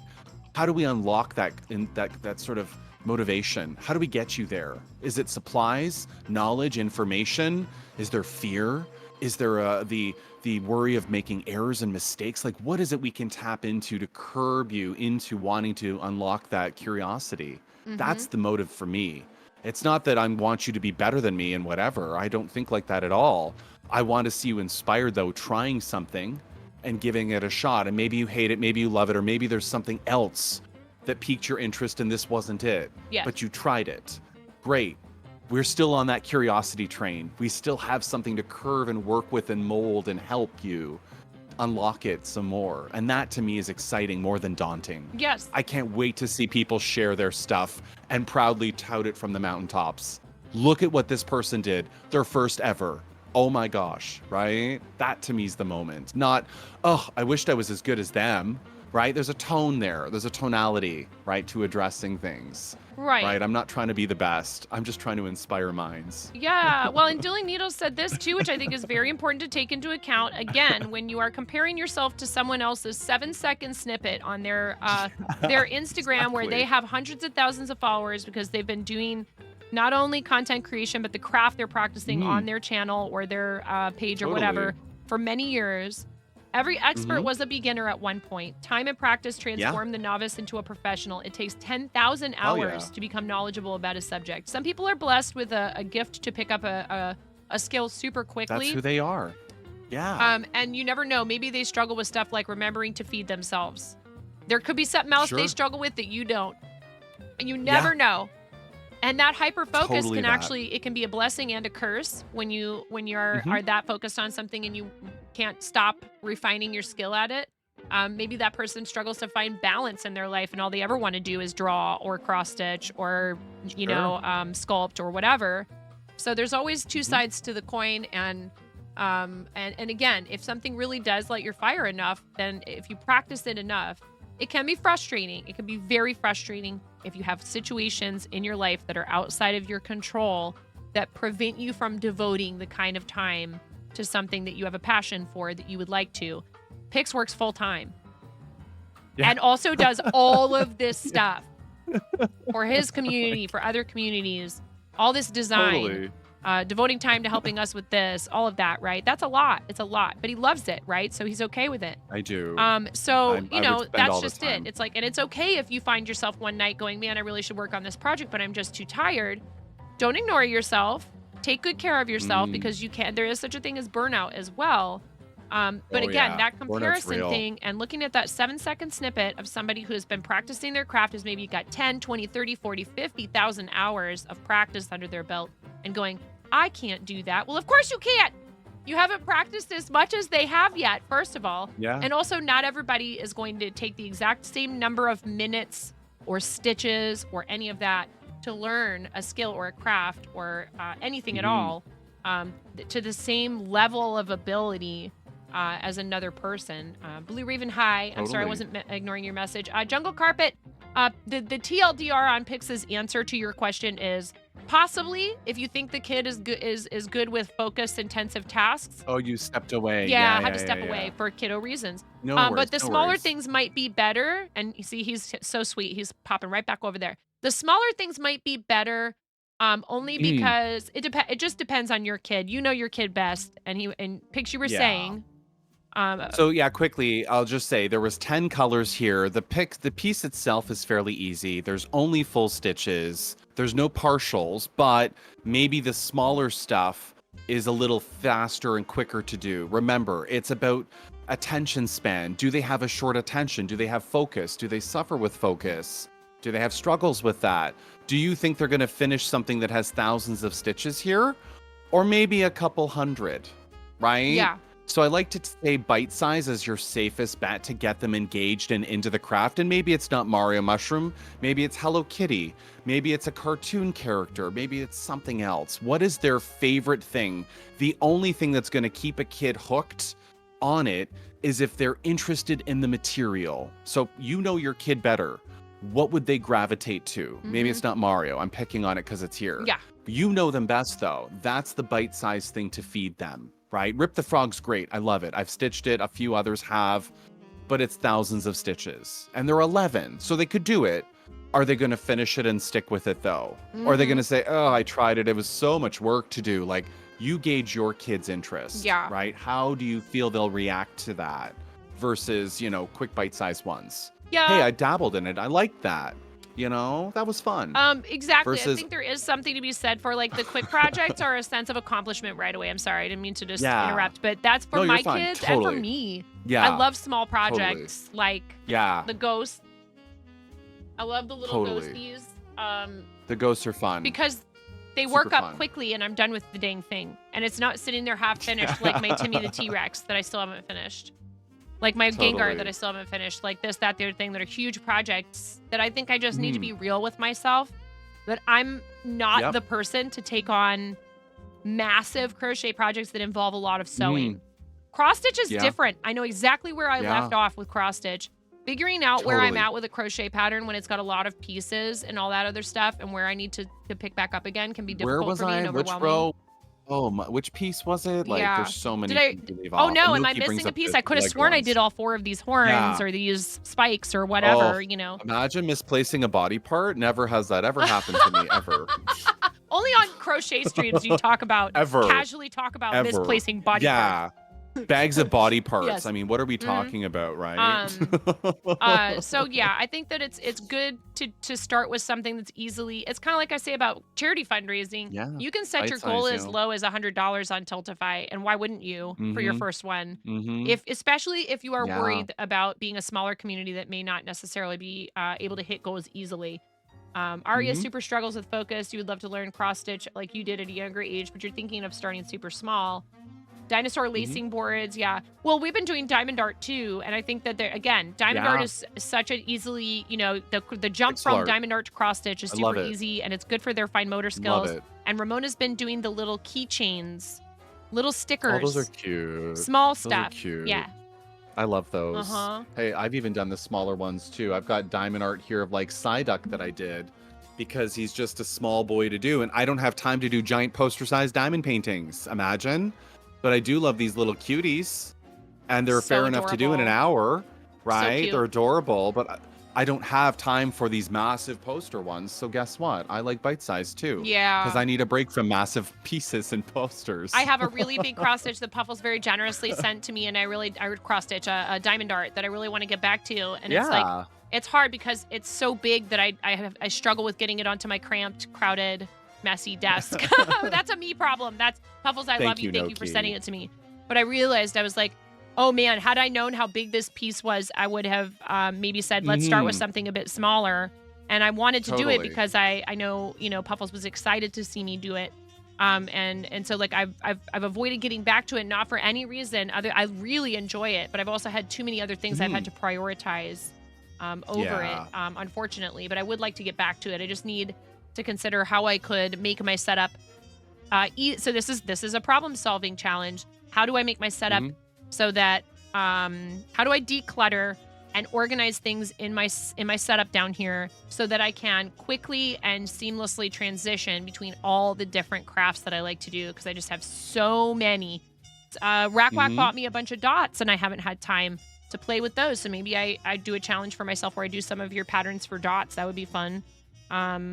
Yeah, and Noki was bringing up too, like some of these just as an example, not to tout my horn here, but like they were designed as small, bite-sized 16 by 16 pixel art pieces, but there's also cross-stitch patterns here too. And Noki, for example, has been stitching some of these and was missing a few colors at a point, got the rest of them. There's 41 colors in total for all of Lego dots, so you don't need all of those, but stitching a Kirby, a Minnie Mouse, a unicorn, like finding that subject matter where a kid's drawn to and has that imaginative moment, or that curiosity is like, oh, I love that. Oh my God, because it's pink. Like, great, right? We love how kids think. But also playing to that, hey, I found this pink pony, this pink Kirby, this pink cupcake. Like, help them, right? Give them examples. Yes. Show them that, and you'll see where their eyes are drawn to. That's the best part. Yeah. Kids wear it right here, right? Like, they'll know when their eyes light up like the room. They know what they love, or sometimes they just need to see stuff. Then you'll know. Right. So Plus, giving them a choice of all those different things where they're gonna. They often children, I feel like they feel as though they don't have a whole lot of say or control in their lives. Like everything is decided for them. And so, in these moments where you're practicing creativity, giving them power over deciding which of the projects they'd like to do, I think is good. But yes, if you're limiting it to a set of designs like this, it's going to be stuff that's not too crazy hard for them. Oh, look, there's Amish's logo. That's great. I know. I did that with him on his. I know. my Build birthday time. That's last not year. a thing in here, but maybe it should be. But we would have to ask Pix if that's okay. Oh Lord, Wink. everyone wants that one. I don't. Hey, if they want the clip, it's on how many channels at this know. point? So yeah, I think again, tackling a project like this, it would have been hard for me to design it myself. So we're very fortunate to have Pix's help. If you think good news. you are ready for We're at designing, 7 names left. 7 names left? You machine. And we only need the small ones. All the mediums are on. Now I just need to pick a 5-stitch height, which is the last of the fonts, the smallest ones. I liked that And first there's one 4 that you here. suggested. Is it This one here? the third one down, maybe? Whichever third one one- you so thought the third- would work the best. Yeah, so there's the first and fourth one in this case here. So like this one is like sort of a slanted wider font with some of the letter A, and then the first one is kind of like your traditional, like where I can massage some of the letters and spacing. But Yeah. looking at the all row at the top, it's a very similar font to what you've got going. Right. Maybe some of the others in there, but I don't mind it. I actually do enjoy it. This one's all lowercase, so it doesn't really fit the small type size, and then there's this one which is also very pretty, Very cool. but shifted sort of to the right. They're both cool. I both like them. Mega, this is a So- cross-stitch piece that Pix offered to help me with. Yeah. Thank you for shouting out Bread. Bread, when is your extra life-a-thon? Brad, it's getting close, isn't it? This is a piece to commemorate our campaign for Starlight Children's Foundation. We did a 12 days campaign last year where I offered specific donation amounts as a redemption for getting your name on this piece. So I'm going to be stitching this. Starlight is a, they have chapters in other countries, but the one I fundraise for is the United States chapter, where they bring video game technology, VR technology, art supplies, books, little red wagons, custom hospital gowns that have a bunch of the characters like that Pix has pixel art of on these really cute, comfy hospital gowns. They deliver happiness to seriously ill and injured children, hospitalized children all throughout the country. They were founded in 1982, and I am a 2023-2024 Starlight Ambassador, and I've been fundraising for them for 3 years now. Oh, now get out of here. Ambassador. No big deal. No, NBD, no big deal. I am so honored to work with them. Honestly, this is not It is meant, truly an honor. Again, this is not comparing them against other charities in a negative light in any way. They have been so incredibly kind, involved, a lot of personal communication and contact. They really do try to reach out to us as fundraisers and ask us for suggestions. They ask us for input. And when we ask for things, they do their level best to make those things happen. And we also do tons of fundraising for St. Jude. We've fundraised over $63,000 for charity, and about half of that has been for St. Jude. And I love them, and I will always, keep them in my roster. But working with Starlight, I think is really fantastic because they offer you the opportunity, much like how Bread is doing Extra Life, where you choose local hospitals to work with through Extra Life. Starlight will approach you after you've funded a handheld and say, all right, here's where would you like us to put a handheld, and what would you like the engraving to say on it? Your community gets to be represented on that Nintendo handheld, that gaming rig, and the stuff that you fund. They will ask you, okay, so would you like it to go to a Portland hospital? So several handhelds have been funded for Randall Children's Hospital at Legacy Emmanuel in Portland, which I have been seen at, which one of my children has been seen at. Unfortunately, we never want to have to take our kiddos to the ER or anything like that, but I have been a patient at this hospital, and they're great. They give wonderful care. And to have that power to deliver that to your local community. And the feedback I got from Starlight was they had not received gaming from them in several years, and the gaming they did have was in such high demand. They were thrilled that someone else had chosen them as a target for these handhelds. So lots of people work with different charities that benefit, injured kids, ill kids, whether it's cancer research, whether it's, again, something like Extra Life, where they just support hospitals in general that have, focus on pediatrics. St. Jude doesn't just research cancer cures and treatments and prevention. They do a lot of other diseases as well. And I kind of feel like all of them work symbiotically. Like, you never know. It's entirely possible that the hospitals that people pick to work with through Extra Life are also receiving Starlight programs. And then the Starlight stuff helps those kids getting those treatments that were developed at St. Jude, but that are offered to the medical and scientific communities at large to get through those treatments, which are sometimes extremely difficult and uncomfortable. Chemo's no joke. So that is why we're here doing this today. And I really appreciate people like Bread, whose whole channel is charity. Every single drop of revenue that comes through Bread's channel goes to the kids. It goes to Extra Life. And that's a pretty huge, awesome, positive example to set for others. Very selfless. Bread will say it himself first. He's like, I'm fortunate to have a job that takes great care of me. Like, I'm totally taken care of, so I'm capable of devoting everything that comes through here to the kids. Good for you, Bread. Good for you. Oh, awesome. They rattle off all the different programs they work with. Yes. And so it all comes together. Honestly, I feel like we're all part of the same quote unquote ecosystem when it comes to trying to help kids and their families. We talk about this a lot, and you guys will watch some videos with me during 12 days. I won't chop the onions just yet. Starlight is in UK. Yeah. So they are trying to expand their programs as well, but they're in Australia, United States, and I guess also UK and probably Canada as well, I would imagine. But Yep. anyways, you know, I think the parents will tell you it's just such a relief for them to see their child have a moment of distraction, happy distraction, wholesome, you know, gaming with a hospital staff member, or you know, the clothing thing, the gowns. It's something you take for granted, right? Kids are very fond. Ooh, I do like this font a lot. They're very fond Yeah. of their own comfy clothes, right? We all have favorite clothes. Adults have favorite clothes. Kids maybe even doubly so have like their favorite PJs. They have their favorite dress they want to wear over and over and over again. They don't have any of that in the hospital. So what they do is they try and provide gowns that are specifically designed with children's comfort in mind, including the designs on them, which I think is wonderful. And I got to see the gown, one of the gowns in person at TwitchCon. But if anybody has any questions about Starlight or fundraising for Starlight or for any charity through Tiltify, I will do whatever I can to help you.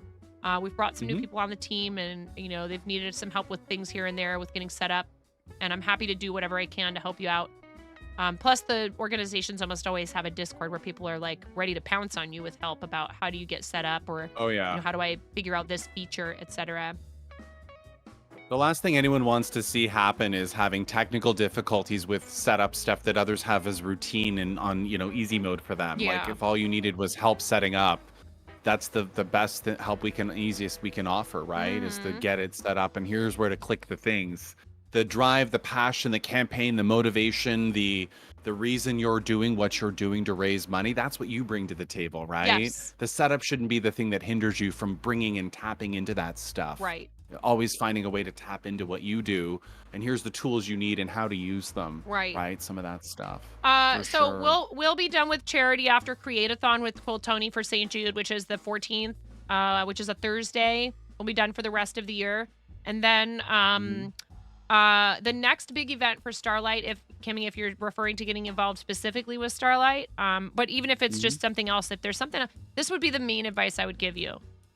Pick a cause you really believe in. Find one that means something to you. Like I was in Astro's stream yesterday where they were fundraising, not even through like Tiltify for, you know, for a thing for Astro. His brother already had a campaign set up for Movember that they do in honor of their dad every year.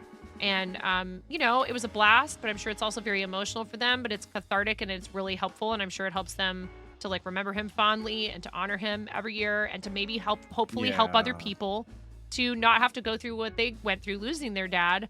And also just to promote men's health in general and awareness of men's health issues, which is so awesome.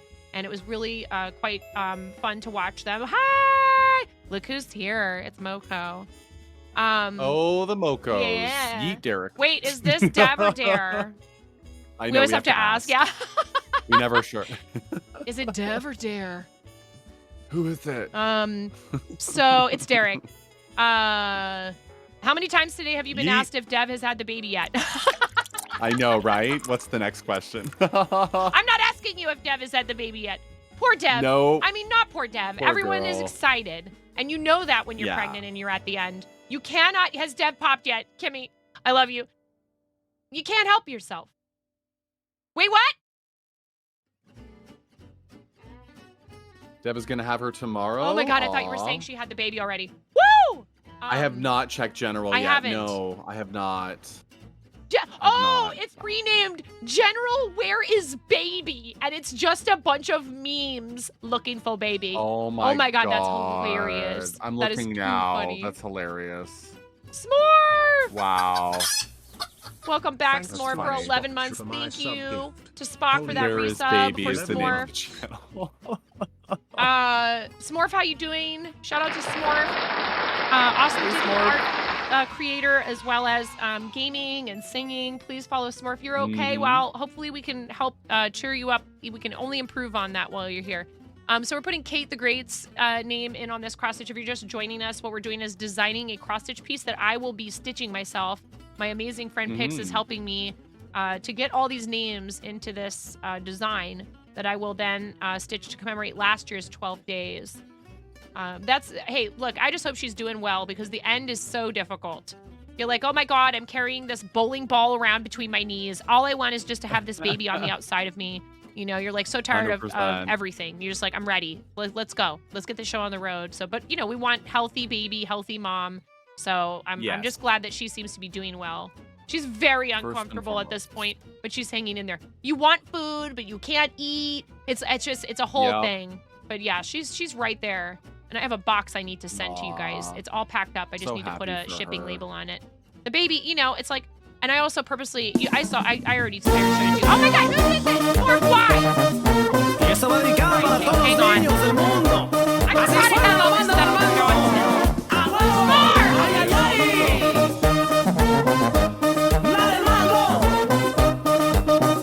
They can still hear you if you feel like singing along. I actually need to pee. Baby shark, doo-doo-doo-doo-doo, baby shark, doo-doo-doo-doo-doo, baby shark, doo-doo-doo-doo-doo, baby shark. Mommy shark, doo-doo-doo-doo-doo, mommy shark, doo-doo-doo-doo-doo, mommy shark, doo-doo-doo-doo-doo, mommy shark. Daddy shark, doo-doo-doo-doo-doo, daddy shark, doo-doo-doo-doo-doo, daddy shark. Oh, I'll do it quieter. Daddy shark. Grandma shark, grandma shark, grandma shark, grandma shark. Oh no!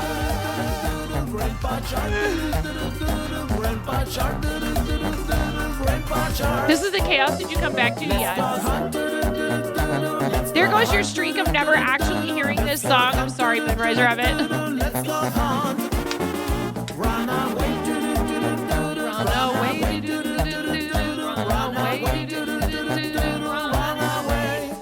We have ads starting in a couple of seconds. These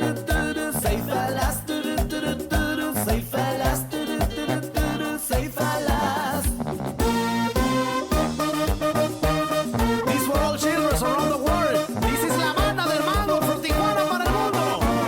¡A huevo! ¡Ay, ay, ay! ¡La del mango! Yeah, Pix, go. I'm gonna break because we're in an ad. Okay. All right? Perfect. Okay. All right. I love you, Sporf. You guys are amazing. We have ads right now, so I'm going to take a quick break and go to the bathroom, too, and take this onesie off because it's been way longer than an hour that I've been in it. You can take yours off, too, if you want, Pix, but that's up to you. If you're feeling real catty. All right? I'll be right back, guys. Thank you so much. For people like me, I'm super social. I love people. I have absolutely no trouble going out trying to make new friends. I'm a little bit of a dweeb. There's some people who definitely just don't get me. They're like, what is the deal with that chick? She is crazy loud. And what is this she's talking about? 360 no-scoping some kid. What even is that? Hello, welcome to 9.5 Kitchen, where we're going to be making the most basic ass Midwestern chili you've ever seen. My milkshake bringeth all ye gentle folk to the yard, and they're like, it's better than thine. Verily, it's better than thine. I could teach you, but I must levy a fee.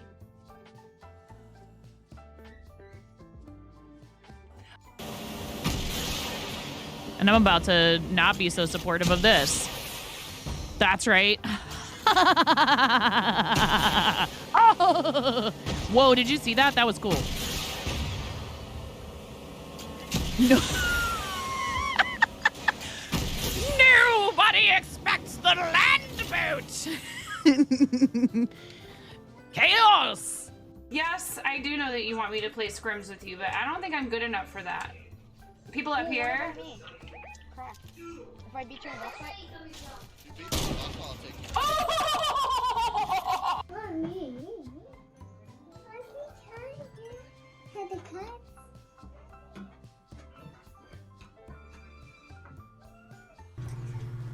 I'm sorry, I'm woefully, no, I haven't, woefully undereducated. Oh my God, she just smeared her hand that has like pumpkin pie filling all over my face. You're a mess.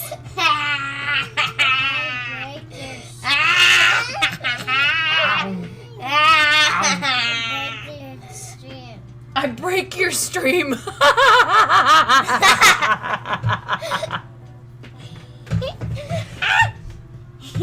She says, I break your stream. It's you. You're a witch, dude.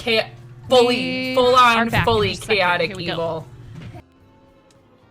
Can you hear me, Pix? We're back. Cool. I got you. All right. They're playing. It's so cute. They're playing a Lego 2-player game upstairs. I told him, I was like, hey, I know she's always bugging you to play board games and card games, which you should be doing, but there's also a ton of games that we have that are 2-player. You guys don't have to play 1-player games. Yeah. Play a 2-player game with her. Play a Lego game. He's like, oh, okay. I'm like, come on. She just wants to spend time with you.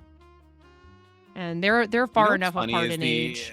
Having had 2 younger sisters growing up who are 4 years younger and 6 years younger, the gap became less relevant the older we got, yet it seemed so relevant when we were younger, right? Like, you're the older brother, the younger sister, but like the 2 of them had each other, whereas I didn't, the age gap was there. I mean, I was in high school before elementary or whatever, but they're still my sisters. I still looked out for them. I still, entertained. We still had fun times and whatever, and it was just a balance to it all, Oh, yeah. It can be tough for kids, totally. Well, you have the opposite spacing. We have 2 that were close together that were the first 2, and then the last one came 4.5 years after the middle child. So yeah, and these dynamics are different in every family, and the spacing in years doesn't always dictate how they interact with one another. Sometimes they're 10 years apart and they're best of friends. Sometimes they're 2 years apart and they can't stand each other.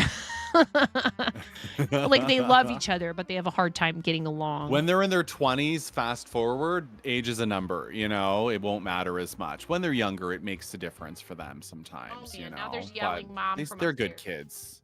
What is it? You got some good kids. Are you okay? Someone cue the mama redeem. Don't Oh do my it, God. I'm It happens all the time. It's fine. So, again, one of the reasons why I fundraise for this organization is because, for example, I have kids of the age that they would, if something happened, they would be possibly served by a hospital that works with Starlight. And I know, again, I was in the hospital for 2 weeks after this happened when I was a kid. I got a life-threatening bacterial infection. Many of you have heard this story many times, but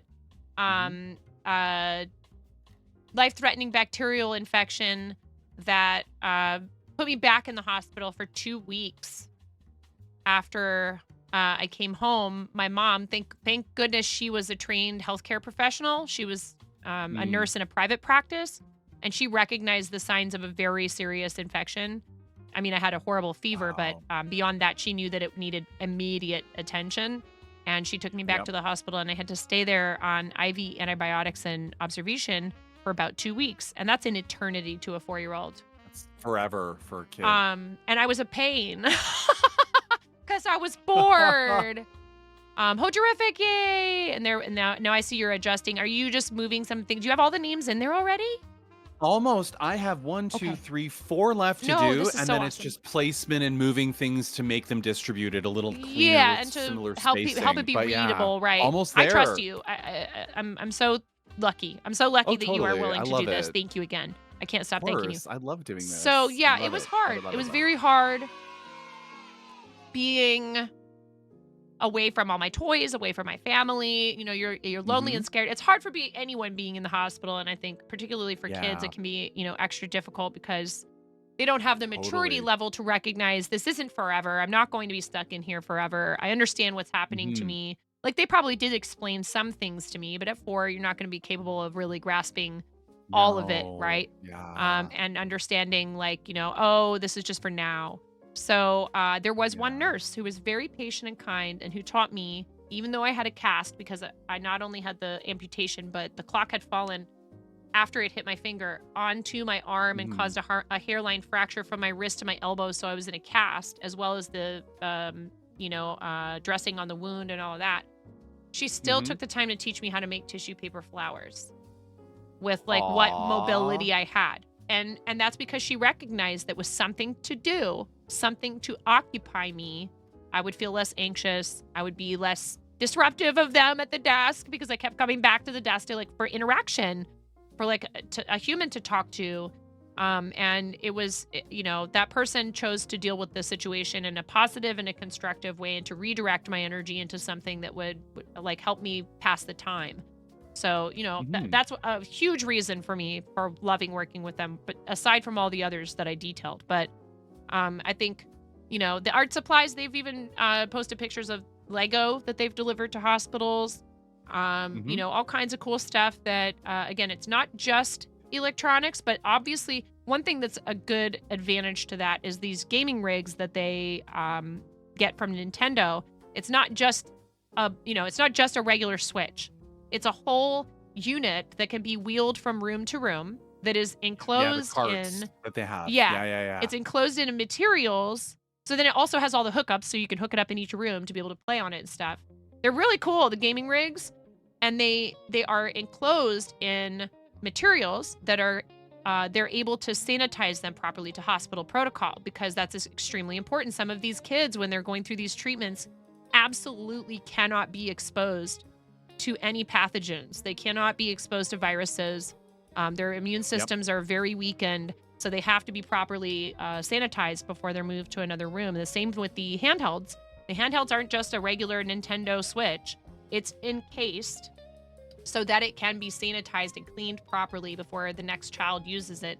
And they also have a warranty. So if anything goes wrong with these handhelds or the rigs, they're guaranteed for like 7 years or something like that. So thousands of kids get to use each of these units. It's not just like I love that. It goes so far. The gaming goes so far. And the VR is amazing, because what they do with the VR, it can even sometimes remove the necessity for general anesthesia, which comes with a whole laundry list of additional risks for kids who need certain types of treatments.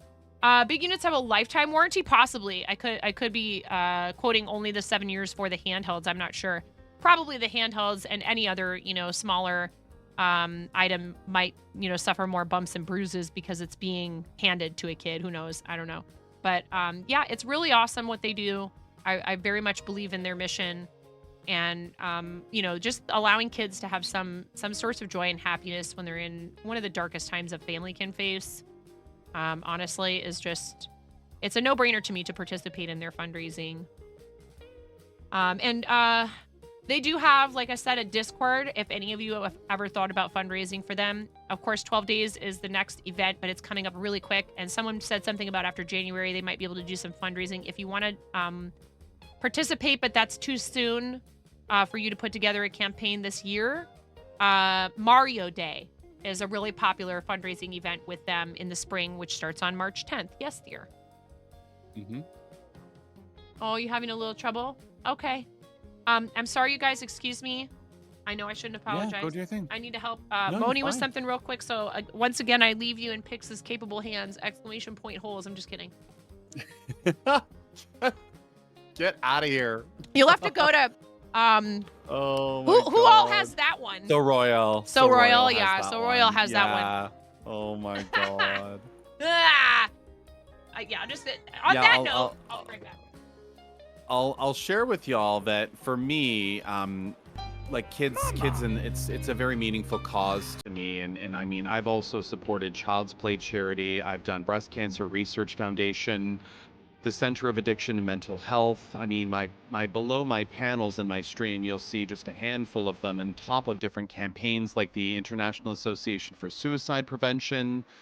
I find like there are some real tough conversations and topics that will come up inherently around sharing your story, why it matters to you, and it can really get you in a place that pulls out some very, very raw emotion. I know that to ramp up for the International Association for Suicide Prevention this year took me about a week and a half to 2 just to mentally prepare myself to share my story, my experiences, my encounters of the topic. It's a very, very tough one, and a very dark one too. And some struggle and battle with it. And it was all I could do to pull myself together to find out how I would even share my story and position me to be able to go ahead And if you know the name, Miro, I'm just pulling what's in the spreadsheet. If you have Arts. it. I don't Just know what remove A1E and put arts. I'm so sorry. I should have Arts? mentioned Yeah. that I'll do that. I'll before. do that. Yeah. I don't think Mirror That's Mask fine. would be Thank you for upset the at catch. all, but I think probably. Totally. And Mirror I was can do here that earlier. easily. Mirror, are you listening in? Yeah. Maybe Totally. So if Mirror happens to be lurking about, she could confirm.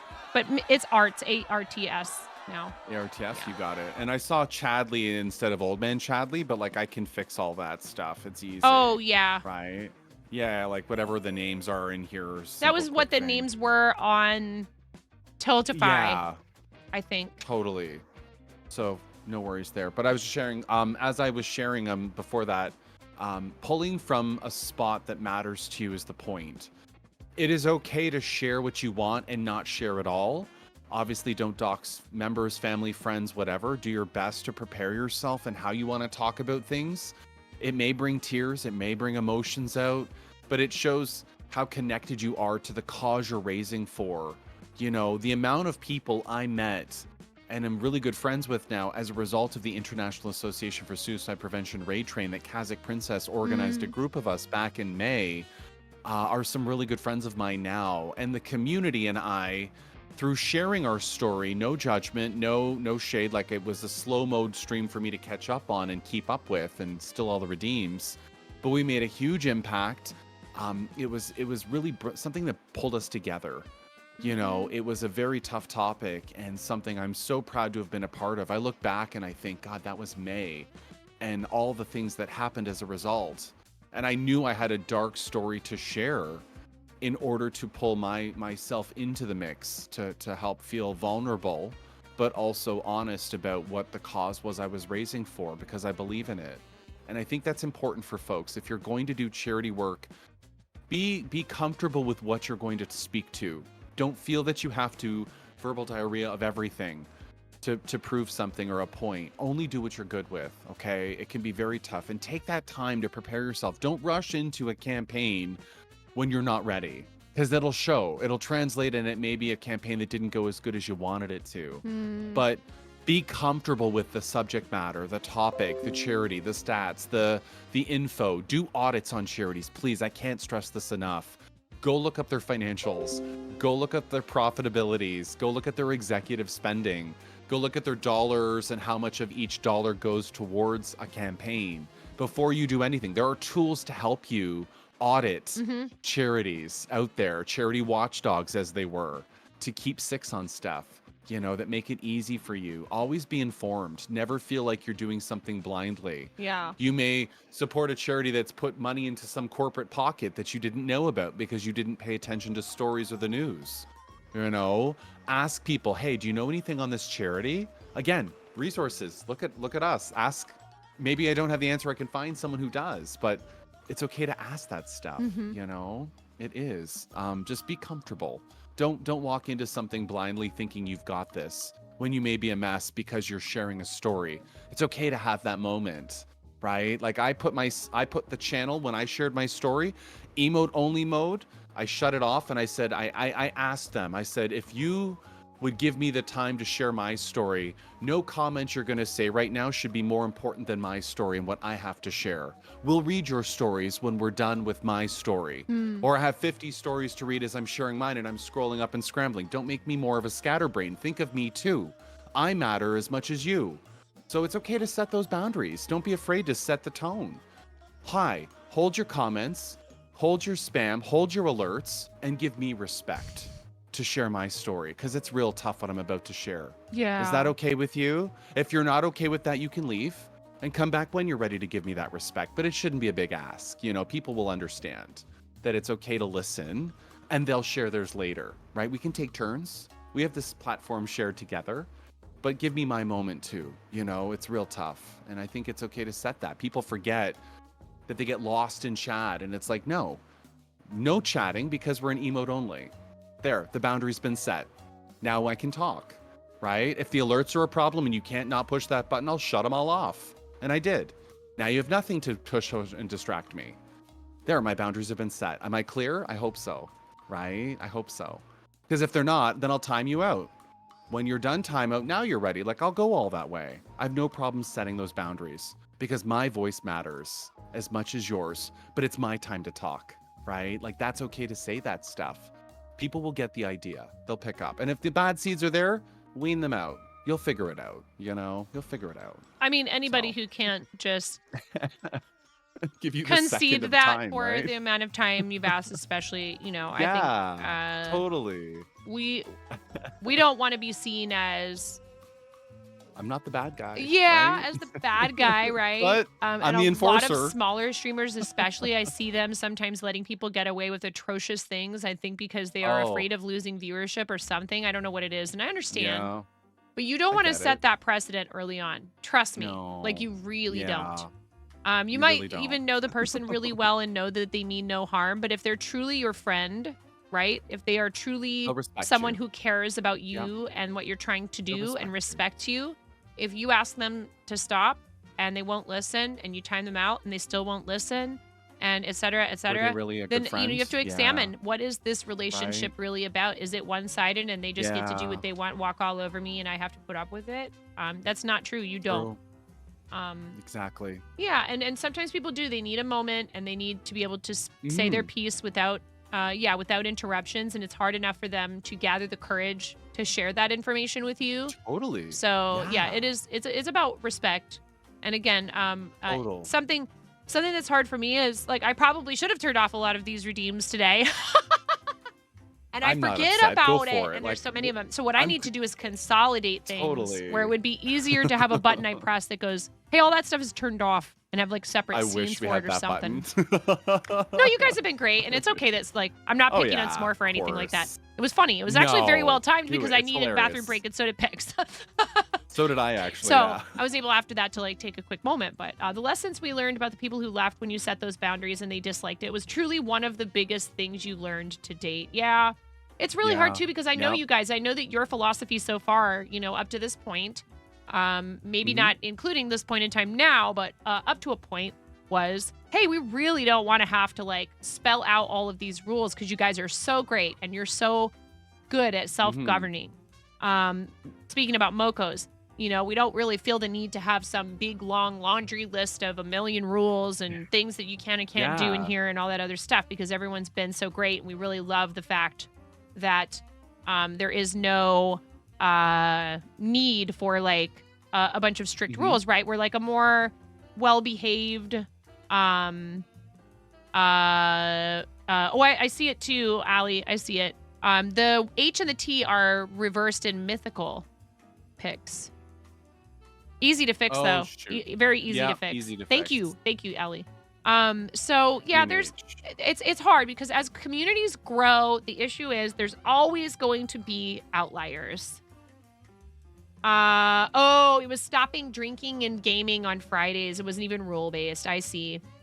So where there must have been people who were pushing those kind of boundaries and stuff like that with like having access Yeah. to you guys with like was it like a voice chat issue or something like that? Or maybe, you know, maybe it's that they're being upset that they didn't get included or who knows what it is, right? And that's really hard. It is hard because you want to make everybody feel important. When we have rooms, and again, this, you know, to some people this might sound like, oh, you're complaining about being successful. It is not that at all. No. When you have a room and you have upwards of 50 to 100 active chatters, you're Mhm. trying to keep up with everything and to pay attention to people Yeah. and to pick out comments that you want to respond to. But sometimes you're going to miss things and it's not personal most of the time. Most of the time we are not ignoring your message intentionally. Maybe we have reasons why sometimes we don't read things out loud. That's our choice. Friday's no longer being focused on Yeah. them since they wouldn't be gaming with you anymore. Yeah. Also, you didn't have fun anymore because you didn't drink because you felt like you needed to be sober to maintain and to babysit the situation. I don't know if that's it or not, but I would venture to guess that might have had something to do with it. So, you know, or maybe you're just not drinking in general as a personal choice. I don't drink and I haven't in 4 years. So, you know, it's hard because these things are things that we learn along the way.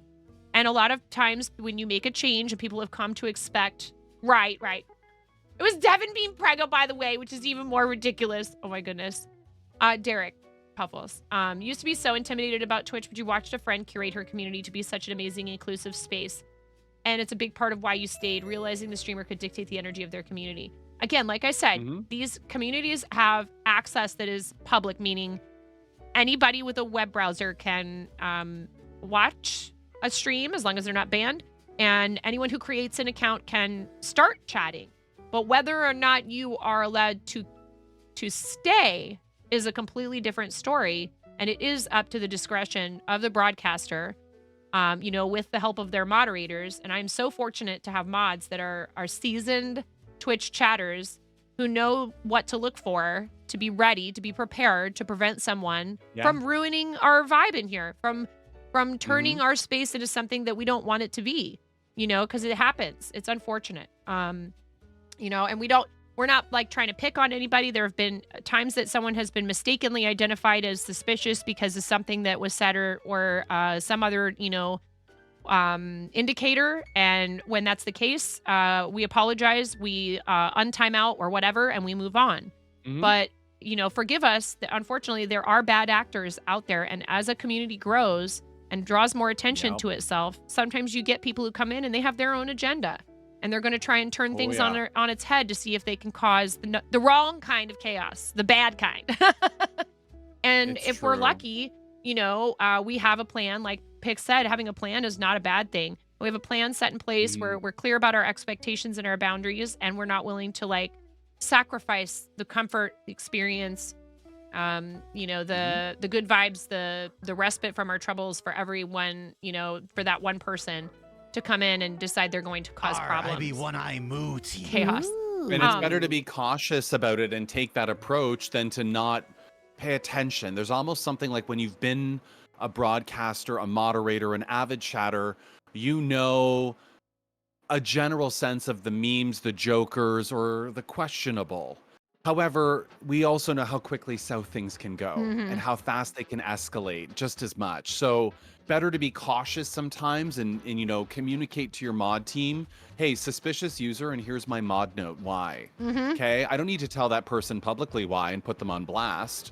I would recommend against that. What do you think? I would recommend against that, actually, and especially with someone who's new, who may be exhibiting signs that they could be a troll. Maybe the new people could be, the new. Don't reveal what the tells are. Because I've done it myself and been like, oh, I see. We're a 1 day old account or whatever. Don't those are the easy ones. Don't give them that kind. First of all, I barely give the attention to those trolls anymore anyways. I just don't even engage half the time. No. And I'm so thankful, like I said, for people who are paying attention, and the person has been restricted before they can even put the offensive stuff in the chat. It doesn't even make it to chat. Yeah. It's a beautiful thing. We have the tools and we have the power to prevent people like that from, and it's you might still see the message as the broadcaster, and that's hard. If you ever need a moment to stop what you're doing because somebody has said something that truly bothers you, you should take that moment. But I try to let it just slide right away from me and go, I am not allowing you to stop everything in its tracks. I'm not giving you that power here. Absolutely not. I will not allow you. I have been through this throughout my whole life. My personality was pretty much exactly the same when I was a kid, which was a lot for some of my teachers, for some of my classmates. And there is something to be said for self-awareness and for adjusting and knowing when it's appropriate to be like over the top 9.5, boing, boing, boing. And, when to maybe tone it down a little bit, right? But I've been teased about my personality and how loud I am and how much I talk and all these other things and, and being a woman and a bunch of things that I absolutely cannot help whatsoever. And we've talked about that before too. How dare you be a woman like that? Being a woman on the internet is not easy sometimes, I'll tell you. But, my God, but at the same time, I'm not going to let that person who comes in here and tries to poke that particular issue, I'm not letting them have that power over me at all, because what they want is to see you get upset. What they want is to stop everything in its tracks. They don't care about getting banned. They're looking for a ban. They want that ban. Yeah. They've established that. Yes. That's what they want. Yeah, and I am a little extra. But this is the space where I get to be that, And so if somebody comes in and they don't like it, you're allowed. Shut up. Which is why we love each other. Quiet. But don't, because I love you. There's something to be said for time and a place. And this is that for me. I had guests in the restaurant who would be like, you need a podcast. You need some kind of, I'd be like, I know. I'm like just a talker. I love to talk. I love people. I want to just stand here and converse with you, but I should go put your order in. I'd make fun of myself at my tables for like, oh my God, I need to stop talking to you guys. We're having too much fun. You want to eat, like I'd be like, I got to rip myself away from this amazing conversation we're having and how much fun I'm having with you guys to do my job. I got to go do my job now. And that was really hard balance for me to strike in restaurants. I had a very hard time with that. It was probably my number one struggle was enjoying interacting with my guests so much that I would get too distracted from the responsibilities of my job. And some people don't want that server. They want, hello, good evening. What can I bring for you? And that's it. They don't want any of the frills, none of the icing on top. No chit chat, no small talk. No whatever, small talk. Right? They want efficiency. They need to get in and out, whatever the reason. Maybe they have a business meeting they need to attend to. They're there to talk business with each other. They're not there to hear my one-liners, And so like there is a time and a place. And that goes for being a chatter in someone else's stream. Reading the room, right? Reading the room. Absolutely. Reading the room. Coming in when someone's in the middle of a big celebration. Oh, Humbler John. Another one. Humbler John like they hit a follower count or they've had a record-breaking hype train or they hit their charity goal or any of that and delivering bad news. It is not the time. Don't rob people of those happy moments, please. I understand, but you got to read the room. Pay attention to what's going on. Or if the discussion is super serious and you do like, some crazy redeem right at that time that's supposed to be funny, that can also have the same effect in a way, So it's hard. I understand. We all have a responsibility. We are all in this together, but you do need to, like, this is the over and over again today we've said this. You need to respect people's boundaries. And if they say, hey, I don't appreciate it when you do this, especially, most of us try very hard to be kind and even if we're being firm, we try to approach the situation with kindness. But after a point, we're going to start to get frustrated because we're only human. And we don't want to snap at you. We don't want to break and have a moment where we but don't push lack me there either, right? professionalism Don't and we push end up. me. If I've said no, Yeah. I've set a boundary, We don't wanna and do you that. still push, you're not listening now. Yeah. You're the jerk, right? Like you're the one who went too far. And Clock I the guess for haters. me, I know that it's a PG-13 channel here. This problem amplifies in an 18+ environment, Yeah. right? Because there's more looseness to it. There's more language. There's more things that can be construed. And I've got a good knack for folks now. And there's some new ones that are like, I'll read you out a little bit. But then there's the ones who just don't listen, right? And I've said it and I've made it clear. Yeah. So if I have to pause, stop, full screen, talk to you directly, like we're dealing with a child in ways, I will. Awesome I'd rather couples. not, but I will. I'm not afraid to. No, right? oh, yeah. I'm certainly okay to speak up. And then back to vibing. Yep. Yeah, Yeah, because But I would encourage is what it people who are is. new to this. Again, if you need Yeah. a minute to collect yourself because something someone said or done Totally. has really bothered you, that's fine. But I would do that if Yeah, you need it's to fine. pause stream for a second, whatever you need to Totally. do, and then just be like, all right, moving right along. Because I'm telling you, that's what people are looking for is Yep. to stop you right in your tracks, to mess things up, to waste your time. It's really the follow bot stuff. It's such a waste of people's time and energy. I'm so glad for SariBot. If you don't have it, I highly recommend it. So does Pix. yeah. I haven't had a follow I'm bot a incident big proponent. since I Couldn't got tell SariBot. you. We haven't had a single issue with that stuff. So. Couldn't tell you the last one I had. Nope. It's been a while. I'm glad. Hi Ella, I love you. We're gonna do beginner Ella. e-spinning with Ella on Tuesday. You got to stand your So ground and enforce your exciting. rules to keep the community safe. Very true. But Yeah. on like kind of happier topics, I'm so happy. I'm so grateful for people like Moko, people like Pix, people like Jang, who are bringing to and many other names. I'm just throwing a few names out there. Don't take it like if I don't talk about you that's me somehow glossing over you. It's not at all. But I'm saying there are some people who are really trying very hard, and I've been trying this month with extra focus on the channel to bring awareness to how awesome Makers and Crafting really is, and how many of us there are who are deeply invested in each other's success. We love what the other person is doing. It's totally okay that what they do is different from what we do. I'm not 18 and over. I'm PG-13-ish. Yep. And I've been that way for a really long time. I understand completely why people make both choices. And yes, there are some things that Exactly. come built into a stream that's meant to be like PG-13 or family friendly that make things a little bit easier with setting these boundaries like Pix mentioned. However, it doesn't matter. Whatever the maturity rating of the channel is, again, it is somebody's decisions to make for themselves, for their community, about what they want it to be like, right? So be there for the party and the fun, and to like keep that rolling, and not to interrupt it and to derail it in a negative way, right? Like there's definitely a lot of awesome room for everyone. There's room for everyone in the makers and crafting and in creative. Oh yeah. I'm so I happy love to see that more and about more our people space. streaming over here. That's great. That's good for everybody. It's the same as when you own a small business and another similar business opens up not far from you. That's actually a good thing. It is. To have a shopping district where there's a bunch of choices, and if some of them are somewhat similar, that's fine, because then people are there already. Human beings are interesting creatures in the sense that when they perceive that there are other people somewhere, we're pack animals, whether we like it or not. And we go, ooh, what's going on over there? Why is everybody over there? And so Makers and Crafting has experienced a little nudge and growth, which is great, because when I first started in Makers and Crafting, in 2018 or 19, like early 2019 is when I started doing Makers and Crafting. They had just split up the creative categories. They had just split up the creative categories into the 5 categories that exist now: Makers and Crafting, art, beauty and body art, food and drink, and software and game development. And that was really disastrous for a lot of people, because creative had up to that point been like a nice hub for a lot of people who did either like multiple disciplines, or just who were friends with people who did stuff that was different from them.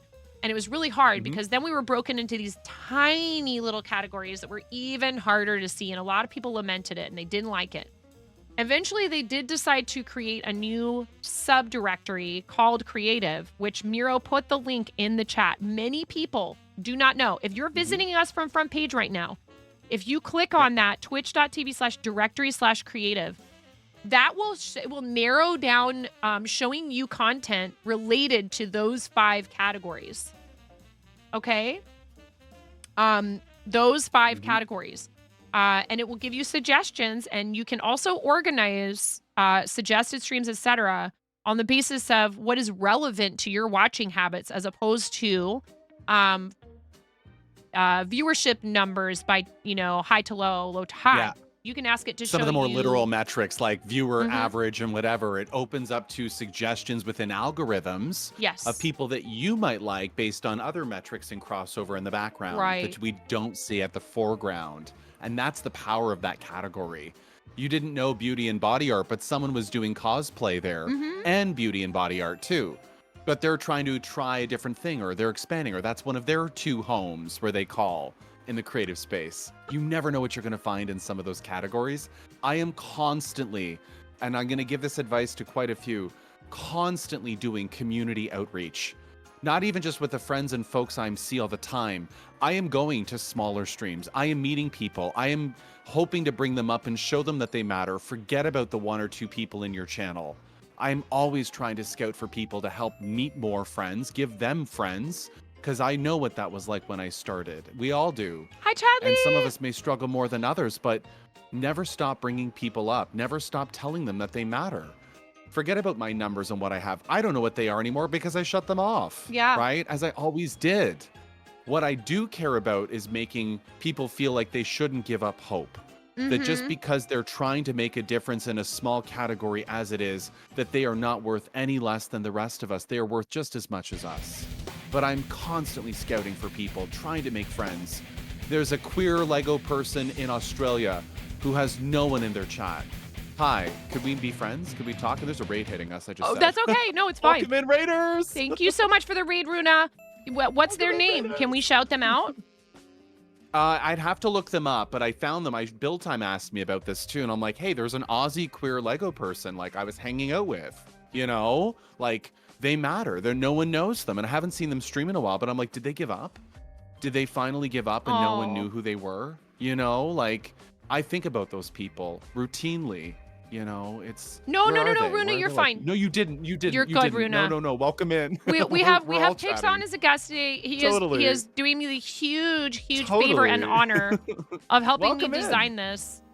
Because I had pitched this idea to him before as well. So one thing I would caution you guys about is like, I asked him, I said, would you be willing to help me design this? Because I don't know what I'm doing and I want to do this thing, but I'm going to need help. And he was like, absolutely. And like maybe he might have had other stuff going on. You never know, right? It's not personal when we say no. I'm learning to say no, which is very hard for me. It is very hard for me. tough. When people ask me to be involved with their projects, I always want to say yes, but I can't. I can't possibly commit to everything. It's just not possible. It stinks. But this is the second half of the design. Thank you for the follow. Chaotically Crystal, I like your name. You're going to fit in just fine here. Orc the Dude, hello, welcome. Thank you, Raiders. Welcome in. I'm 9.5. This is my guest, Pick Stitch, who is a charity supporter, a fellow crafter, fellow Twitch partner, teammate on Team Moco Loco. Awesome influence in the makers and crafting sphere here on the platform. Who's also been like a guest on like Nerve Center, like No Big Deal. You know, definitely someone I think a lot of people in makers and crafting look up to, who also, as we were just talking about, tries to devote very hard and successfully succeeds at helping people who are just getting started or who have been going for a while, but they just have trouble getting that traction for whatever reason. And, you know, Pix will purposely look for people who I like to call them unwitting victims.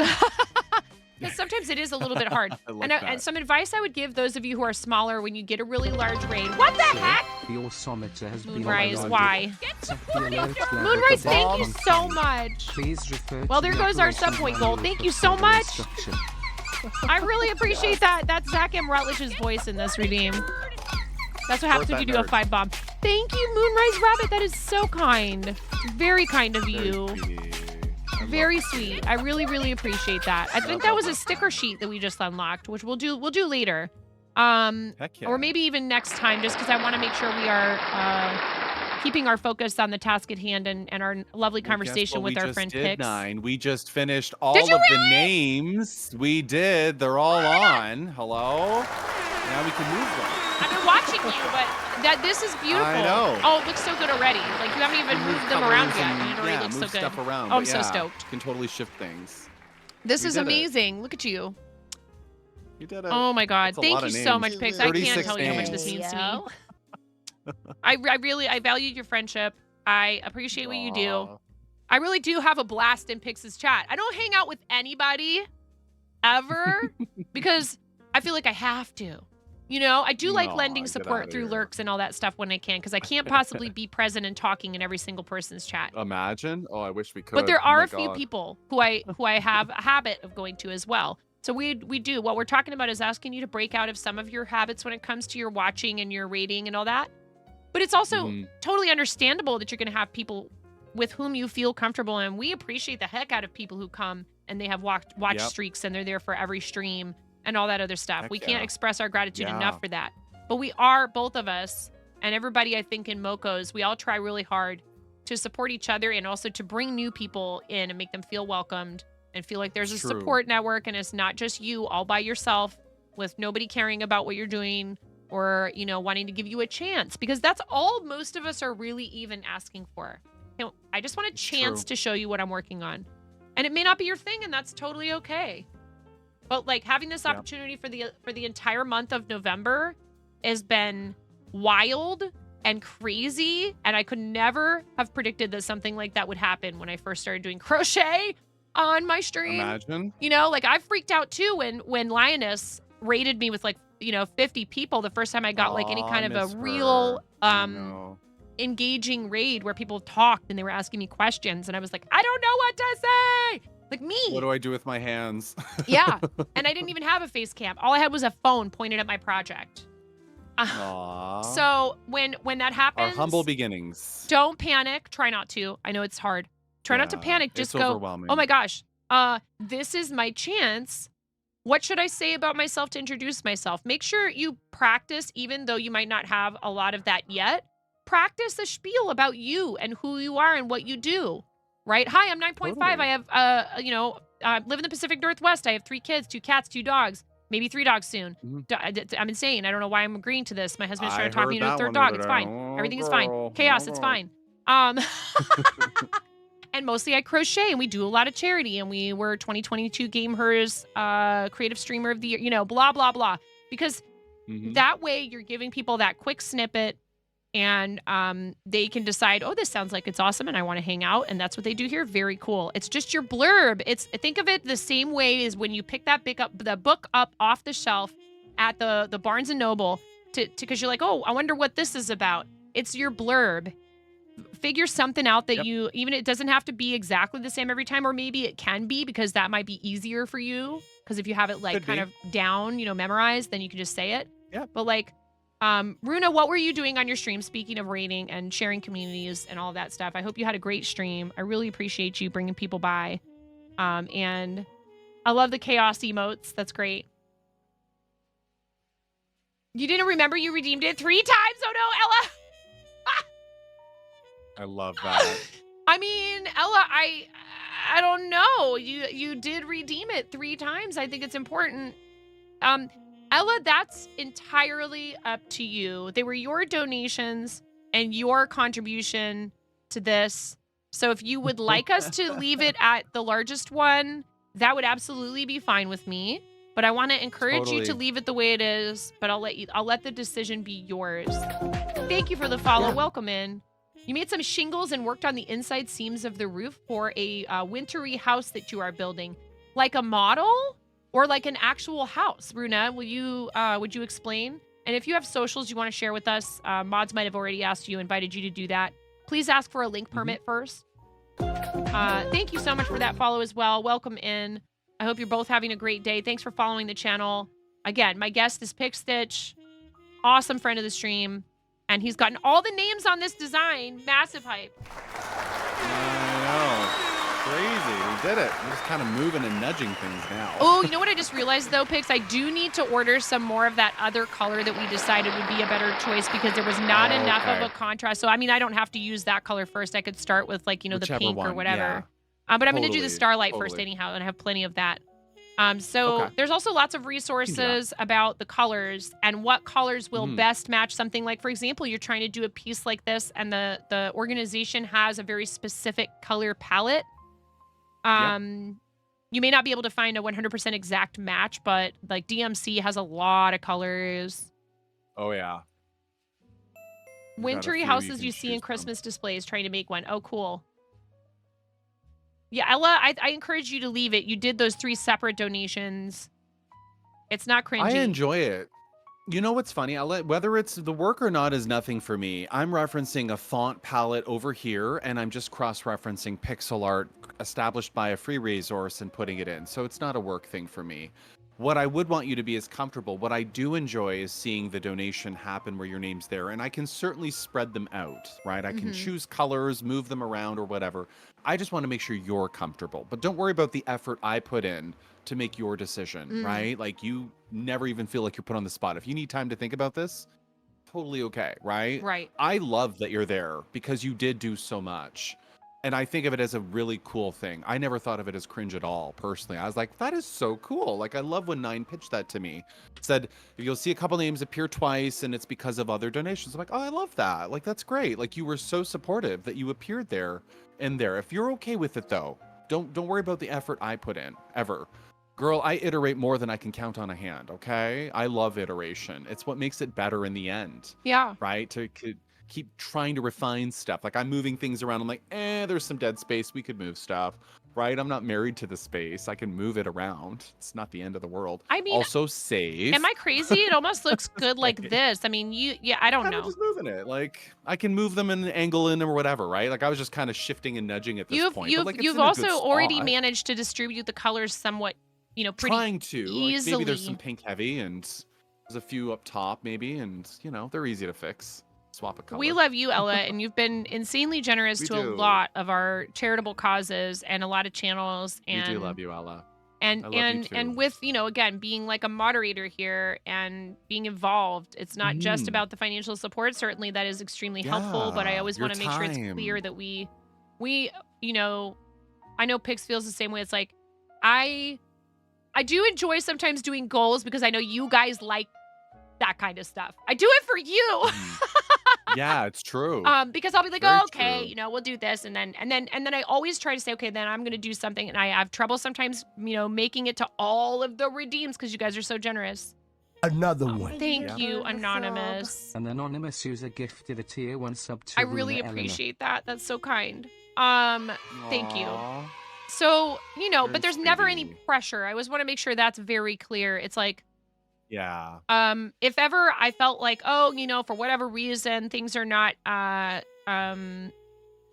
right now, this is such an awesome opportunity for me for so many reasons, being able to do this full time. And I know there's people out there who wish that they could, and they would love to be able to do it full time. You know, Pix, we've talked about that. You love what you do, but at the, you know, outside of Twitch, but at the same time, you have a passion for this, and it's very hard to feel like you're being kind of True. pulled in a couple of different directions. Where's your heart there. and soul? There, you know? there is Where is it? not the same stability in any way whatsoever Yep. with this kind of thing of working for yourself. And there's a lot to manage. So there's drawbacks for sure. And it's a lot of hard work. Totally. But if you truly love it, you know, I would recommend not just hauling off and deciding to quit your regular job to stream full time, you know, just out of the blue. I would try to ease into it probably. Not to say that you couldn't make a very strict delineation, like, all right, now I'm full time. But, you know, and This is the make it into day. a celebration. No, really, like, that's a pretty awesome thing to be able to It's true. celebrate, to say, like, hey, you did this. Yeah. You helped me to be able to do this. But I think there's less of it in makers and crafting than there is in some of the gaming communities. I see it with younger people where they want to be like, well, that's it. I'm not ever doing anything else. I'm a content creator, and I refuse to consider any other option. And it's like, well, but you have to eat.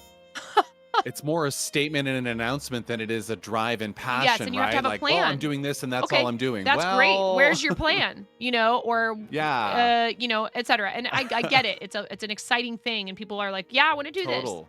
But you have to have, you know, you need to organize yourself and sort of What's your figure it out. roadmap? What's your plan, Yeah. right? Oh, you don't have one. Well, that's not a really strong start. We should start there maybe. Yeah. A little bit, you know, like and Map building this out. building up what you need before you just take this leap that could really end up being like extremely disappointing Yeah. experience just at the, you know, Mhm. at the start. And then on top of that, you know, you don't want to not be able to pay your rent and stuff like that. And that goes for supporting people. And I say this frequently, but I will make the announcement once again. There is never, I never want to find out that somebody is spending money they need for their basic living expenses on supporting my content, because that you are important and you need to make sure you're taking care of yourself. This is the oxygen mask analogy. If you're not caring for yourself and taking care of your responsibilities, your basic needs, I understand that for some people it brings them a lot of joy to support us. But you got to make sure you're taken care of. Please don't be hurting yourself. Chef Steve! My buddy Chef Steve. Hey, welcome in, Raiders. Another Look at Starlight you. and St. Jude supporter. Awesome friend of the stream. Love that. Steve, I love you, dude. I didn't get to hang out with Steve at the dinner very much. He was too cool and too popular for me. Ooh, too cool. Uh-oh. No, Steve is awesome. You guys, please, everybody, give our friend Chef Steve a follow. Has done so much for charity, like so Love much. that. So this is a Starlight cross stitch piece for last year's 12 days. I love you, Steve. You got to go do some self-care. Yes, Runa, please do. And thank you for your raid. Steve, thank you for bringing people over, friend. How are you? I hope your stream was great. Another one. What? Thank you, Bird. All right now. You guys, get Cream Delish. Welcome in. Thank you for your first time chat. This is their Hello. first Creme. gift sub Is in it the creme? channel. Am I mispronouncing it? Ah, hello. Thank you so much for the raid, friend. Hey, yo. Darn you! Ooh, My guest just started that hype train. He's like, what are you talking about? I don't know what you're talking about.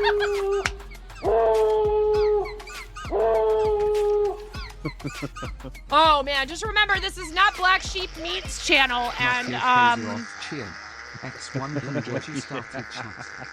was so funny the other day though. Oh man. I died. Sheepy couldn't even breathe. I was dead. Oh, she was I'm like, I can't. literally hyperventilating. And we all couldn't help ourselves. We were like gifting to like meme names and stuff. So good to see Smorf, that. you I love got seeing like my friends. I don't know how many bits that costs if you do it outright, but it's a lot. For 200 bits, you got a real discount. That's my Black Friday sale gift to you. Thank you guys so much for all the support. I really appreciate it. Pix, thank you for the 169. Ooh, ooh, ooh, ooh. Hey, Yeah. yo. it wasn't yesterday. I didn't stream yesterday. It was Friday. Oh my god.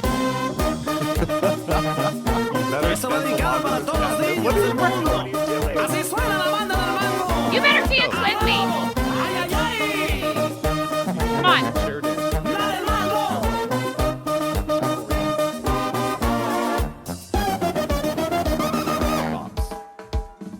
Baby shark doo doo doo doo doo, baby shark doo doo doo doo doo, baby shark doo doo doo doo doo, baby shark. If you guys complete a level 3, I have to put a onesie back on. Nixon, take his onesie off. I think you like it. I think you secretly love it.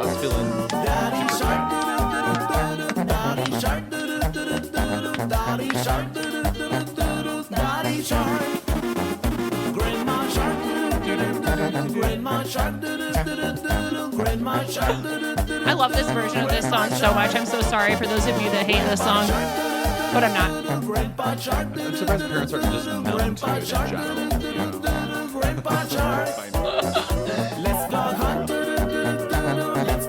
Feeling a little better about the spacing now.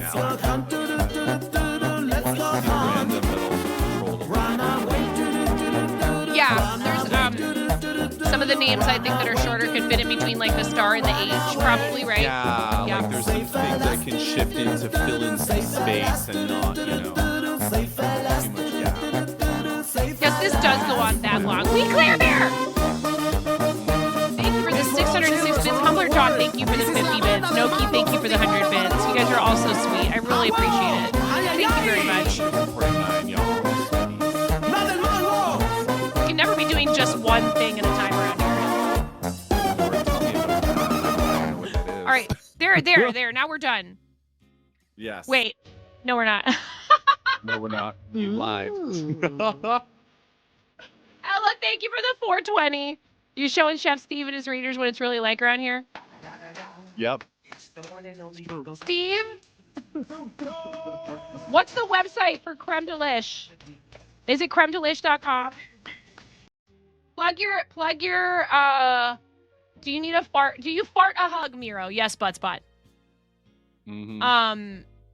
Thank you, We Clear Bear, for the 606. Ella, thank you for the 420. Yeah, hun. I was going to ask you this because somebody was asking in the Discord, I think it might have been Vera, about trying to mount a Q-snap on their desk. Trying to figure out a way to do like a stand for a Q-snap. Mm-hmm. And I don't know how you would go about that. Hi, Peppermint Wisp. Typically, it's a clamp system. Finding a decent clamp that has a proper arm and pivot points to snap and move around, but also stable. The last thing you need is a bouncy stand that's kind of making you, if you're broadcasting, it makes it motion sickness. But there are different clamps you can get that are stable, different arms for Q snaps to clamp into. Duo MTL has a good one. Ella! Gifted 3 months of tier 1 to Peppermint Wisp. They've gifted 827 months. Peppermint Wisp gives subbed for 90 days. Thank you, Ella. I appreciate the heck out of you. You're so sweet. See? Love you, boo. Another example. I appreciate that. Thank you. Peppermint Wisp, you have access to our emotes, ad-free viewing, sub badge, ability to post links in chat, and some sound alerts that are free for subscribers that you would have to pay bits for otherwise. If you look through the sound alerts, there's some that say free for subs. Enjoy. I love that. Thank you very much, Ella, for doing that for Peppermint Wisp. We have ads in 3 minutes. Yeah, honey?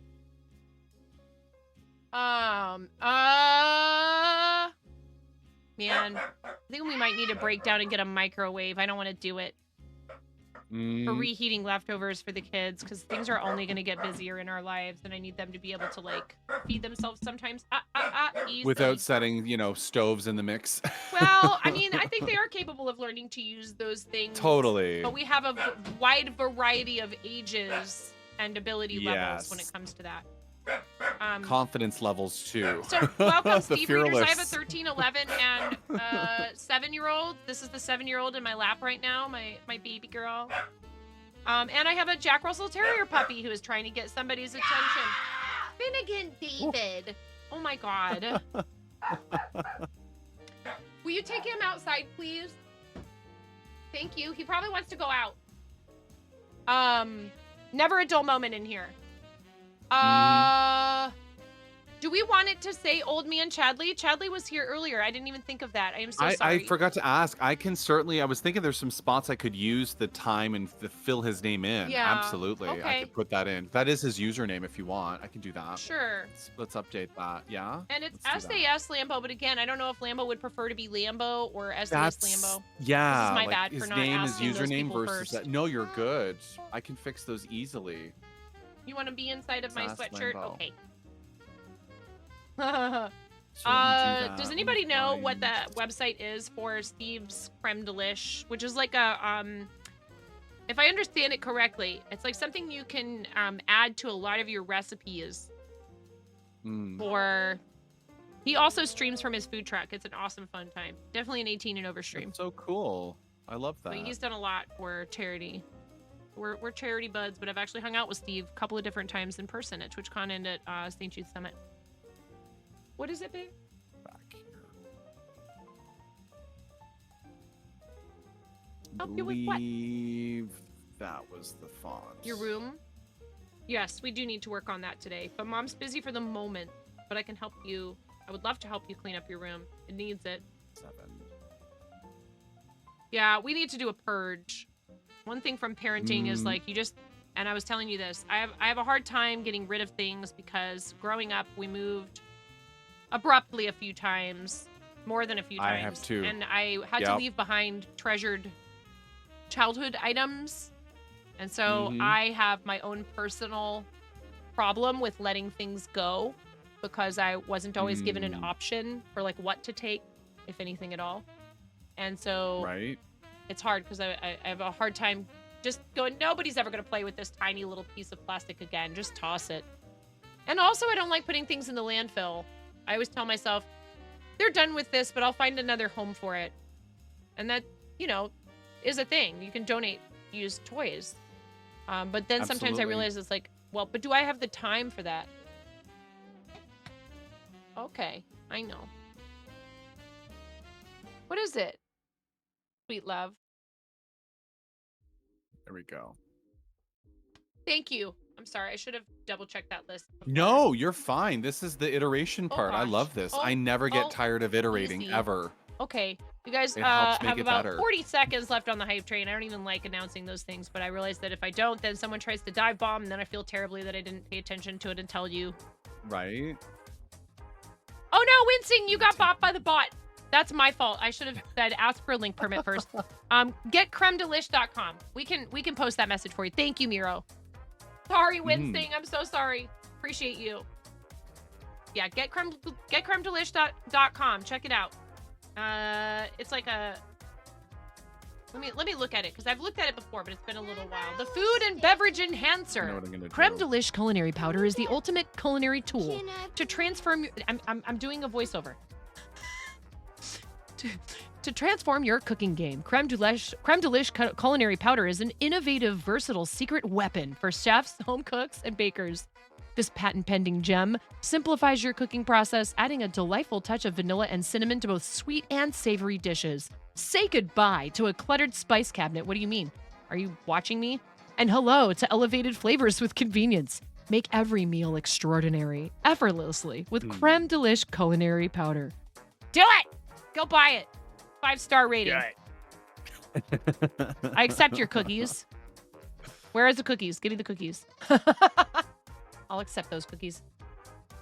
It should be between the flour and sugar in every pantry. We love it. We love this.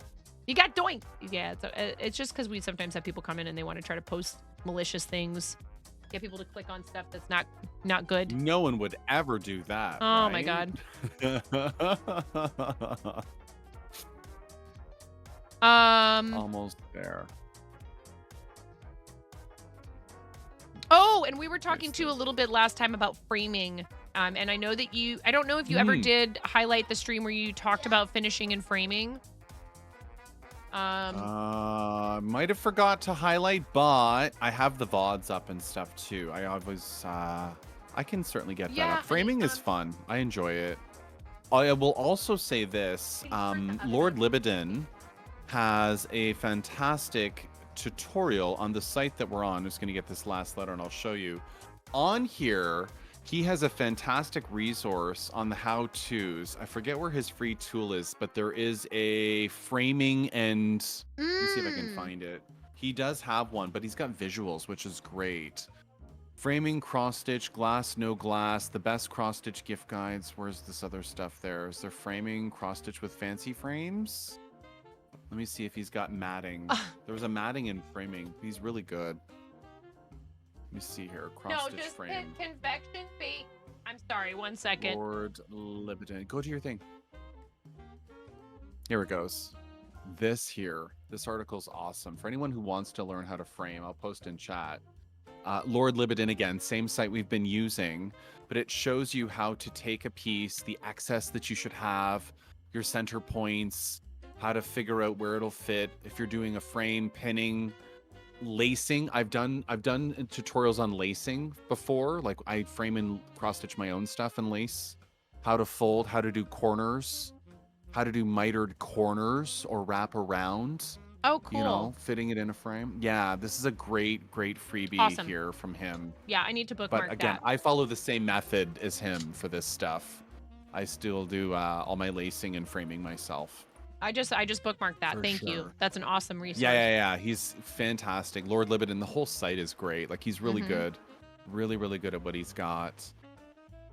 I'm back over here. Patterns. And I was basically wrapping up Old Man Chadley and just getting his name in whatever color here. I think it was pink I had going. And we can change all these, but there's Old Man Chadley. Sass Lambo's up here. We changed Mirror Mask from the number to arts at the end. Let's take a quick peek ski here.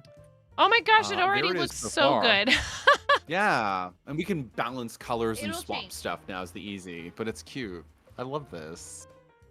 Fun. It takes a Very little while for the scattered, oven to heat up, random. kid. Oh my goodness. Everything has to happen instantly for kids these days. I'm like, Oh yeah, no, you need to just instant relax. gratification. Um, Gonna move this rack back a little more center-ish to the name. You know, shifting off. Yes. Off details are good. While you're doing this, should I pull I up love word art. our surprise for chat to help us with? Yeah, I was gonna say if you want, And this you would be a can great play time around with to this. segue You can take your if you time with want it. It doesn't have to be that, for finalized sure. today. I'm so Totally, thankful for your let's help. do that. I know I Do keep you want me saying to that. pull it up on mine and we do it, or since I've got the screen share? Yeah, if you want. Here, do you let me wanna grab drive? the. Did you still Yeah? have the link? I can drive. Yeah, I can got it. Let me drive. pull it up on our chat here. What's up? I can drive. What am I missing? Oh, we have ads right now. Let me help my kiddo Okay, for we a can wait. second. We'll take a break. Yeah. And then if you need Let's to do go a to the quick bathroom. BRB, and then we'll everyone get up, stretch, and we've got a fun surprise for you. Yes, we have Stick something for around. you guys to help us with, actually. All right, Yes. I will be right back, everybody. Thank you so much for staying through ads. I do appreciate it. And we'll be right back with this to, we have a little fun activity, a group activity. Be back in a minute. I'm excited. For people like me, I'm super social. I love people. I have absolutely no trouble going out trying to make new friends. I'm a little bit of a dweeb. There's some people who definitely just don't get me. They're like, what is the deal with that chick?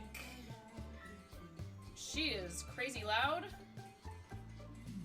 And what is this she's talking about 360 no-scoping some kid? What even is that? Hello, welcome to 9.5 Kitchen, where we're going to be making the most basic ass Midwestern chili you've ever seen. My milkshake bringeth all ye gentle folk to the yard, and they're like, it's better than thine. Verily, it's better than thine. I could teach you, but I must levy a fee.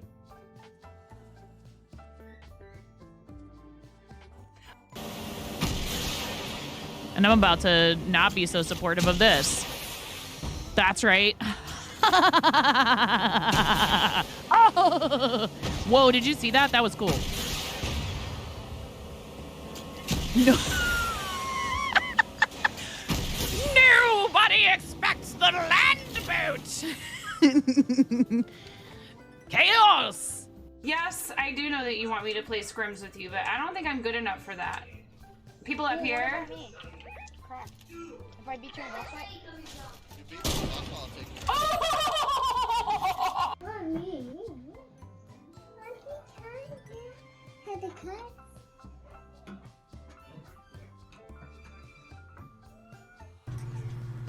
I'm sorry, I'm woefully, no, I haven't. Woefully undereducated. Oh my god, she just smeared her hand that has like pumpkin pie filling all over my face. You're a mess.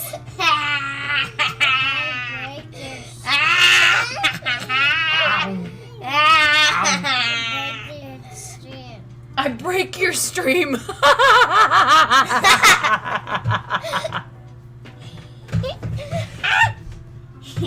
She says, I break your stream. It's you, you're a witch, dude. Fully chaotic evil. Take me down to the paradise city where the grass is green and the girls are pretty. I don't know why I turned into like a cross between Michael McDonald and Tom Waits. Pump it up. You got to pump it up. Don't you know? You got to pump it up. You got to pump it up. Don't you know? Pump it up. Pump it up.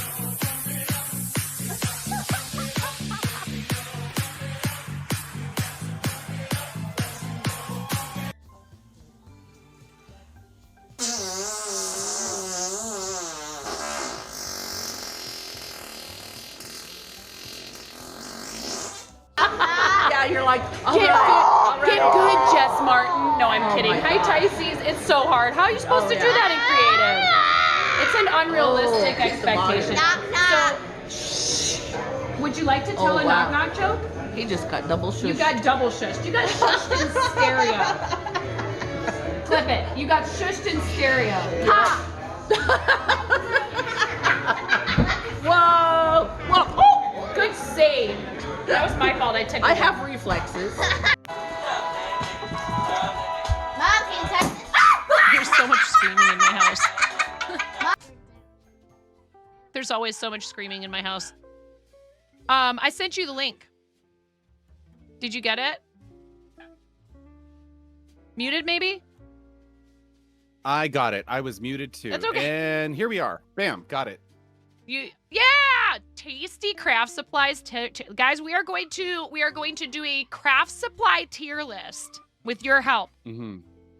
All right? Yes. So you guys are gonna have to help us. We're going to do that. Organize these craft supplies into a tier list. Yes, absolutely. I'm excited. All right. So I'm ready. I've who's done a tier list like this before? I haven't. I mean, there's a lot of craft supplies here. Mm-hmm. There's a lot. Yeah. There's a lot. I think it's funny if you look down at the bottom, there's just straight up nails. Mm-hmm. Nails are on here. I kind of feel like that might be a yikes. There's really only one, but we'll get there. We can start at the top if you want. We'll figure that out. Yeah, we can certainly do that. So like nails? I think for tier lists, there's like the S tier is the flavors are melting on my tongue.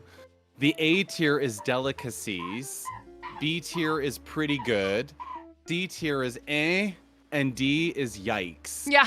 So we have our system in place. The yikes so tier. Crayons, I believe, are like, I think I don't. What do you think, chat? Are we talking? What do we think, chat? S, A, B, C, D. S, A, B, C, or D. Wait, how do you feel about crayons as a craft supply? How do we feel about crayons? And there's lots of colors. D tier so says Puffles. D. Wow. Ooh, we got a D from Puffles. Yikes! Wow. That's a yikes. Okay. Wow. S-A-B. That's into yikes. I'm saying A tier personally. I love crayons. I love coloring, but as we've got D, we got D and B. Anyone else? What do you think, Pix? Where? I think for me, I'm a mid tier. I think because I see pencil crayons right next to. Maybe I'm like jumping to pencil crayons, but I haven't owned crayons in forever. So maybe that's why it's like pretty good. And then pencil crayons are delicacies, but that's me. Okay. I think they're pretty good. I'm gonna I think say crayons are pretty good. maybe a compromise between D and B is C tier. Maybe we put this as C tier. C, which is S-A-B, like, C. Okay, I like that. We can move them too. The that's A tier. A tier. No. They're confusing the Canadians now. Yeah, I know, right? I'm on here. How That's did hilarious. you? How am I being called out? The A team. Yeah, colored pencils. I do love colored pencils. I would say. I do. I don't know. Maybe crayons are B tier for me, and colored pencils are definitely an A tier craft supply. I personally would put colored pencils as A tier. Does anybody have any feelings about that? They really hate colored pencils. It is annoying when you get a brand or a particular color within a brand that the lead breaks over and over again when you're sharpening them. Oh, that's the worst. Oh, the worst. Absolute worst. You're calling me out. I hate it. That is something where like the quality colored pencils, there's really like you get what you pay for. Crayons can be melted for other waxy art things. That's true. And you guys, while we're doing this, you can just kind of talk about what you might use these things for too. Like you don't have to vote. Totally. But definitely colored pencils says another brick in AFOL. Yeah. You can do so much more with colored pencils, with pressure, with blending, etc. Yeah, they are the superior tool for more advanced drawing techniques, I think, in a lot of ways. But what I like about crayons is they're very accessible. Like you can walk into a gas station and find an 8-pack of crayons if you need something to entertain yourself or your kiddo. Totally. Coloring book and crayons anywhere, dollar stores, quick pickup stuff, right? For sure. And they just remind me of the creativity in childhood and how we have so much more freedom in some ways with our creativity as kids. And we don't offer, that's one thing that I think both Pix and I are trying to do is to make people feel like they have permission to try something creative and not to, fall back on this, like, well, that's like a thing kids do or any of that. Like whether it's Lego or cross stitch or perler or any of that stuff, you should just feel like you can try it. Puffy paint for me, I like the idea. I like puffy paint in theory. Okay, puff paint, fabric paint, whatever you want to call this. I like puff paint in theory. I know where you're going with this. But in practice, it's a yikes for me. Puff paint is a yikes. It's a yikes for me too. Oh my god, I hate it. It's impossible to work with. I love the idea. I know. It just never looks good. I'm sorry. And sometimes you don't want it to and you don't care and you need something you can quickly put on fabric and it's fine. I'm with you. I'm just unskilled, but I believe that. I'm so glad we agree. If you don't agree, that's fine, chat. If you figured out some magical way to manipulate puff paint so it doesn't look horrible, please let me know. You're the rock star. I'm not. Yeah. Puffy paint is so hard. It's true. I can't. I feel like there's people who are really good at puffy paint, and they must have some kind of like a genetic mutation. Totally. Scarred as a kid. Seriously. I think that's what they gave us when I worked at Olive Garden to like decorate our buttons. And I was like, why are you giving me puff paint for a plastic button? This is supposed to be used with fabric. And they were like looking at me like, what is your problem? I was like, all right, I'm taking mine home and painting it myself. Yep. Oh, puff paint on tote bags is top tier, says Chaotically Crystal. Ooh, I like that. Puff paint is a pain. You use it on crochet, Becca? You do? Really? Do you? Examples, please, maybe. Post in the Discord. Hello? Can I see these? Yeah? I would love to see that. What's the next what about thing? Is chalk? this pastels? I think this is chalk or pastels. It might be... Pastels? I don't know if this is chalk or like Moonrise. clay. I did. Did you? I did work at Olive Garden. That was my first table waiting job. My first two serving jobs were Olive Garden, kidding. Yes. I didn't know that. Please be nice to your servers during never-ending pasta bowl and all-you-can-eat soup salad and breadsticks. Please tip them handsomely. They're running their little tails off. You were a host at Olive Garden? Oh my god. I need singers. Yep. Moonrise. I need singers, please. We had to go through the restaurant, yell that, and then get people to come to a table and sing the song. And a lot of people didn't want to do it because it is pretty. It's pretty embarrassing. But were you really Chaotically Crystal? OG Darden fam represent. High five. Oh wow, there you go, OG fam. Darden also owns Red Lobster and a few other restaurant concepts, is what they like to call them now. Ooh, I like. You did like pastels in school. I would say pastels for me are a B. I like them. They're pretty good. I agree with you. But like, I don't know. The application of them for me is a little tougher to do because I'm just not versed. But I would say the colors are gorgeous. They are really pretty. I think that learning to use them well, is a little bit more of a learning curve than say, ease of use. Colored pencils are easier for beginners. Totally. To master some of those shading techniques and all that other stuff. Yeah. Is this contact paper? Is that what we're looking at on the next one? Contact paper? It looks like sheets of fabric, to be honest. I think it's fabric in this next one with the colored spots and polka dots. So like fabric in general. Oh, that's fabric. Fabric Yeah. is. I have not learned to work with it as much as I would like to, but I'm gonna say maybe A tier. A tier. I think it's A tier. I'm with you. You can I line think your the crochet implications projects of with fabric. But you know what? You could also lump like fabric like Ida cloth in here, even weave, things we have used. Although this is printed in this color, I think like there's so many beautiful colored, gorgeous cross stitch cloth. So many fabrics we can pull from. For sure. For sure. 100%. 100%. Now the next one looks like felt. I'm not Well, sure. this though. one actually, I see rolls of felt. I think this is roving. Yeah. I think this is needle felting up That's next. S tier. is this That's first S one. tier for me. Yeah. It has so many uses. You I'm can with use it you. on your own. Yes. You can use it to detail your Yeah. crochet projects. I love this. Oh, it's so amazing. Roving And if is you get the right amazing. kinds, you can use it to spin, which we'll be doing with Ella on Tuesday. Yeah.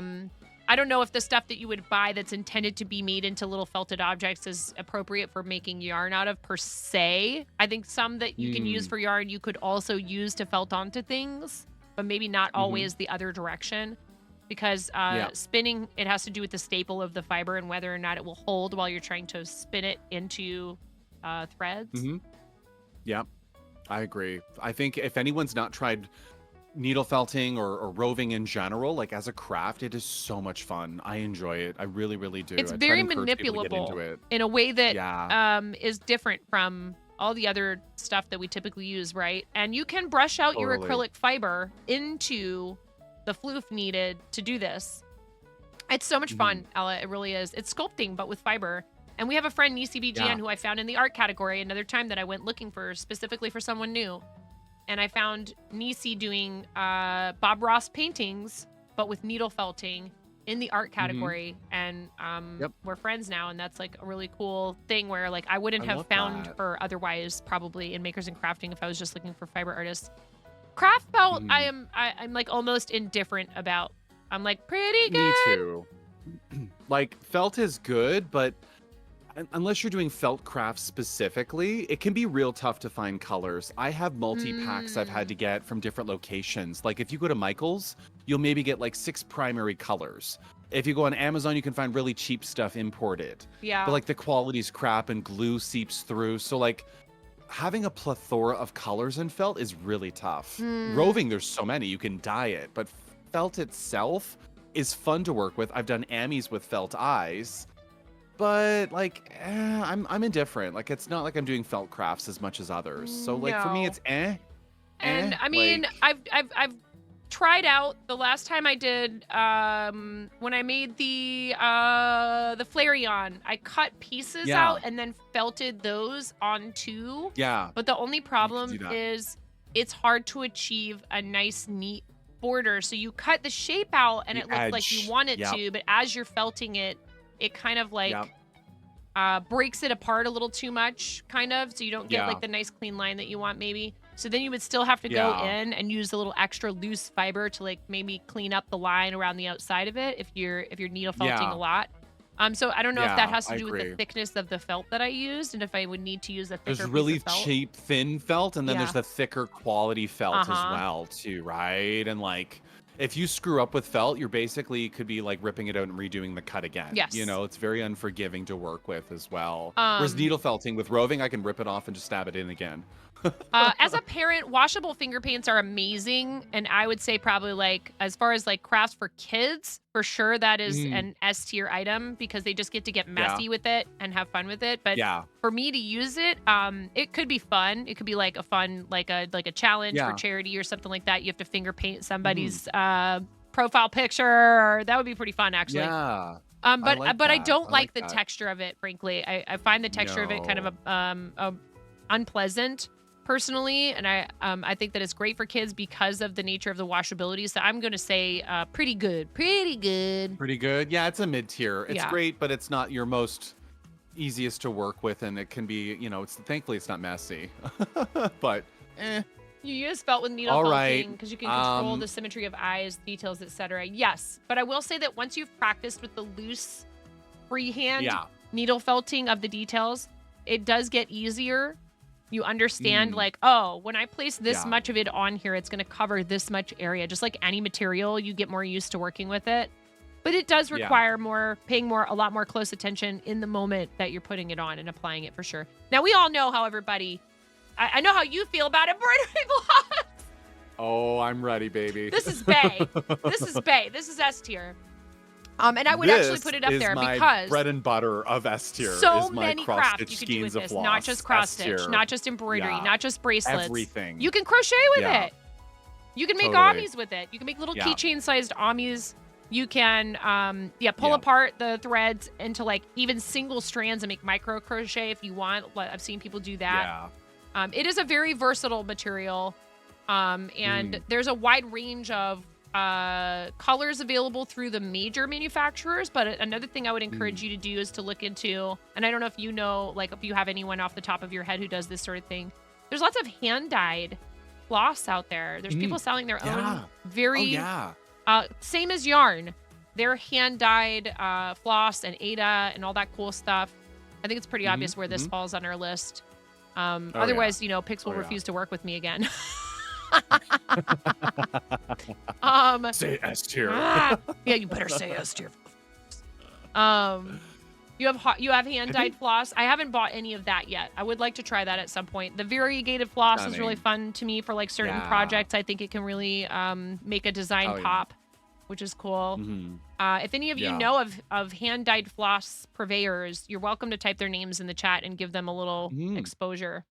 From Mike's friend Birdie, who's that? Do they have a link, Puffles, if you have it handy, so people can look at their stuff? Is this oils next?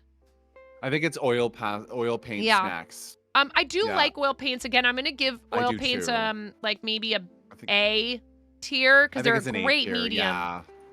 They're fantastic. They're more forgiving than pastel, for example, or other like but they require special cleanup.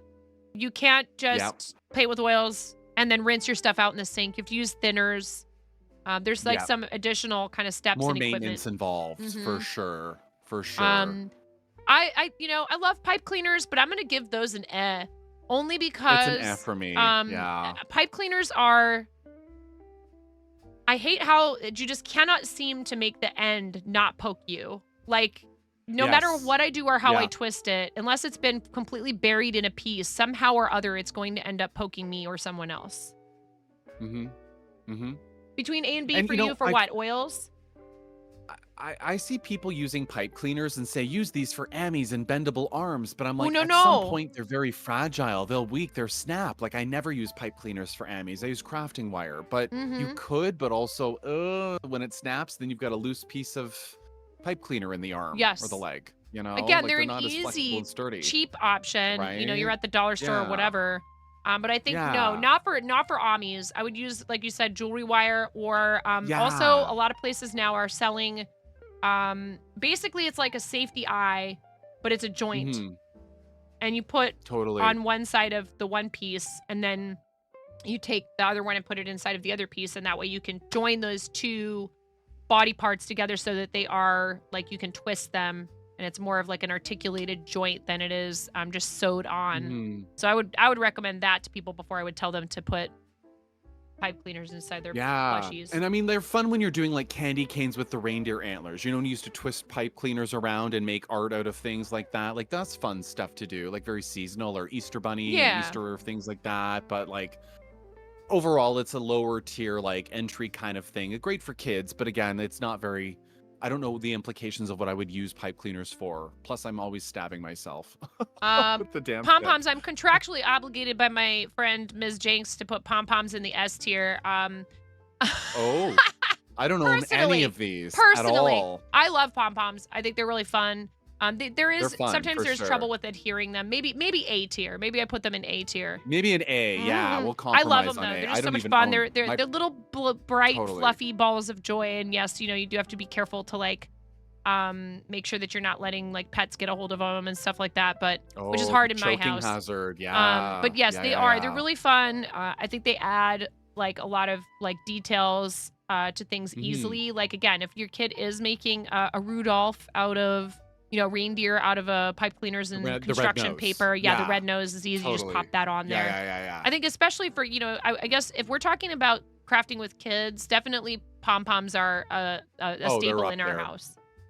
Oh yeah, they're Hair up there. curlers for Amis to make necks stiff for dolls. No, I've never heard of that. That's crazy. You mean to like kind of mildly melt the fabric, the yarn? Yeah. Interesting. I've never used a hair curler. I Did. just get craft wire. It's cheap enough to get jewelry wire. I think this is ribbon You know? next. Is this ribbon? It is totally ribbon. Totally ribbon. I don't is use ribbon next. for a lot of things. Me either.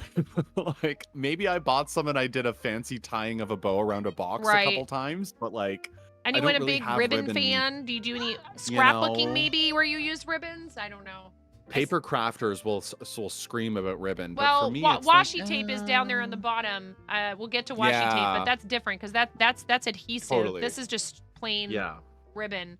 And like Ramona loves to help me wrap presents and put curly ribbons on it, curly ribbons and stuff. But I'm gonna say, like you can use it for things. I was it's great gonna for say it's wrapping for presents. me. Yeah. I just don't own enough ribbon to care to use it enough because I just don't have it, right? Kara uses more paper and It's tape fun. than ribbons. Yeah, I feel like even scrapbookers don't use ribbon that often. Now, the next one, of course, obviously, I cannot do what I do without this. I have so much of it in my house, it's not even this funny. Is my That's S tier. livelihood. Yeah. I have a 5 pound. It is easily Clearly. 5 pound box of polyfill. I can't do what I do without it. Watercolors I are cannot great. live without it. I would put them on the A tier because, again, they're very accessible. Who out there likes watercolors? I know Mirror Mask does a lot of stuff with mirror. You love watercolors, don't you? I love watercolors so much. It's a very tough thing to pull off when you do bleeds and blends, like one watercolor bleeding to another, but the effect is just stunning. I miss watercolor painting. Brick and A-Fall, I yeah. used to as well too. Bricko, you did too? Yeah, for sure. And there's definitely different levels of quality too with the watercolors and different, more complex techniques and approaches for preparing for it and all that stuff. Yeah. But, I and the think it is color very options as a accessible. result of the blends and bleeding is just stunning. What you have access to with watercolor, that bleed is just amazing. You want all this stuff? Me too. I think the next one is kind of an obvious. It's obvious. One too. It's an S tier. we can't do without it. But the colors, there are so many colors. Yes. For yarn, wool and yarn is just wild. Even the hand-dyed stuff is just awesome. So many options, variegateds, mixes, blends, you name it. I love looking at like So Royal's yarn dyeing. She's like, this was a happy little accident. I'm like, how did you do that? Oh, That I was know. a beautiful accident. That's the worst, actually. When you're like, oh, wow, it sure would be great to be able to recreate this. Too bad I have absolutely no idea how I made it happen. How did I do it? I don't know. But that's why you got to get those colors while you can, because the person might not be able to. That's a really special piece of art. And they might not be able to reproduce it. Yarn Next is also, it does have a beads. lot of different applications. Like we both make a lot of Amis, but I do make wearables. Totally. I'm making a Christmas light sweater right now. Ramona. Oh, I love that. Easy. Don't hyperventilate. I know you're excited about the craft supplies. Oh my God. Beads for me. I haven't done a lot of jewelry making or use of beads in my crochet, but I'd like to. I would put these at a B for myself personally. I think it's a B for me. I love them in cross stitch pieces and like the accent details, Yeah. but like bead art I've never done at all. I know that there's a whack of colors, but like for every use, like Amis and stuff, I've just not used enough. Bead art is just its own beast. But it's like there's other arts and things I'd find. It's kind of like ribbon for me, you know? They're fun, but like I don't own enough to make it Right. a full-time But I see thing, someone like right? Eridika Like I- Wife and what she does with like Oh. beautiful. I mean, they're different from this type of bead that's pictured here, Oh, obviously. yeah. It's a whole Oh, different yeah. category. These are like bracelet beads or things, you know? Ramona, She's doing you like have gorgeous beads upstairs, pieces. baby. You could go make something Yeah. right now. You have a lot of them. Buttons. Totally. I don't use buttons frequently, but I also don't sew all that much. Yeah. Occasionally, I have an Ami where it looks cute with buttons for The eyes. eyes, Moni, exactly. I I'm need- the same. Fine. There's an application for it, but not a buttons are a must-have craft. Like to me, they're an You know, they're good, but they're not the thing. I love seeing people have like really cool button collections and stuff, but like I just don't think they're an everyday application. I don't have enough of them, so it's an for me for buttons. I don't know. What do y'all think? I think for me, it's here. You know, it's like ribbons. They're great, but I just don't use them all the time, you know? They don't push my, yeah, they don't push my, thank you, Bricko. Like, look, the extra button that comes with the shirt that you need to repair and fix is tucked underneath the collar or underneath the, like, that's my button collection. Yo, what's up, Yarnia? Welcome in. Happy Sunday. Hope you're doing well. Hope you're good. I was watching a piece of news of people having to evacuate their homes, and oh my goodness, the volcano. Ooh, yikes. Hugs to those people. Big bags of yarn. Wow. Crazy. Crazy. So yeah, buttons for me are eh. Oh my goodness. Buttons I for hope me are everybody's eh. okay. It's such a tragic situation Yeah, up that's there. insane. Yarnia, I hello, know. welcome in. Ramona, what Mhm. would you use this for right here? Do you see this one, the next one on the list here? Oh, buttons. Did we make those an eh? Yeah, that's an eh. I was like an eh. It's kind of like we don't have enough of them. We don't use them all that much, but they're there. You know, they're not a must-have. I don't know what the difference is on this one with the sheet. I'm gonna say it's paper. I just think cardstock. it's cardstock. I think it's cardstock. We to use be a lot of honest. cardstock in our house. I would say this is probably B. I don't use I'd a say a ton of B, it yeah. myself, but she loves it for cutting out shapes. Yeah. Yeah. Agreed. You do love The B. multi-construction paper packs and whatever, for sure. The next one is For sure. twine. Is that what that I is? think that's like sparkly twine or glitter twine or sparkly something. thread. Maybe sparkly. Oh, the metallic, our favorite devil's butt hair. Oh yeah, I mean that's definitely not the funnest thing to work with as a cross stitch No, it is embroidery, like not. needlework.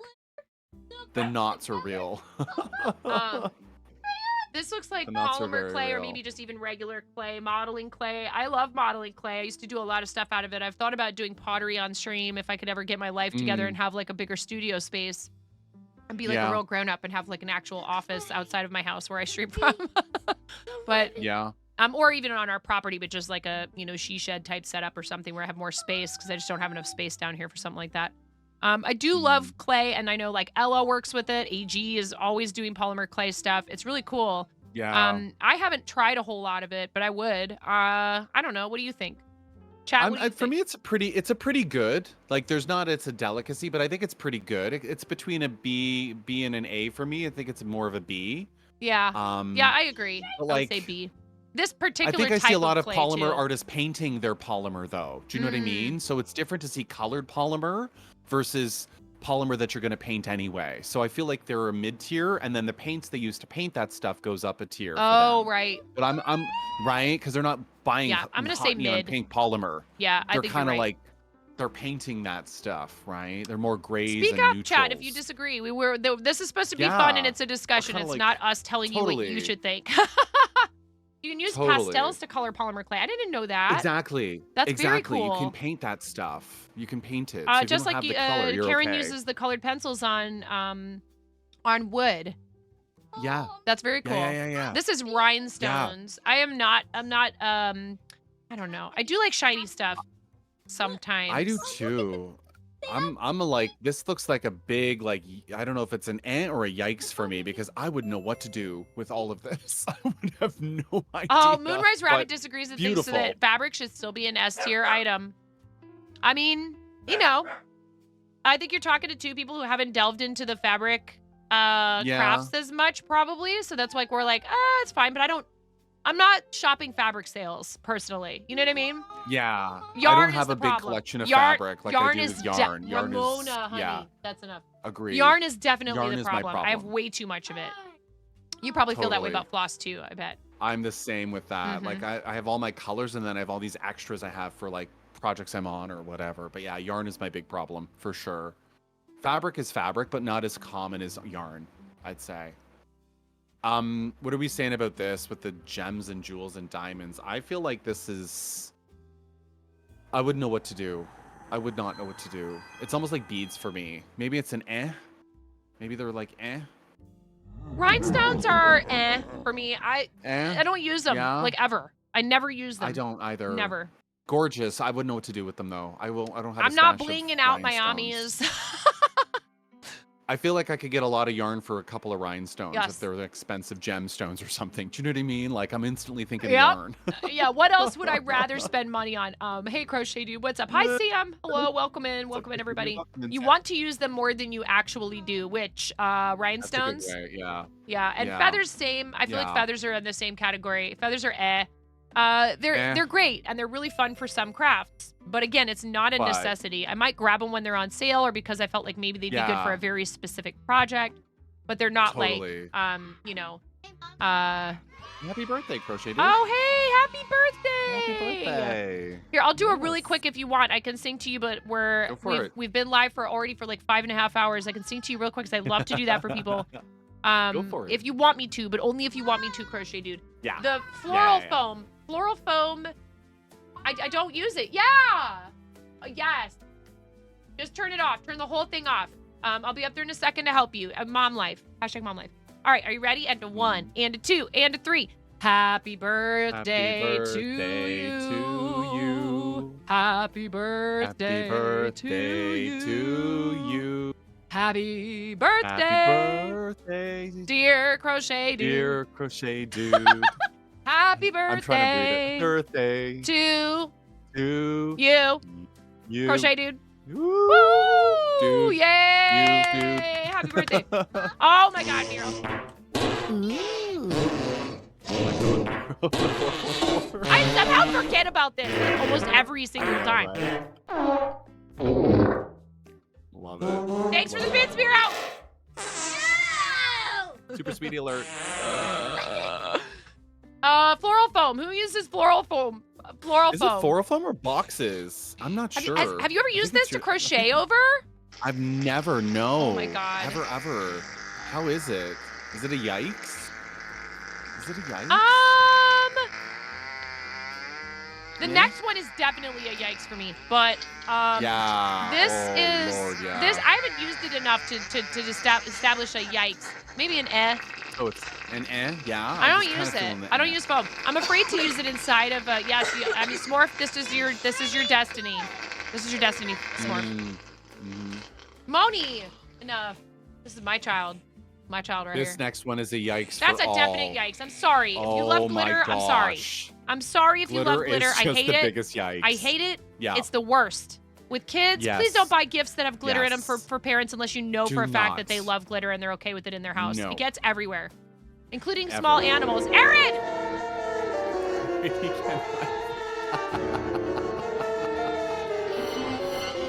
Aaron, thank you. I'm sorry, everyone. Oh my gosh, the killer chicken is here. Please Lucky? run. Hide your craft supplies. Yeah. The Glitter's in the house. I You're think the in killer danger. chicken needs some rhinestones on that axe. Yeah. Definitely. Needs to bling it out. It's fine. I'd rather have the killer chicken in my house than glitter. Let's put it that way. Googly eyes is next. Killer chimkin, kind of cute. Okay. Feeling cute today. Might have a killer chimkin. 666 and summon the killer chicken. Flap for your lives. All right. Flap for your lives. Seriously though, keep this stuff away from my house. I don't mind glitter Yeah. glue. Glitter is beyond yikes and should be yeeted off the tier. It Yeah. should be like glitter on birthday cards or Christmas Oh cards my is already like God. I Or touched ornaments. my eye and it's on there. Like it's wild. I love you, Aaron. It is wild. We have Yeah. glitter on. What a I way to know, unload, I right? know, I Already. understand that. For sure. Oh my God, here we go. Do it. Googly eyes. What do we think Oh, of we googly love googly eyes. I love googly eyes. We do For love me, googly eyes are S I tier. think they're fun.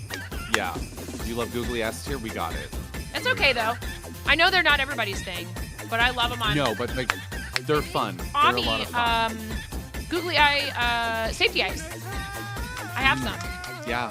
I think of safety eyes, googly eyes is the same category here. Again, I need safety eyes for Yes. Amis. Like I They don't need have them. safety There's eyes no... on here. We could have put that on Yeah.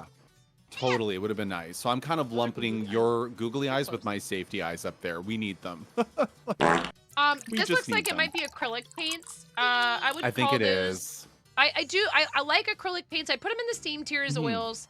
I was But gonna say with oil, right? maybe Yeah. like B.5, like somewhere between B and A, only because I they love that. are I like that. more accessible, but they do dry faster. So it's harder because they're Yeah. not as easily manipulated like oils are, but they require a lot I agree. less prep and cleanup. Yeah, you should cover your canvas in something, prime it with something before you do acrylic, but acrylic gesso is much less. You can put it on there and you can paint an hour later. Just as soon as it's dry, you can paint with acrylic on top of gesso. You have to let gesso cure on a canvas for at least 24 hours before you apply oils. So again, it's just a little bit easier and more accessible for people, and like easier cleanup, and not as many fumes from like the thinner and stuff. As an artist, they're the top for you, but it depends on what brand you get and what you need them for. Right. So you would put that as like an S tier. Got it. Yes, honey. And I don't know what this next Jump one rings and is. clasps. Oh, it is. Key rings. Okay, I was What are like, those this called? isn't wire. The key ring, not a jump ring. It's called a Yeah. That's, help chat. I can't remember the name. Yes, dear. I'm drawing blank too. I know what you're talking about though. Hardware is interesting, right? Like keychain rings, I have a pack of 100 off Amazon because keychains are fun to do, and you can make cute things like Moogles and just need the hardware for the keychain, right? You need that hardware part. But like, is it important, mission critical? No. Is it helpful? Oh heck yeah, for sure. I think of that group of stuff. Attaching them Claw to Amis has clasp. always There been we go. kind of one of my problems, but like I found these ornament hooks that I like because I can just manipulate the end of it through it, and then it looks cute like this, and I don't have to sew it on. And then if the person ever did want to remove this, it's super easy, and they're not going to damage the item. So Easy to do. I like these personally, and I got them on Amazon. They were pretty cheap, but They're like a pretty good for me delicacy. Like I don't need them as a mission critical, but they are helpful. Yeah. Super helpful. as I another have a craft hard tool. time with the claw clasp stitch markers. I love them. Yeah, They're really yeah. pretty. I don't know if it's a little bit of my missing finger having a hard time pinching and Enough grasping to like pull that. on the clasp Ella sent me some itself beautiful is very ones, tiny. but they can be They're a very bit fiddly small. for me. I don't mind if Yeah. it's like a project where I'm using a finer yarn, but this isn't going to go around a chunky yarn. It's too small. Yunky Yeah, charn, I mean. Excuse it's me, I meant true. yunky charn. So let's call it maybe pretty good. Maybe call Yeah, it pretty that. good. Yeah, it's a pretty good, but like there's better, right? You have other pretty. tools. What in the world is going on here? We are doing an we are rating craft supplies. we're geeking out about whether or not these craft supplies are worth Listen, having. Amish, we finished the Starlight piece, okay? We finished at it. We're it! having some fun now. What in the world is going on with your day? What a way to enter. Imagine. I know, right? Has you used any of these at all, Amish? Do you know any of these supplies? None of them are Lego, by the way. Do you know these? He's done some. Have you done mini painting? I know kids? you've done Gundam. You have little girls? Hello? Yeah, you've got little girls, kids. Come on. Just flick him off the Clearly. screen. Flick him off the screen. You know what? Give him the glitter. He does have two little girls. Send Amish Exactly. kids Send crafty him kids all with the glitter in them, glitter. please. No. All of it. It's bad for the Right? environment. It's not good for pets either. That's I another know, it's reason why I don't awful. like glitter. I don't want it in my house because I don't want So my pets bad. breathing or swallowing it. Terrible for your Anyway, breathing. hi Amish. How are you? Hello, Amish. Hello, Amish. Do you hear the _Ace_. shade? Do you hear the shade? Yeah, I don't think so. So anyways, there's how many more now? How many do we have left? 1, 2, 3, 4, 5, 6, 7, 8, 9, 10. 10 left. Yes. 10 left. What's this next Okay. thing, guys? I can't I don't know figure what it out. the hell is this? I don't even know what Is that it resin? I can't even... Oh, I think it is. Is it resin, chat? I haven't worked I with think resin I see it yet. pouring. I think you're That would right. be a It is cool thing pouring to into try. a mold. I think this is resin. I would love it. For me, it's the fumes. It's the fumes of breathing it in. You know, I don't have this proper space or ventilation, but like I've seen a lot of people do awesome work. Calyx Creative works with resin. I've had a collab with her Yes. a couple years ago. So much fun. It's Oh, a temperature sensitive thing though. Very temperature sensitive for Yes, some. and well, and chaotically But Crystal just said, "I ventilation. miss resin. I'm so allergic to it. I'm so sorry to hear that." Yeah, Chimera like does it's- work with it sometimes too. It is again, this is the type of thing I would not be able to do with my daughter poking around and going like, "Mommy, I want to help." Oh, no, Like, no, I can't dye no. yarn with the professional heat set acid dye powders when Yeah. she's home because I don't want her breathing Yeah. it. And I tend to do Yeah. most of my mixing of stock solution out in the garage for that reason because I also don't want the pets breathing it. And I wear protection on my face and Yeah. everything. But on top of that, I Mm. take it out to the garage to do it because I don't want it. Those powders are so fine. They end up in the Oh my air. They're God. dispersed everywhere. They're Yeah. on your surfaces. People who Yeah. dye yarn for a living and have like a studio space can take like a cloth and dust like a windowsill and it comes up and it's Yeah. dye powder. It has like pigment Yeah. on it. So you do have Can to be very cautious. dangerous, but the results are stunning. Oh, they're so for beautiful. resin. And that's the If hard you part. have the space. Vibrant. The Vibrant proper as all get out. You can accommodations. get good results with food coloring, but it's not the same.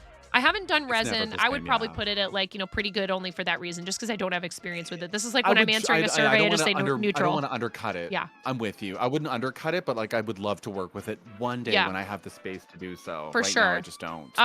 Is this For fishing sure. line?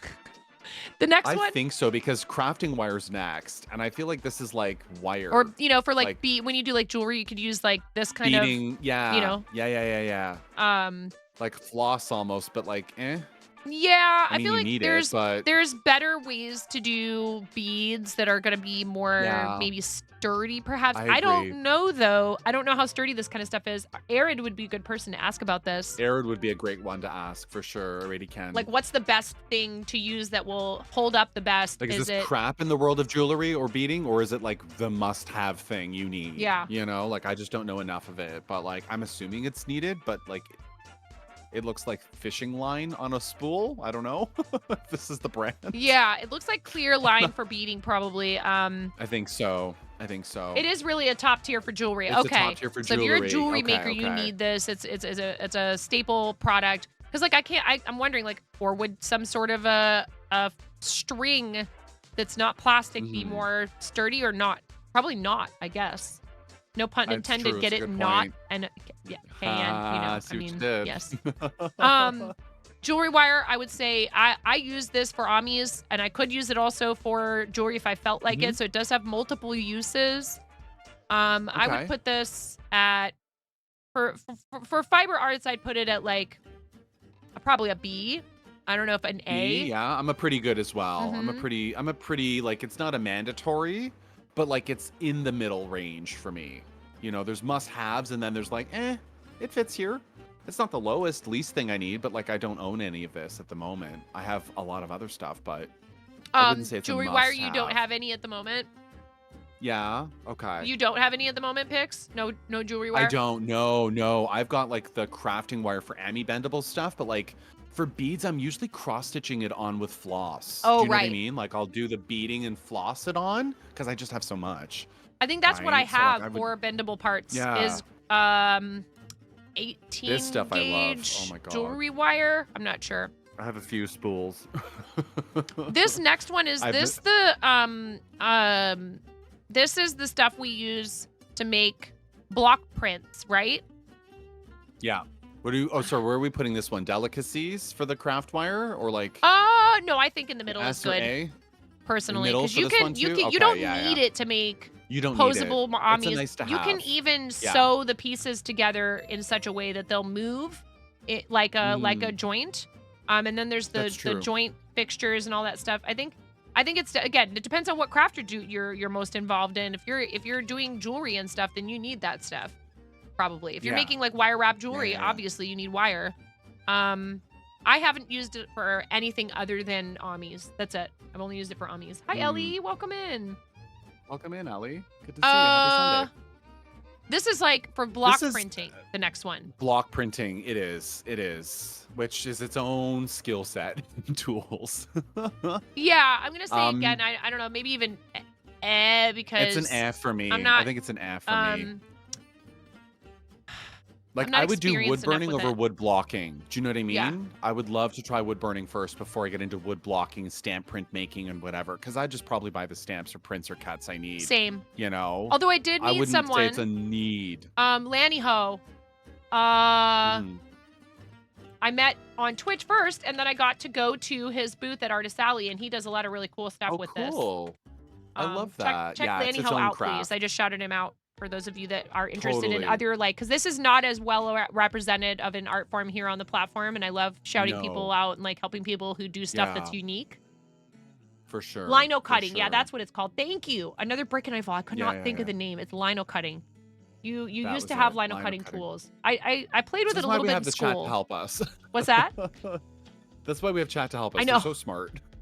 They're so smart. Duct tape. The hive eh. mind. I'm gonna say for this one, and washi tape is kind of for me too.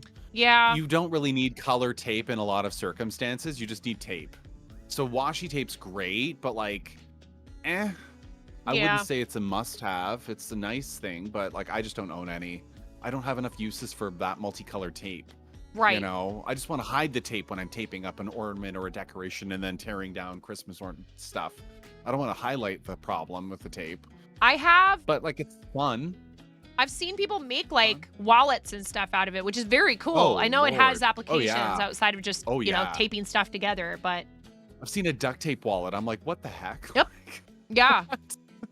Or even So like cool. purses and bags and stuff. I've seen Mm. people really like do Mhm. some pretty creative stuff with it, but I feel like it doesn't, other than that sort of very specific subset of use, for me, it's like one Yeah. roll of the regular stuff around is plenty. 100% enough. For, It like, is always household enough stuff. to have one. I'm not going to probably use it for Totally. crafting very often. You use painter's tape more than washi Yes. tape, right? Like, and you don't paint all that much. Because you can remove it easily and it doesn't leave residue behind Exactly. like duct tape does. That's the Exactly. issue. Duct tape leaves a lot of residue, so if you did need to take it off for some reason or Yeah. you make a mistake, it's big trouble. Yeah, Um, it'll rip it off. Elmer's school glue, Elmer's again, glue, you know, I'm- this is it's not very strong, which is fine. No. And it's meant for use in classrooms where it's easily cleaned up and all that stuff. It's great for that. But personally, for Mhm. like crafts and stuff, I'm gonna say this is This is for me. This is an Glue stick for is me, yeah. I mean, it has the convenience factor. Glue stick has the convenience factor. But It's true. Mod Podge, on the other hand, Mod Podge is going Mhm. up.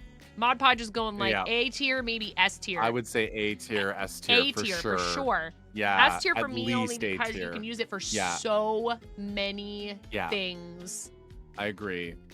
Mod Podge I is S agree. tier for Mod chaotically Podge is S crystal. tier Yeah. for you, right? Like this, if you don't own Mod Podge, you should probably get a tube. Blame Mythbusters for the extra duct tape stuff. How funny. Oh my god. Nails. Yes, we need them for things, but I don't know why they're on this list. It's fine. Somebody else made this, and we're just organizing it. But We're working with it, yeah. I mean, you do need them for, somebody said for string art, they were saying. I mean, you need them to hang your pieces. string art's a good kind. Yeah, Yikes. yeah, that's true. A lot of looming too, where they have the nails in Okay. the boards that they wrap Okay, them I can see around. that. It's really cool, but it's an Yikes. for me. I mean, I you wouldn't can say use it's a them also to, like, mission-critical you know, nail a tool. couple of pieces of wood together, but, like, obviously do it. I mean, that's not, to me, a separate crafting supply. That's, like, Yeah, I don't know. It's a mandatory if you're going to go there, right? Right. For sure. And washi tape, I'm with you. So- Personally, I don't use it for a lot of things. I tried it. Ramona came home with some the other day, and she liked it a lot. It's pretty, and can I be know people fun, use it for but- diamond art because it helps, you know, section off your... But you could also use painter's tape for that. I feel like, why buy the fancy, Exactly. pretty stuff for that, personally? But maybe it's because feel it like gives it you fits, pleasure like, to with a look at it, and washi. that's totally okay. Yeah, I'm feel like the two saying of We got a these. lot of S. I think it's. We only I had know. I'm like, 5 S tiers. Are we jerks? maybe we're snobs. I don't know. Hello. Yeah, it's just Mod Podge can be used. I know, baby. I know this isn't Yeah, how we ask maybe for Mod things, is though, is up. it? I do like Yes, that I can get stuff. you some beads, of course, of course. This tier list Yeah. confirms why you watch Makers and Crafting instead of doing any yourself. Reactor. Right? Yes, Right? Ramona, Reactor? I'm right here. I don't know if I can How you get you doing, those Reactor? exact Happy ones, but Sunday. Just an example picture. Totally. No, the real point here, though, is we were doing this for fun. If you Yeah, enjoy for something, sure. if it serves a purpose for you, if you find that it brings you joy to work with it, that's all that really matters. There was that Yeah. discussion on TikTok that blew up where people were like encouraging people to make pot holders out of acrylic yarn, and it's like, okay, no, you can't do that because that's unsafe. It will melt. And then people were accusing them of yarn snobbery, and I'm like, no, this is different. Yes, there is yarn snobbery. There's snobbery in Mhm. art forms or just about anything, really.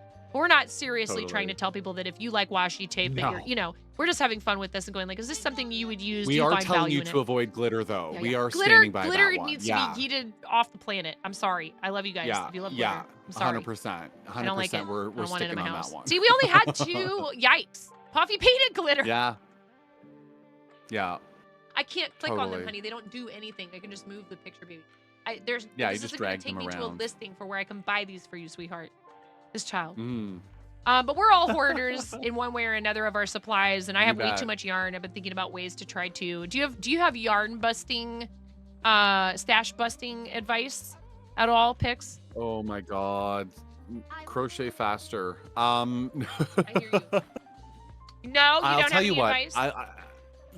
I would say for me, underneath the bed storage things are my favorite thing for Oh. storage because I do have space where my walls here, but then I've got backups or extras of colors. So like under the bed storage can be helpful to deal with the immediate overflow. If you really need to purge supplies and you're looking for it, I will tell you this, there are different homes that you can donate where there are crocheters for those who are elderly. There's kids and crafts and school supplies Yes. that are different schools that you can donate to locally. Reach out to the art teachers specifically to see if they have connections or needs or know of things. Community centers can be really helpful as much as they have art centers in some of them as well to get rid of or purge if you have to, if you've got a lot. Destashing on Marketplace on Facebook is a big one. I Yes. see a lot of people jumping on and scoring really good deals or also giving good deals on yarn if you really need to get rid of stuff. Right. And just in general, like online resources and tools for different art and hobby places. Craft stores may have connections to those in need. Yeah. You know, enabling a child to get into crafting or having fun with yarn or supplies is better than just throwing it out altogether, right? Finding a home for it. I don't know if she's still Right. doing this, but Amanda on Maui was collecting craft Another- supplies yep, and craft yep. crafting store gift Yep. cards for people who have been displaced due to the fires in Maui. Yeah, And in I would go Maui, to her yeah. channel and ask her about it. I don't want to Yeah. give out her info or tell you should just go ahead and DM her out of the blue. Totally. Contact her Yeah, yeah, because yeah, it yeah. might be that she's, stopped collecting supplies, physical supplies. Maybe the crafting gift cards would be the better way to go. But if any of you Yeah. are interested in something like that, I know she has that. And then kind of related, but on a different topic. Thank you for shouting Amanda out. Thank you for that. Yeah. Awesome friend of the stream. Amazing. But Art Mhm. Ingests Crayon Fund recipient right now is Yep. an organization that connects crafters with people whose loved ones have either passed and left behind projects that are unfinished Mhm. or are just no longer able to practice their craft. And that way people are able to have the projects that their loved ones were working on finished, which I think is such a cool idea. I think is it love called that. Loose Ends? I love it. So good.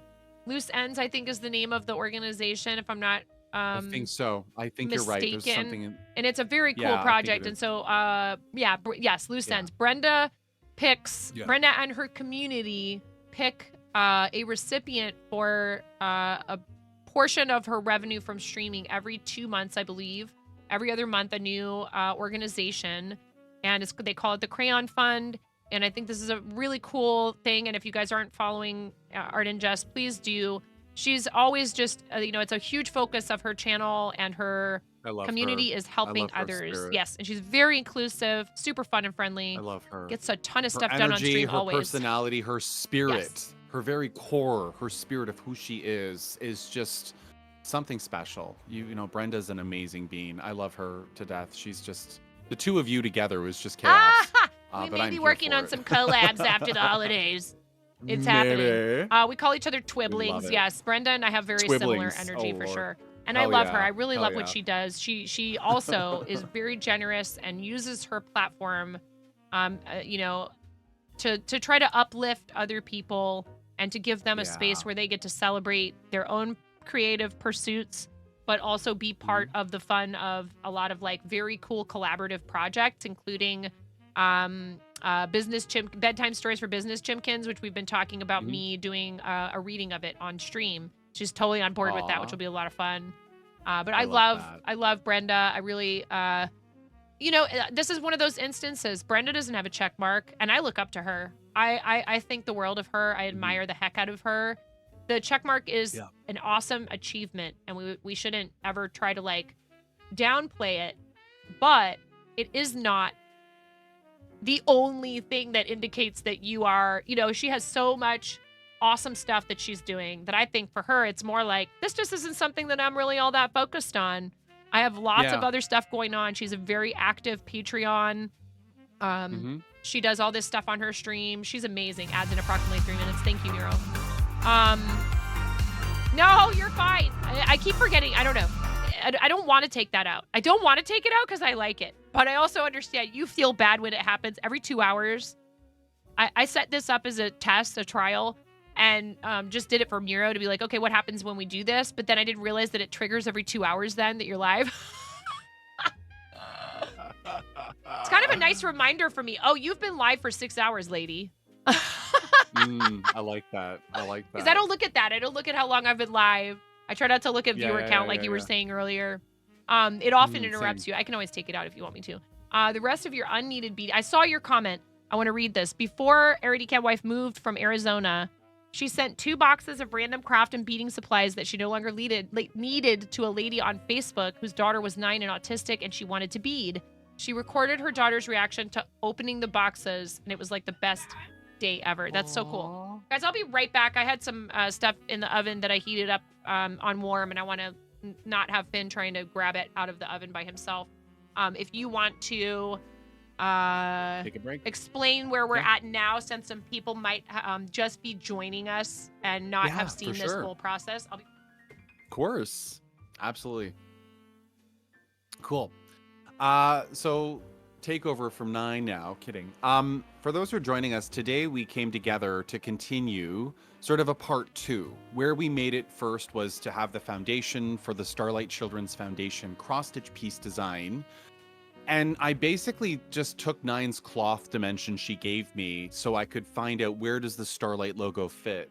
On the previous stream, which was 2 months ago, back in September, we were sort of sizing it, fitting it, and getting the names on this piece. These names that you're seeing here are different sizes for different donation amounts, but everyone who donated last year in December for this campaign, his name is on this today. So kind of a catch-up, if you will, to help 9 out. 9 called me in, having done cross-stitch design for a long time now, to help her design a unique cross-stitch piece to symbolize all of those people's names. So everyone you see here contributed to that campaign. The colors and things and all of that we can change around, but we went through different fonts, different things that we had on our tools over here for Lord Libidin. Lord Libidin, for those who might have missed it earlier, has a bunch of fantastic tools. Go there. This font library is just another one. When you go to the top here, you see patterns, free alphabet. They also have epic Pokemon patterns. If you love Pokemon, they have a whole whack here. Like a lot. All the generations 1 through 8 are here in case you want to stitch. But a bunch of resources just the same. And what we decided to do is come together and just design this crazy cool collage of names and make it random, font sizes, styles, and blend them together to really kind of highlight all of these fantastic individuals who stepped up in support of 9 and her campaign as part of the community. So we've done just that. Part of the steps was getting the logo properly scaled for her cloth. So once I know her cloth size, I can choose the design area. There's a pop-up here that'll tell me what her dimensions were, and I can adjust. She had 16 count, the width, the height, and giving her enough room to do framing and a border. So I could scale the logo down to fit and still maintain the quality and integrity of it. You know, you don't want to lose a lot of detail. And then from here, it was a matter of picking fonts for all of the names back on this resource. Like we went through, we researched some fonts together, and there's more than this, but there's also 53 on this page. So there's a lot to choose from. 5 pixels high, 6, 7, 8, 9, all the way up to like 12, 14 pixel high fonts. Wax of resources. If you're curious, you could do these on graph paper to design names, rooms, whatever. And then it was a matter of picking the colors. These ones we've chosen today. So the sort of canary bright, carnation medium, and then the bright green light. These are colors that I took from Starlight Foundation's branding, like their actual Starlight branding guide and logos and guide brand lines or whatever. And then I converted them into DMC colors for 9 and said, hey, here's the closest possible color we have for these fonts, right? Like the blue is their logo, the yellow is their logo. And then, of course, there's all the different colors, teals and whatever. So thank you for the ad warning, Miro. For those in ads, we appreciate you. For those here with us still, this is kind of it. Now that we've got all the fonts established, we had 36 names to fit in on. Actually, yeah, 36 total to fit on, which may sound fairly straightforward, but like all the letters, the fonts, the spacing, moving things around, making it look a little blended, blurred, like you have collage of names on there. This will then become a pattern that I generate for 9, where she could print it on multiple pages. She could mark it up as a PDF. She could use a digital tracking tool to track her progress as she stitches. But all in all, are you ready for the final count of how many stitches? 9 doesn't even know this yet. So we're going to do a little math here together, okay? And this is just total stitches. 6,088. We're going to do this before she gets back. She's going to lose it. 2623, 2785, 2574. And then the back stitch around the letters 80. 9 has 14,150 stitches to do. So girl's going to be busy. She gonna be busy. Depends how fast she stitches this, but she'll have everything she needs to do the piece itself and stitch this, which is pretty cool. So not the craziest piece. To give you an idea, the gamer cell that I showed you all earlier, for those who might have missed it, one of my previous ones I designed was over, where is it? All these tabs I have open. This one. This is 22,500, 22,000 stitches. Okay, like all these pixel characters. The total stitch count is 22,000. Over here, 9's at 14,150. Now, the good news is when you're doing the names, it's all one color. So your pace is faster. So for example, picking on Dueling Needles at the top, it's just one color, right? You're just going with it until you finish it. Then you could choose Art and Jest or Brenda next in the yellow. Or, you know, the blue itself in the middle for the Starlight logo, 9 has 6,088 stitches to do on just that Starlight blue. It's basically almost the same as all these fonts combined. Not quite, there's a little bit more of them, but 6,088 stitches to do on just the blue. That's a lot. That's a lot, but it'll be a beautiful piece at the end of the day. The cloth I think she chose was like a navy blue, like a darker blue. So we've changed the cloth in this one to be a little darker. I didn't pick the exact color because I'm not sure which one it is, but if she told me which DMC color it was close to, I could swap that easily. But at least you get the contrast on this one. And then from there, she'll have enough room to frame it because I made it smaller than the cloth actual dimensions. You should be leaving about 3 to 4 inches of space at the end of your cloth for framing options. Otherwise, if you stitch right to the edge, how the heck are you going to frame it? Right? How do you mount it on foam core and foam board? Because you can't, right? You've gone right to the edge. So it gives enough space to fold around her foam core if she wants to do that, or get it laced on the back and then put it in a really nice frame. And that'll be it. It'll be the journey ahead from here for her to stitch this. I can't wait to see what she does. We got corn now. I see Zakayla, we're doing corn. So yeah, we'll see what she does. I'm excited. How you doing, Zakayla? No screaming goat here, so I have to go through. That's fine. That's fine. Totally fine. But if anyone has any other questions about cross-stitch design in general, suggestions or recommendations or things, like, I'm always available. I know I've done this for a long time now. I enjoy it. I love the challenge of iteration and redoing and refining. I think as a designer, it gets you there, it gets you closer, it gets you better at it. Corn is pretty good, Bricko, actually. I mean, there's one for bits, there is. I can make it into a channel points thing just for you, Zach. Oh Right? my god. Welcome back. I know. I just know this group, and if I make that something they can spam, they will. Yeah. You know, but it also, I kind of think of the screaming goat thing as like a Pix thing. Oh my god! Totally, I mean, Ella! Totally. Ready to headbang? Oh, sure.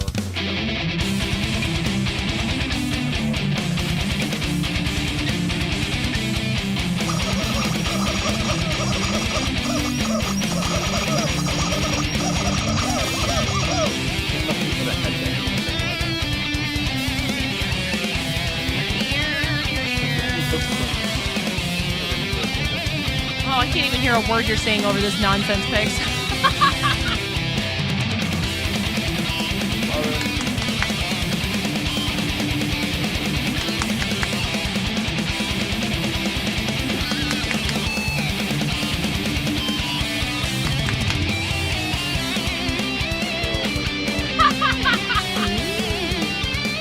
Aaron! Thank you for the video. Oh my goodness. Yeah, I was just talking to them about the design and stuff in general, what we did, the recap, and also, do you want your magic number? Yeah. 14,150 stitches. Oh my god. just 14,150? That's it? Just 14. That's all. No biggie. Oh lord. It's fine. We'll have it done by the end of fine. next 12 days.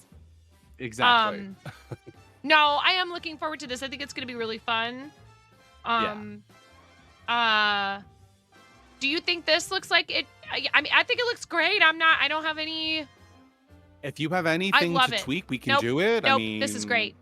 If you want to send this to me, I will. I'm like Yeah, excited to get let's do started it. on it, frankly. So Amish's name is Cool. up there. I see Amish, Miro, Yeah. Becca's Crafty Yeah. Life, Spooky Chew, Lucian Obsidian, Rack Whack. Look at all these names. I love it. Yeah, Thank you to it's every single amazing. person that's ever donated to charity Yes. here, but all these people who wanted to be part of this project and specifically chose this redeem, thank you very much.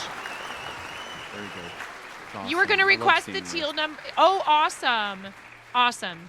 Mhm. If I had known we were going to do it like this, I would have given people an option when they did the redeem.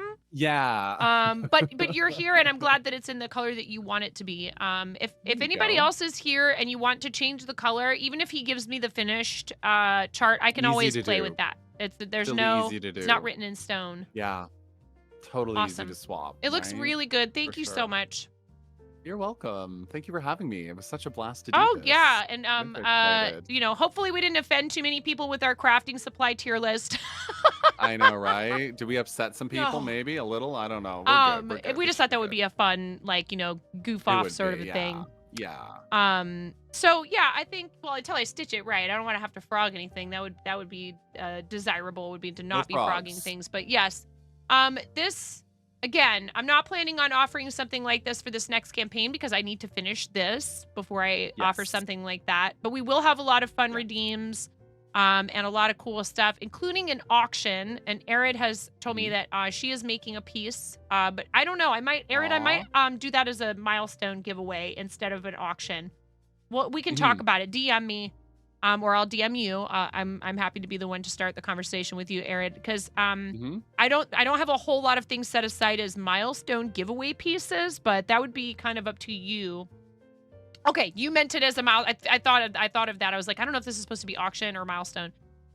We also have 3D printed dragons from Ian Douglas. We have a knife commission from Sasaki Woodworks. We have so many people who have volunteered pieces that either are going up for auction or will be offered as giveaway prizes when we hit certain milestones of fundraising. I have some fun stuff dreamt up with some different redeems, including if you donate exactly $25 to my campaign, you might get a fun thing that happens on screen. Wink, wink. Ooh. We have a lot of teammates also fundraising for the very first time. And something I would like to say regarding that is, sure, I love when we end up. Sir, oh my goodness. Your someter has been overloaded. Get Set the alert level to death. There's an echo now Please because refer this to the redeem happens operations twice. It happens manual when you for start a high further train, and it instruction. happens when you do a 5 bomb. Because I need that's to clean fine. up all my redeems. I have some of them that, oh my goodness, the chaos. It's fine. Pix, I love you. Thank you. I love you too. Do you need to get going? Do you have stuff you need to do with your Look day? what you started, chat. I'm just kind of letting Bowser out for a quick bye. Okay. Otherwise, I'm here. I'm here with you. Okay. We do what you need. I You gotta- whatever respect we your gotta do. time, We're and okay, I of understand you're a course. busy person, so Absolutely. I love you. I'll hang We're out with you fine. forever. I'm already organized for next week anyway. Mm. Like tomorrow, I'm working on mushroom ammies that I'm sewing together. So like those are crocheted. My Lego for next week is sorted. My Lego artboards I tear down after Monday's stream. So like I'm in shape. I'm in good shape. I see your message, Danielle. That's awesome. I really love that. Thank you. could do is Yes, finish no, this one, you're too. so organized. I think honestly too, like I try. if you ever felt like doing a thing about like here's how I plan out my content creation, I think that would be Hell yeah. extremely beneficial to a lot of people. But that would be obviously, you know, if you have Totally. time for something like that, because you already contribute a lot of that helping and like tutorial and advice energy to our space, you know. And I know that do you my love it, best. but at the same time also I do. think sometimes again we talked about this earlier, people will almost act as though they're entitled to you, that they should Mhm. have unlimited access to you. When you ask respectfully and kindly, chances are the answer will be yes, or at least you'll get a polite, you know, decline and hey, I'm sorry I Yeah. can't right now. But when you behave as though you have a right to us, oh man, that don't feel good. You know, I don't like that. And I don't think anybody else really does either. But I feel like you have been extremely generous with with this community here, with the Coop Troop, and also with a lot of others. And I'm super excited to work on this. Really excited. Look at that. We got the pattern generated too. We're getting it all pieced Oh my together God, you're for amazing. What did I do to deserve you? Go do what you need to do if you need to take a break. Do you need to let Bowser out? I might have to just quickly to let him out for a pee. He's Yeah. getting senior, you know, a little older, but Yes. Yeah, let me get this last one generated Oh, here, it looks and I'm so pretty good. much I'm so that's excited. it. I'm That's like, it. okay, can I get it out and Yeah. start now? Pretty much. Hey, let's go, girl. You behind? You got this. You got this. There we go. Full page and up. This is we were struggling here. I'll switch scenes real quickly here, or at least just pull up my overhead cam on here. Yeah, go ahead. Go ahead. Let me see if I can figure this out. There, it's So you like gave me covering an up idea half for the the screen. Create-a-thon. I love that, Alandro. I love that. Uh-oh. Ooh, look at you. That's Yeah, I have fancy. all of this Here we floss. go. 1 second, you guys. I got to help up. All right. Yeah, go do your thing. So these 9 needed like the colors that I've been using here, but also was like, how many skeins do we get? And I was kind of doing like rough math without having all of the fonts there. So we kind of gave her a rough number to aim for. But that right there that you see is all the floss that 9 is going to need to stitch the beast that it is. So who knows where she'll end. Better to have more than not enough. But also the branding colors for Starlight are there. I've color matched them to what I could exactly for the 491 colors we have in the DMC world. You know, we don't have millions of colors. We've only got 491. But you can do a lot with those. And there's even things you can do with blending of them too, if you're missing colors. So see, it picks just as 9's floss. Yeah, that's the floss we're talking about. You see it, right? Oh, not the pattern yet. No. She just covered the pattern up for a sec. Yeah. You're just looking at 9's craft table with the floss colors we were talking about. But anyway, it's a cute gamer Emmy somewhere. What kind of games are they into? What kind of games? Lots of fun patterns. And thank you for the thanks, Mira. That's very sweet of you. Yeah, so those floss colors there are what she's going to need. There's multiples of them for the piece that we've designed here today. So I think she was looking for a better contrasting color for one of them too, which there's options. I mean, if you don't have all the colors, there are substitutes you can use. There's even algorithms that can suggest colors that are similar but not exact. I use those tools all the time. If I'm ever doing a piece like the Pixels That Made Us, the Gamer Sal, that original import was 350 colors. I narrowed that down to 205. So imagine slashing that many colors. And thank you all for the hype train for 9. Very sweetie of all of you. Very, very sweetie. I know she would thank you if she were here. But appreciate all the support for friends. All the friends support. We love it. So I think for me, I want everyone to take today as something that you can do cross-stitch design. You don't need fancy software tools. If you do have the tools, they make it easier, but you can certainly plan things on paper, graph paper. There are free tools online as well. I just advocate WinStitch because of the algorithms for color matching. But don't be afraid to like take a chance and try something different. Designing your own cross-stitch patterns is just something so special, right? Where you can take something and truly say you are the designer. You created this, you know? Take risks, take chances, feel vulnerable, get inspired. be creative with it. I mean, I've been doing this since I was a kid, and I'm still doing it now, and I'll never stop. I'll never stop. You know, people commission me from time to time who need help with stuff or color testing, and it's not even all design. You know, as much as I've done a lot of design work, I enjoy it. I couldn't jump fast enough at the opportunity to collab with Nine to design something this special. You know, it's word art, but it's fun. You know, it's making it really highlight these fantastic people who stepped forth, put their dollars on the line for charity, and that's very, very appreciative. I love to see all of my friends do well. Thank you for the rootin' tootin' cat. You little stinky. Are you stinky today? Are you stinky? Hi, cat. How are you? But give it a shot. WinStitch again, it's free for 2 weeks. You can always play around, tinker, import video game sprites. You can test importing your photos of your family, your pets, your dogs, your cats, whatever you want. Give it a shot. Try it out. And if you have questions, I'm always around. I like to do cross-stitch design streams too, where I'll just like catch up on patterns I'm behind on or whatever.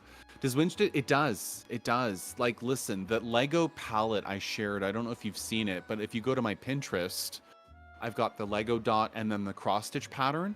I've already done the matching from Lego colors to cross-stitch, right? So if you ever need that file that I shared that shows the conversion, I can easily do that. I've already created it. The 41 colors in Lego dots, there's a few colors I'm missing that don't have dots, but I could easily do it. I think it's funny because pixel art is pixel art. And yo, Upsy Shelly, thank you for the resub from Nero, the gift sub for 9. Very, very good. Love that. Oh my goodness. Love it. All right. Yeah, Bricko, I've done the matching. I've done it.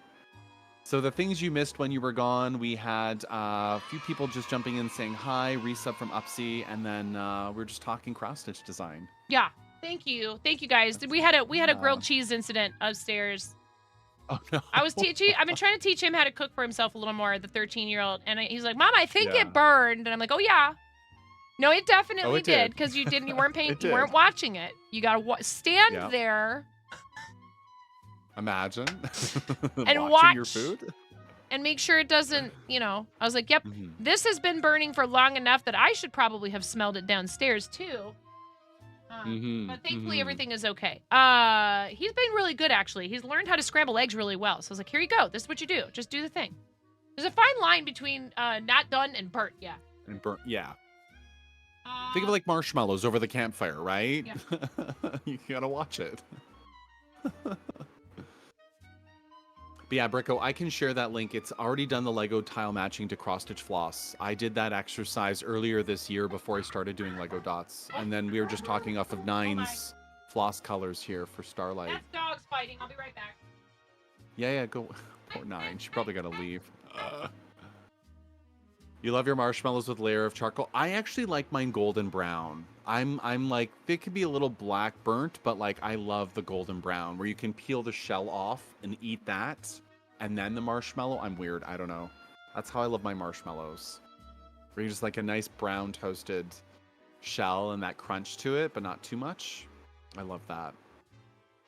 You just did a kitchen marshmallow with a light. There you go. Kitchen marshmallows. You stick yours right in the fire? Hell yeah. I think you can totally do that. Some people love it burnt. You know, that burnt. Like my Nana, my grandmother, she's not with us now. May she rest in peace. She loved burnt toast. I don't know why. I don't know if it was a generation thing or a flavor thing. She loved burnt toast. Like even a little scraping of it off and then putting jam on it. I don't know if there's anyone who loves that too, but I just wasn't for me. I was like, I'll do my own toast, Nana. Don't worry about mine. I'll do my own toast. Catch marshmallow on fire for you as well, Zakayla. Yeah, see, some love that. That crunchy black burnt taste to it. Upsy golden brown for you. See, I'm with you. You and me at the campfire. That's how I do mine. Burnt toast would be a no waste thing. I mean, but she intentionally burnt it.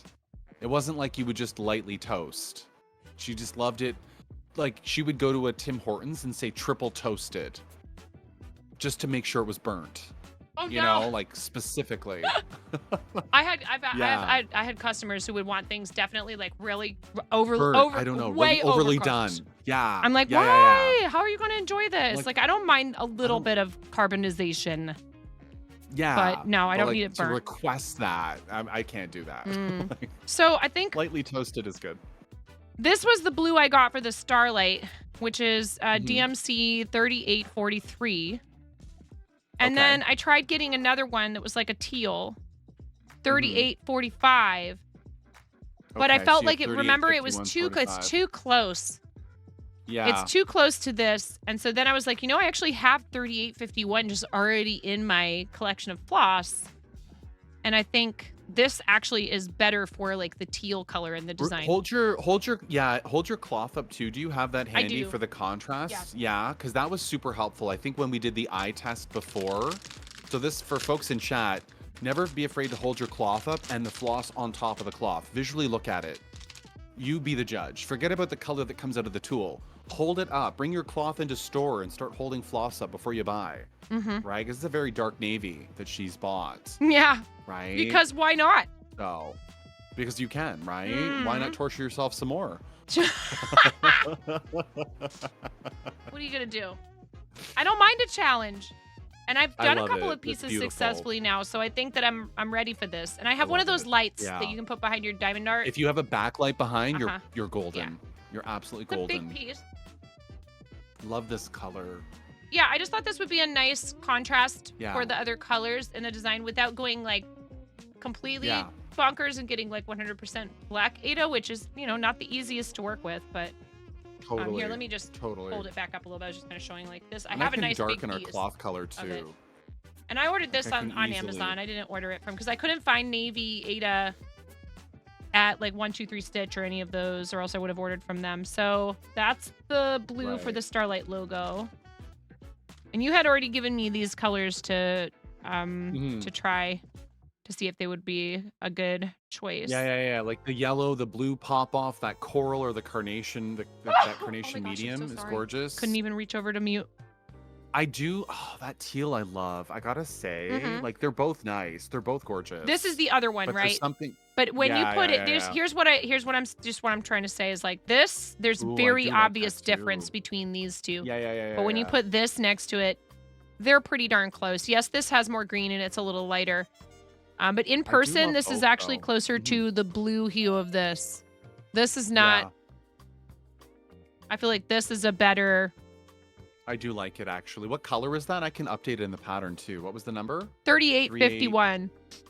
51. Okay, I've got it. And then the other teal you're saying is too close to the blue.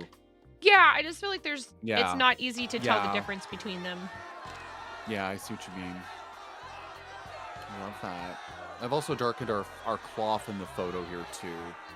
For the actual like frame view. I can It's send that okay, over to you if you Impact. wanna We do weren't trying to special look at posting. something on the screen while you're busy rioting and spamming chicken riot emotes just because you feel like it. Because there's not like actually a real reason to riot. But I mean, whatever. It's chaos. It doesn't follow the rules. It doesn't matter, right?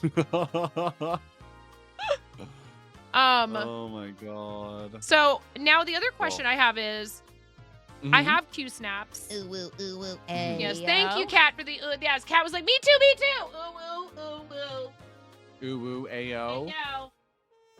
Yeah. I think these are the largest size I have. Oh, this is the 14-inch extension kit. To convert 11 Ooh. by 11 to 14 Mhm. by 14. Yep.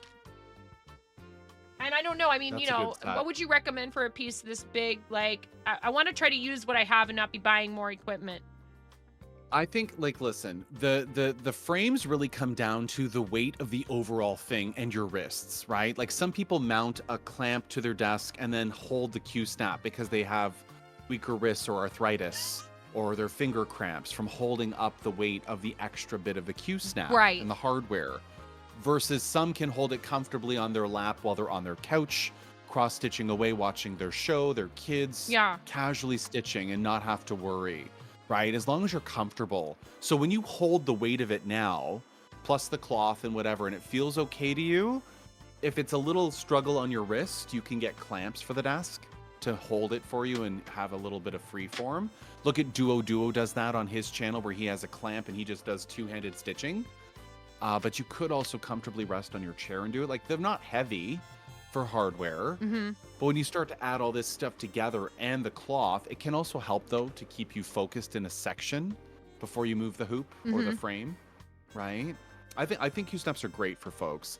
I'm personally a hand stitcher just because I've always learned that way, and I love to hold the material in my hand. Oh, so you like don't the use fibers. anything? Yeah, I don't even use either hoop or Q-snap or whatever. I'm just a hand stitcher. I learned from such a young age. I just hold the weight of the cloth. Coco and it's Confession kind of is like that. connecting. Coco, who's one of our guild leaders, I think she also does just hand stitch. She doesn't use a hoop or a Q-snap or anything at all, any kind of a frame or. For me, it's just connecting with the piece. Like, if I'm going to pour my heart into it, I like to hold the tactile feel of it, you know? But I also have to roll up the cloth to where I am to hold in the section, which you got to get used to doing. But, I mean, it's nice to have that natural weight, too, you know? But there's no wrong answer. It's just whatever you feel comfortable with. How would you start this piece? Just curious. I'm not saying I would have to do it that way. I'm just curious how you would particularly, you specifically would In approach this it. case, I would probably start with your frame and your snap, and then you could probably roll and move away from it. Get yourself set up and started to keep your focus for your stream, your frame, where you're going to show that you're stitching it. Yeah. But have it centered in your space to hold it. I wouldn't say you need a desk clamp, but they sure are handy if you want to have the weight of it taken away from your wrists, like if they're a little heavy or weighted. Yeah. But I would say start with it. Find your center point. You want to start on the L of Starlight.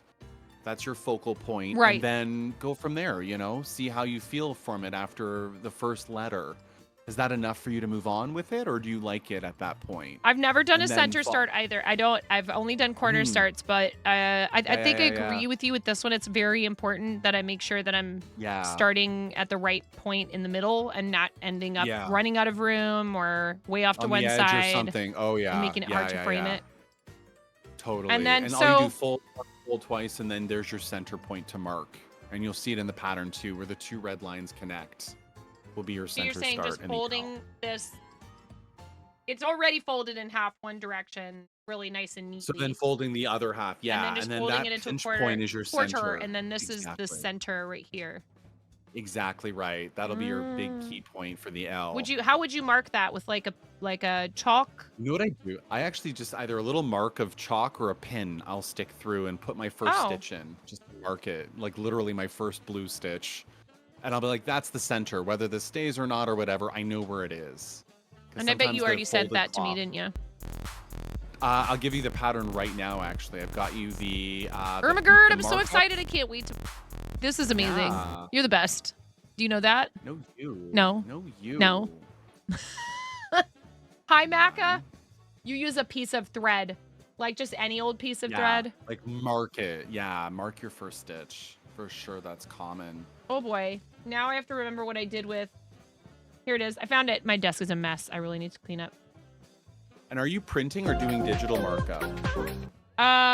Petra, thank you for the follow. Printing or doing digital markup? What do you mean? Printing Like, it out? No. I just do it. I just do it digitally usually. I can give you the file on your computer too if you want to stitch there. Like I give you options. Sure. That's easy.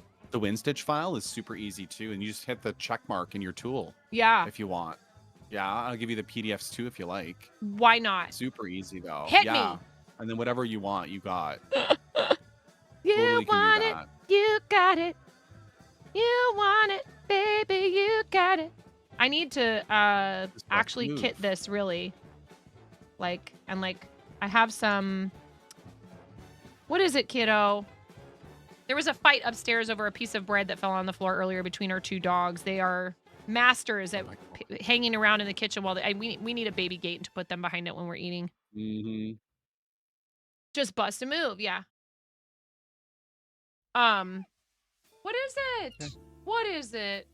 Are you okay, my 7-year-old? Those little noises. Again, I mentioned this to you before. I'm your mom, so I love you, and I'll let you get away with things to a point. But when you ask people for things the way you're asking me right now, sometimes they go, you know what? I'm definitely not doing that because they're not asking me very nicely. Yes, but I already told you I can't make them appear out of thin air. Yeah, I can't. There you go. I sent you the WinStitch file and the PDF. So you have the printed one too. Mama! Yes.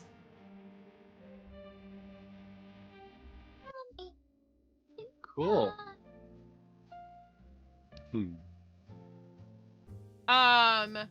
1 second. Oh, cool. Look at this.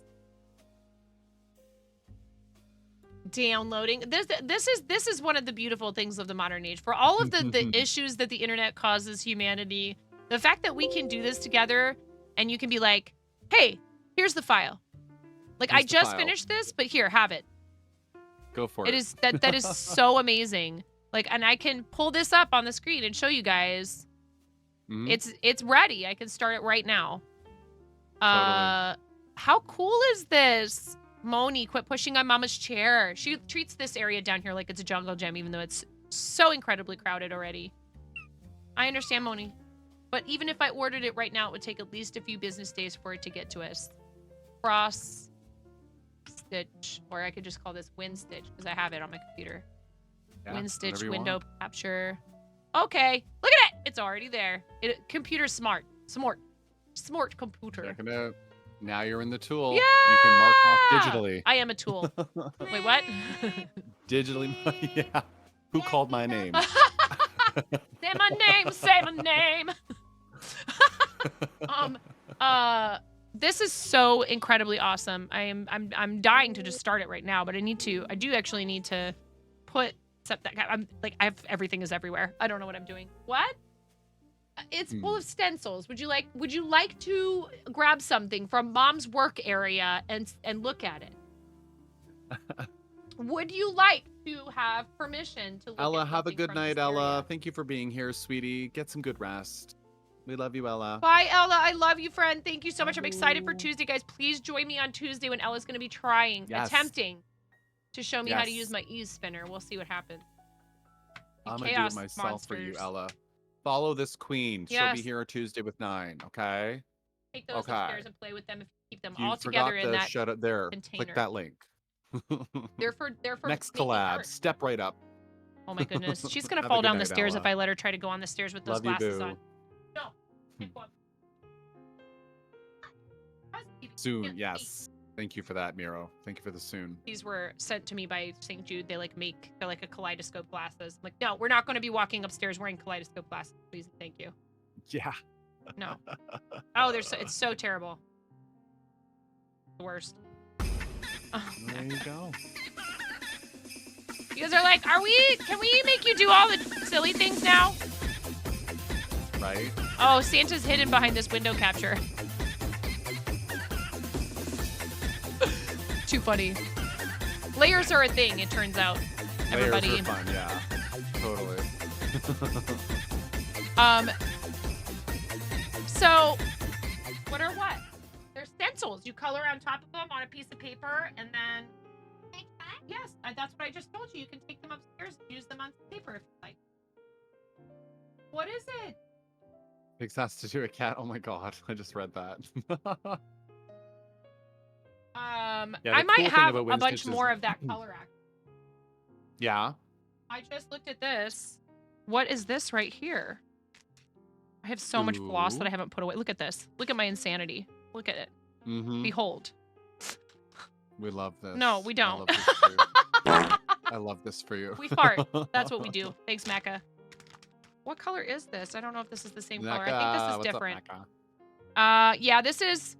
First of all, it's Anchor. It's Anchor floss, and it's a 1072. This is... Oh, I know what this is. All of this floss is for the Twin Peaks cross stitch that I bought forever ago. I should write that on this so that I know what it is. Because this is all the floss I needed for a specific project, so I shouldn't be trying to break it up. So 1072 Anchor is closest to 992 DMC. Oh, okay. There's a color conversion charts that we can see for these two. I might have a bit more of that floss in here.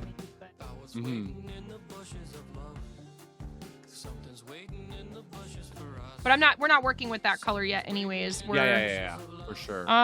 No, I don't. Not right now. Wait, what's this? Wait. Wait. 958. Which also actually could kind of work for this. DMC 958 is pretty close too. Yeah. For sure, because you've got the dark navy blue. A lot of these lighter teal aquamarine, like those colors will really pop for sure. I'm And not be sure if different I'd enough need from the much more than blue. this. Do you think I would need much more than what's on this bobbin for those names? Yes, you would. You've got 2,574 stitches. Oh, Lord. That's about 2 skeins. About 2 skeins. Okay. I will 2 order full more of skeins. that. And then, like, You're doing 16 count over 2 stitches, maybe 3 for safety, but like definitely 2 for sure. would you sure. are there die lots for these, and would you recommend people try the best that they can to purchase all of what they need in one go? You know, DMC's actually pretty good about being consistent without die lot issues. I've seen older flosses have been the problem, like, you know, grandma's stash or something handed down is the kind of thing I see where the colors are obviously aged Yeah. over time. Like we're talking 30 years of aging. Right. So like, or stored in like poor lighting conditions or overexposure or whatever. Yes. But like, I'm actually a fan of DMC's consistency. I mean, the company's been doing this since like the 1800s. They're one of our oldest companies in the world that still exist and operate today. You DMC know? is? Yeah, Yes. they've really, really been around for some time. So, Well, and but not too bad. you know, Red Heart and other yarn producers make an effort, but even when it says no dye lot, sometimes they will change the way they make a yarn. I've seen it. You know, Yeah, and Red Heart I've seen. from that point Oh, yeah. forward, for a long time, it's going to be the same. Yeah. But it might. I have this really that ugly way. yellow that I want to be bright yellow, but it's like this greenish tinge to it. I'm like, I hate this bright yellow. I know it's not bright yellow. Yeah. And then I get lucky on another lot of dyes from it. I'm like, oh, this is perfect. This other green I'll never use now. It's like a dirty yellow almost. Oh. But they did change at a point. I'm like, oh no, where's my bright school bus yellow? Oh, I need that. yeah. If you've gotten no. used to it and you're like, that's my go-to for Oh. this particular, you know. It's such a good color. And it's like, I don't know what else to substitute this bright yellow with because it's so bright and vibrant. Everything else feels dirty, you know, compared to it. I So wonder, I'm could stuck. you I'm stuck. try and shop some of those Facebook de-stash type things to Oh, see if you could get I would hold of it? love But it. yeah. I would Hi, love Meadow. it. It's so nice to see you. Thank you Love for it. visiting with us. Meadow What's up, Meadow? says a craft collab, very cool. Okay. Sits down, crisscross applesauce, and hands out apple juice boxes to chat. Meadow love is that. awesome and was one of the main organizers of the Twitch Women's Guild raid train that we kind of fed into. Not officially on the schedule because it's very hard for me to keep track of a lot of these things, and I just wasn't paying Yeah. enough attention in the Discord. I would have totally signed up for Yeah. it. And just decided, you know what, I'm gonna support that anyhow and make sure I try and read into it like about every other stream or so. And then was here the love other night, that. came on a read from Kim and hung out with us, and then we readed into a Dead by Daylight streamer. I was telling you about this when we were talking last night, who we just absolutely broke. They were she was good. so overwhelmed. Her friends are like, what's wrong? She's like, I just got a really enormous raid and yeah, I don't know what to do. And then we started a hype train and she's like, this is my first hype train ever. And I was like, no way, are you serious? Like, it was so sweet. So this is it's another example because I had a lot of choices for like looking at people using the indigenous tag, trying to help support our other creators on the platform. And this person stuck out to me for some reason, but I let chat choose. I said, I have several categories we could go to. Here's the ones I want you to pick from. And chat chose Dead by Daylight. I said, I don't want to give it away. I want to tell you just like what they're streaming. And then you guys pick where we're going. And that's where we ended up. And I feel like it was very wholesome, even though her stream is definitely 18 and over. But just her reaction was incredibly wholesome. And she was just, you know, you really could make someone's day, their week, their month, their year with something like that. Yeah. So it was a pleasure. And you know, I guess, and for me, like, whenever that happens, when you have those raid moments where you're so blessed to have this group of people with you raiding in, it can be completely overwhelming. We've all had it happen to us.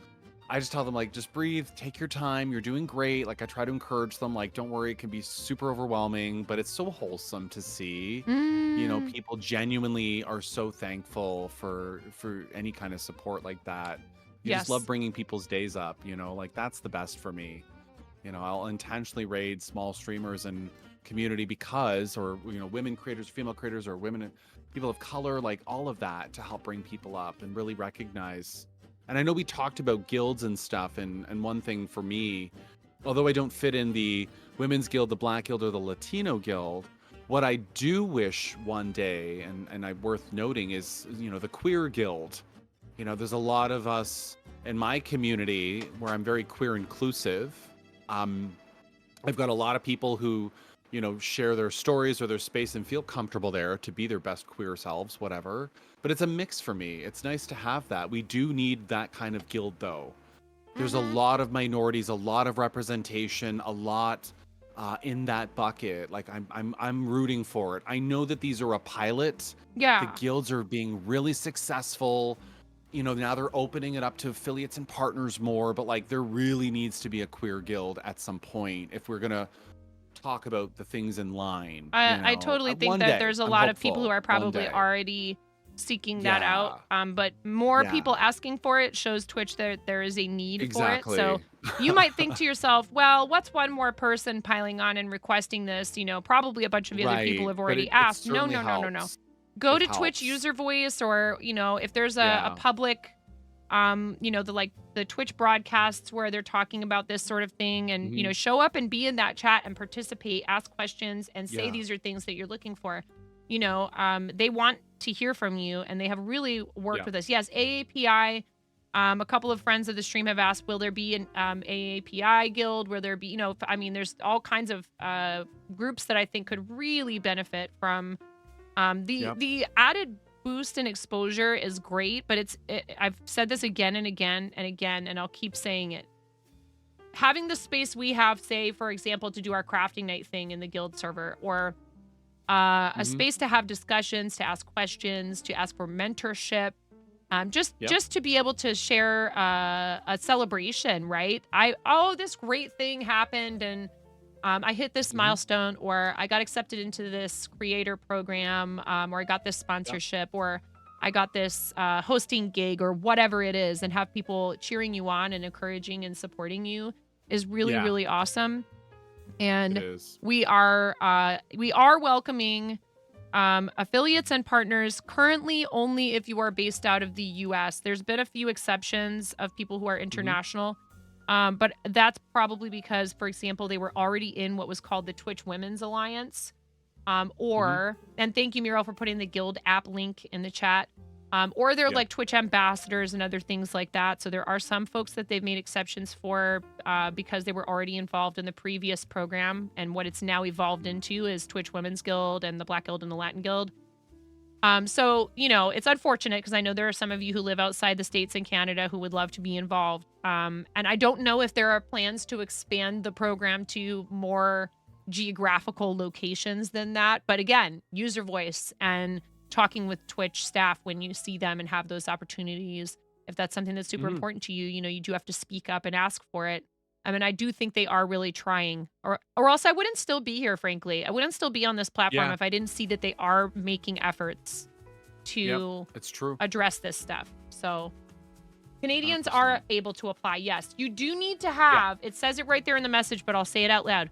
Make sure you've filled out the streamer survey in your dashboard, because that's how Twitch knows that you have given them permission to use these demographics that determine whether or not you are eligible for these programs. I filled it out, and I'm not in any of those three demographics, but I did answer my demographic questions too to share that with them, right? Like anyone can fill that out in general, but for the guild specifically, it's a requirement before you apply, because you've given consent to share your deeper information about you. And could be your orientation, could be things about you, your racial background. Like there's things in there that are not your typical questions that you may be comfortable with. That's why they need you to be comfortable sharing that, right? And I think there's some where you can decline to answer. Right? I think there are certain questions where you can decline to answer, but you can there are options. But still, I think, they are really looking to try to increase, I can't believe I didn't think of this. It's like, it makes so much sense. It's common sense, which I struggle with sometimes. But then I come up with interesting solutions to problems that I think other people might not necessarily see. I can't remember if this is 14 or 16 count. I should stop because I used 3 strands and maybe I don't need 3. I believe you told me it was 16. 16 count. It's right here Let on me the double paper. check. I think it was 16 count. Yeah. Because we Would looked you at the do 3 dimensions and strands on sized our 16 cloth. count? Or 2? So here's the fun thing. You can use 2 or 3. In your case, I think 2 is fine. 3 may not be. That way you can keep your loop start insanity. You may see the little what we call stars or diamonds in the sky, which are the little tiny gaps between. But you have such a dark cloth, I don't think it'll matter. To be honest, it'll mask it nicely. But I do So 2 prefer for a your better, loop like, start fuller insanity. coverage. So I know. I love full coverage. I do. This is why 18 count for me is the perfect for 2. 16 is just little tiny pockets, not really big, but they're there. But We'll see. 3 wouldn't be overdoing it. No, 3, I'm gonna stick but with you 3 may then. need more floss, depending what you've done. That's 3 is fine. I bought a super, lot of floss. Super clean, super tight stitches, for sure. Yo, welcome in, Alex. How you doing? Happy Sunday. Gonna find a corner to hide in. Last few days have been good. I'm sorry to I'm hear sorry that. to hear that. So Hugs to then we you. can Hugs zoom to on you. this, right? Mm-hmm. Can you zoom here? How do I zoom? Oh, so if you're in the tool itself, you can. There's a bottom right corner where there's a little drop down with the arrow for zoom Uh-huh. on the actual tool. Oh, and then there's a 25%. slider, Yeah, or- I see it. Yeah. That'll be the zoom, or you can go up to the view. I prefer the bottom right zoom personally, just because it's right there, and then you can kind of scroll down to the Yeah. center line, and then scroll over to the other center line, and that'll be your first stitch in the L for Starlight. Move your sliders over. Oh, this piece is huge. Yeah, it's yeah, nuts. I know. And we're sure that I have the Almost right there. size cloth, right? Yes. There you go. There's your start. Again. We're starting this, you guys. I can't believe it. And look at me. I'm not like gridding it out or anything because I'm wild like that. Whatever. Fine. She wild. It'll be fine. It's a lot of straight lines for the Starlight part, and I think that's actually gonna help me to like keep it figure out Do what I'm some doing. rows back and forth, complete the stitches like a zigzag as you go up, and you'll just find you get this rhythm going that you just you find it easier. So can you say totally you do that. roll up the fabric. I Yeah. wonder. So like my fabric is massive for the gamer cell, right? Like it's quite a long piece. So like I would literally take it and roll my cloth. Like I'll take this and I would say, oh, I'm going to start in the middle. So I'm going to roll this up all the way to where I need it to, say the letter M for argument's sake. And I'm holding this in my hand as a hand stitcher. Oh my gosh. So that when I'm You stitching I don't it- know. I don't know, Yeah. Kix. I think I might need a Right. Q snap here. But the Q-snap gives you the thing to hold that's contained versus the weight of the rolled cloth. So, but that's just a hand stitcher's life. Yo, welcome in, Mickey. First time chat. How are you doing? Hi, It's good Mickey. to see Welcome you. in. Thank you so Welcome much. in. Mickey 007. We got more than one Mickey in here. Mickey 007 says, this makes me want to bust out my cross stitch stuff. Do it. Hey, Honestly, like we love that. I'm so happy I decided to take this back up again because I had really enjoyed it in school. I had chronic bronchitis when I was a kid, so I read a lot, and I enjoyed having something to do with like TV on in the background as like noise, really, more than anything. And I think a lot of us treat Twitch that same way, which is one reason why I advise people who are starting out streaming, your audio is the first thing you should be upgrading because Yes. people listen to you, particularly in Makers and Crafting, more than They listen more than they watch you. Imagine they're in lurk on other tabs. They only hear you. They don't see you, right? Oh no, I If forgot. They can't stand listening to you. I am out of water, actually. No, wait.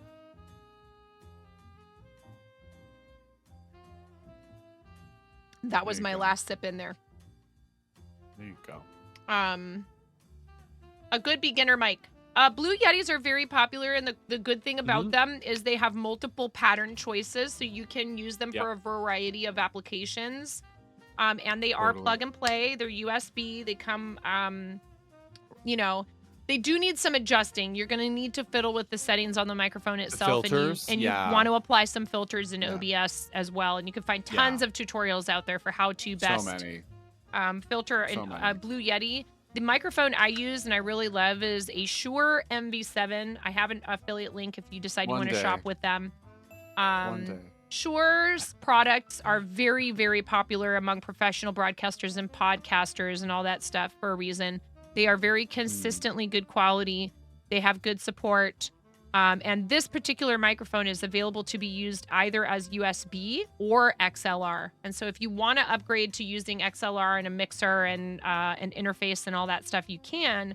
But the fun thing about it is you don't have to have a separate microphone for travel, say. Like if you want to take your show on the road and you're going to be broadcasting from a laptop, you can just plug this right into that laptop. And they have their own software called Motive Plus that you can download, and it has presets already ready to go in it that make the microphone sound pretty good right out of the box. And it's an excellent microphone for bad broadcasting spaces like unfinished basements.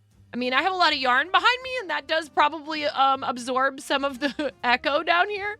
But yeah, it might be a little bit out of people's budget at the time, but I'm saying if you get ready to graduate from the USB mics, and even the cheaper ones on Amazon and stuff like that, or Newegg, are going to work pretty well with some filters applied. Yeah, like holiday sales and stuff. You never Yes. know, right? They've got some really good discounts where it's like once a year.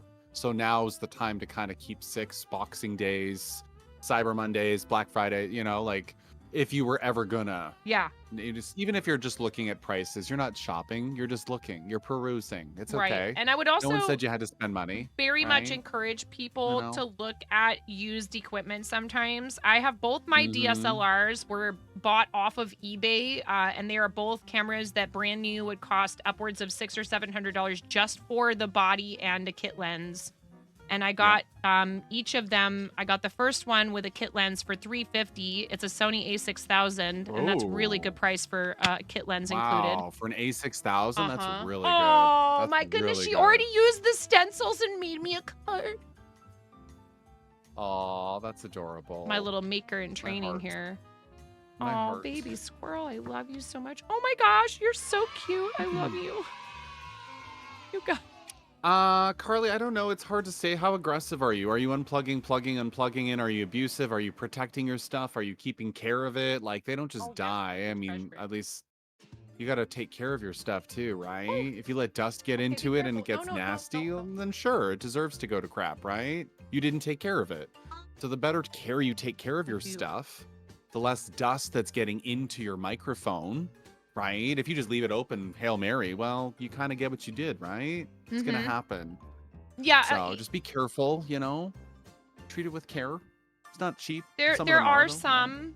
Some have died, I guess, but There are some brands of microphones and other items that I know people have complained about the cords being really easy to bump into and to end Yeah. up like disconnecting it, Yep. and then then you have to Yep. like go through this whole thing to start the whole thing back up again and what have you. Yep. But I think like somebody was saying, the Reaper plugins, yes, those are really good.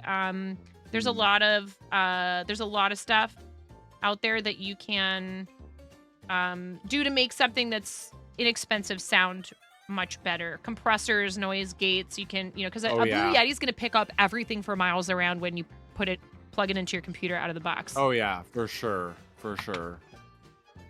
If your mic gets banged around or shuffled around a lot, that can make them go bad. If you've ever looked at the physical makeup of a microphone similar to speakers, you can see how fragile they are underneath everything. Yes.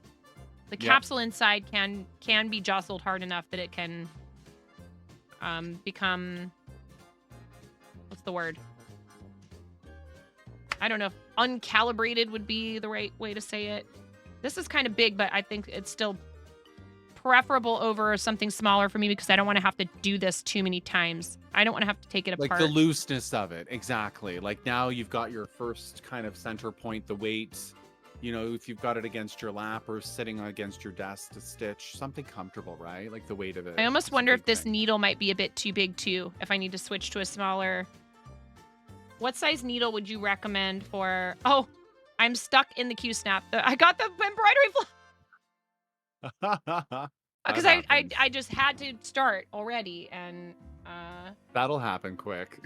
well, at least I know where the middle is, and I can try and pull it loose here if I can. So for me, and sometimes people will curl and wrap the excess underneath the snap itself to not have it hanging at the back as well, just as like a quick excess managing that. That's what I was Like, it's wondering okay about. That's a good to idea. fold and tuck and then clamp it in so you have less excess to stab in on the back when you're not looking at it. I will say this. They're As supposed for to stay needle- put, but I can't get this off of here now. Oh, yeah, I can. Yeah. For needles, for 14 and 16 count, I use a 24 or a 26. For anything above that, like 18 or above 18 is a 28 needle, just like small, fine, you know, for even weave or for linen, I use a 28. Some have even smaller for that. But a 24 or 26 is common for 16 count. You know, you're not going to drill holes into it. Yeah, because I do have a 16's lot of nice excess middle ground. fabric here. Yeah. I see what you're saying. Yeah. So you kind of like extra fold and then clamp in with your stuff. Yeah. Sort of like a do a one over on the edge, and you're gonna iron it anyway after, so it's okay if it gets a little wrinkly or whatever. Yeah. But it'll just help you not have a drape hanging from your Q-snap when you hold this thing up. Oh my god, it's so much extra fabric. So much, right? Oh, So you now just I kinda have like not back stitching, but it's like straight across instead of. All right, we're you gonna can totally fix this. iron it out later, Puff, for sure. It's okay. It's cloth. It'll iron out. No. Okay, what do I do? Oh, I know.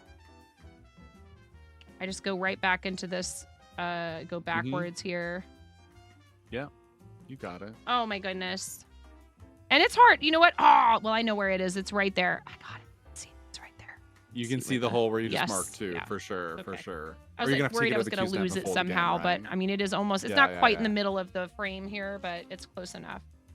So, obviously we don't want to start with a piece this enormous. Like I've been practicing and I've finished two other pieces. I think probably for most people that would be, oh, and I definitely need a light source behind this. That's going to be a necessity.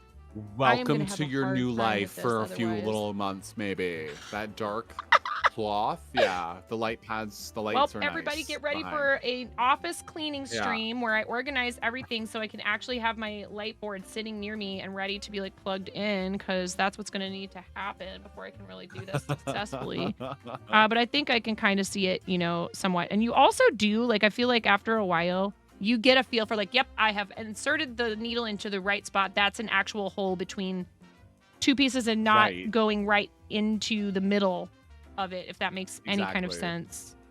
Totally. Okay, so what's coming up for you? What do you have going on next on stream? Yeah, so at the moment, tomorrow, I'm going to be doing crocheting of Mario mushroom ammies. I've got the red and the green mushroom to do. So I'm going to be doing a bit of sewing tonight, some needle felting tomorrow on stream. Those will be incentives towards my collab with Bricks O'Brien coming up.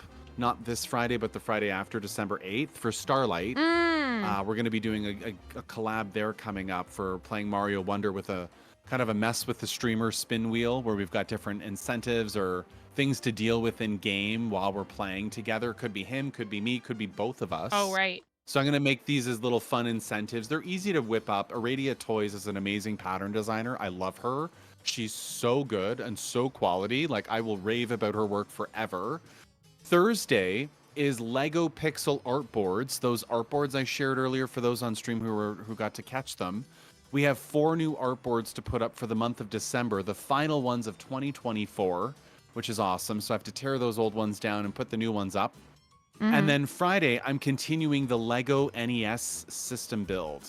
I finished the console and the cartridge. Now I have the controller and the TV to do, which will continue through December because there's a lot of bags to deal with. Oh, yeah. Yeah, like it's just like 18 bags in total for the whole thing, and I'm on like bag 10 or something. Oh my. Yeah, there's a lot. 18 like there's so many bags that's to a lot. Lego. Lego bags these days are wild. And then from there, December the 8th is the Bricks O'Brien collab. Loom banding December 15th with Kazakh Princess. I'm going to be doing rubber band art with Yoshi's Yoshi eggs and seeing what I can learn. And then Amish Ace and I have a collab on the 9th, so the day after Bricks O'Brien, again for Starlight. I'm teaching him to cross stitch. I heard about that. So yeah, so we've got December the 9th on a Saturday pick, so I can recover from any drinks we have Saturday Oh boy. Sunday. So we're gonna do that and have some cross stitch fun. Again, wheel incentives and spins for him as well. Yes. So we're gonna do that.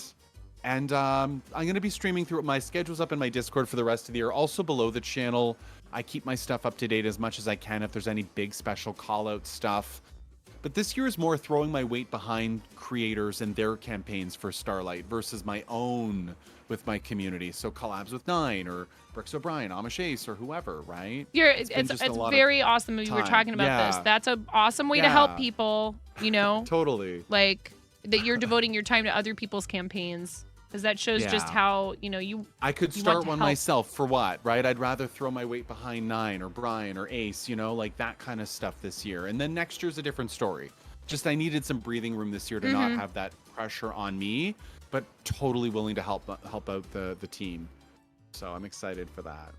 Trust Totally me, I have to excited. tell myself, like, nope, you need a break. You need to stop for a little while. Yeah. You need to be able to recharge and just also, like, Pause. have quality Take a time break. with your community that isn't always about pushing hard for some goals or keeping track of, you know, a bunch of extra stuff on top of just the business of, you know, running a stream. Totally. I'm not sure what conditioner is. What is conditioner?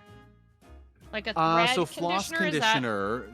Yeah, so when you have a lot of like aged floss or floss that's very twisted from winding or whatever, there are things called floss conditioners that you can use that help relax it. Think of like Oh. relaxants for hair or relaxants for materials and stuff. Like they have stuff for floss. I personally don't use the floss relaxing, like the floss relaxant. I can't speak. But there are a few options that you can get. I guess I don't have any names offhand for you, but if you're finding really aged stuff, they do have some. I'm trying to think of any names that come offhand. It's like Fuzzy Floss, I think, is one of them. Fuzzy floss? Can't remember the names. Thread Magic says Thread cat. Heaven, Thread Heaven, Thread Magic. There we go. Those are the ones. Thread Magic, Thread Heaven. There's some names to look up. Thread Heaven's a very, very big common one. Thread Magic's another. And all it does is it helps relax the floss from all the kinks from winding around your bobbins or from sitting in a storage container for a year and you haven't used that color. It can help relax the floss. Thread wax is another one people use. Like there's different kinds of waxes. I'm not sure if I feel that I need it though. I mean, that's awesome to know. People should shop with Mike. Totally. But yes. And that's orchardbrook.net. Mike is a friend of ours for a long time in the makers and crafting space. Really awesome.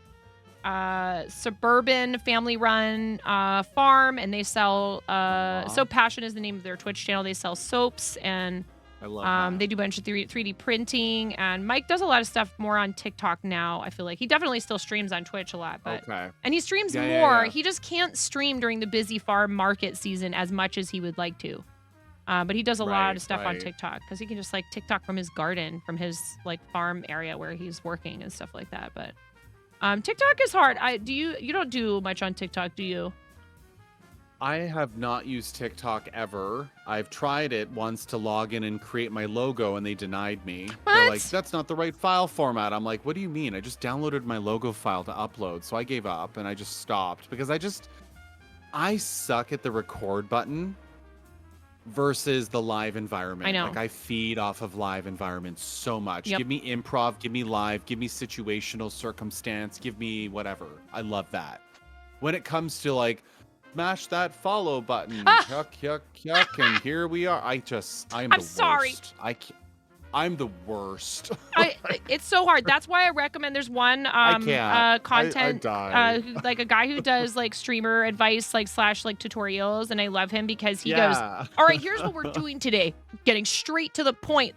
I'm showing you to do this. Let's jump into it. Yeah. He doesn't, there's no like whole, you know, and I understand this is called call to action. I would love to get better at it. Like I said, with cross-stitch tutorials, wind-stitch material, like having my script ready to read. I can read script and do that. That's fine. I'm not saying it's impossible.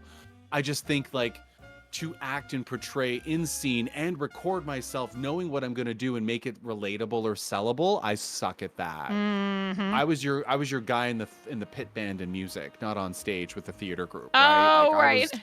I knew my pit band group over here. We'll help you on stage. But a bunch of us drama But nerds I'm don't over like here. rehearsing monologues to an empty room either, and we much prefer like cold Yeah. reading and interacting with people in the moment in improv. I'm the Yeah, same like way. people who do table reads really well. Yeah. You know, Once people I've can learned the table read lines really by well, I can themselves. loosen up, and so you have to have a script and you need to practice it enough times. But I struggle with that. Totally. I had to record. Do you know how many times I had to record that acceptance video for the For gamers? the gamers. And then I was like, the just Gamers do what Award, you would do yeah. on stream. And that one stuck because I yoinked out the rubber chicken mask and I was like, you would do something goofy, you'd rickroll people or something, and I was like, I should just rickroll them. Totally. Just rickroll them. Why not? I'm all buck, buck, buck, buck, buck. And then like the host, it was so cute. They were like dancing after and like singing like "Never Gonna Give You Up." I was like, oh my god, I love you both so much for going along with that Amazing. silly joke, that Amazing. cheesy joke that I made. You know. Yeah, the clip Yeah, is right Meadow, there. it's But exactly the energetic exchange is missing without that there. And yes, I can do recorded content. I just have to make sure that my script is concise, airtight, and gives me pockets for voice inflection as I'm reading without being overly too much, you know? I don't want to be over the top for myself because I don't want to listen to me. Right? oh, I hear you. I know what you're talking But about. I have a people, hard I time am over the watching my top. VODs. Some people will, yeah. But I would Watch recommend your that people do VODs. that. Do watch I your do. VODs I because do you watch, might notice I do something watch that my you want to VODs. change. I totally do. Mhm. I'm like, how was that there? Okay, oof, oof. Or, oh, I like that. Oh, that was good. People Like, are I'll often pick too myself polite to tell apart. you when something isn't needs Yeah. fixing. Oh, we love you. You're great. You're the best. It's all good. Nothing wrong. I'm Yeah. like, stop lying to me. Hit me. Tell me what I could do better. Lay it And on, Dick. especially if someone says, "Please give me feedback," then that's them telling you Yeah. like they want your honest. You know, it doesn't mean like go out of your way to be like rude or disparaging. It just means like, No. you know, yeah, I want to know if something's not right. I've got a knot, of course, in the back here. Mm. I'm surprised I haven't gotten too many of these already yet. Who with is this. she with the knots? We love her. Oh my god. So I'm just doing to the next line of the grid from the center, from the top right, going right to left, or left to right, excuse me, top left, going left to one right. thing I was going to tell you is which direction is that turned and which way are you going? It's center, but you're starting to travel now. So which is I'm up going and which down. is down? This is down. Okay. On the So as long as L you know from which the way very is center. down, This is the holding your center, and I'm frame. going down in that. So if I took your frame right now and I was Moni and I spun it around in a big circle, which way would you be going? Do you know which way you're going? How do you do that? Do you mark a certain part of it with You like mark a small piece of cloth on the back so no one matters which way you're going. You know which way you're going despite young hands. Thank okay? you. Yeah. Because Moni will never touch that and spin it around on you ever. Never. But if she did, at least you know which way's up or down now. Here, I have a correction pen that I can make a little dot on the back. Mark the smallest dot on the back no one ever saw. Yeah. That's up or down, whichever way you're going. Totally that.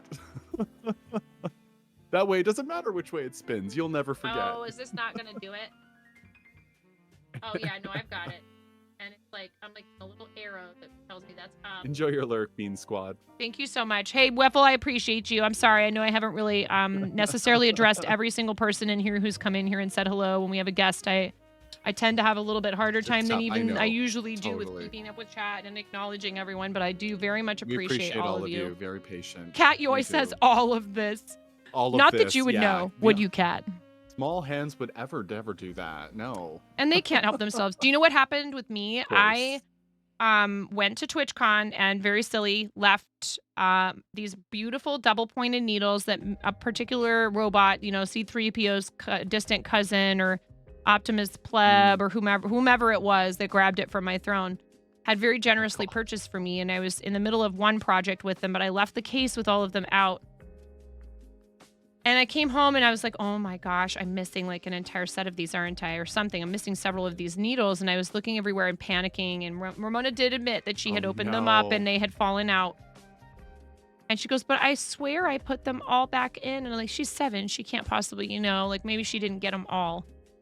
And then I realized, because I was like really kind of upset, you know, and I expressed my frustration to her. I tried to keep a lid on it and not get angry. But I was like, I'm really upset because someone bought these as a very nice gift for me and I just got them.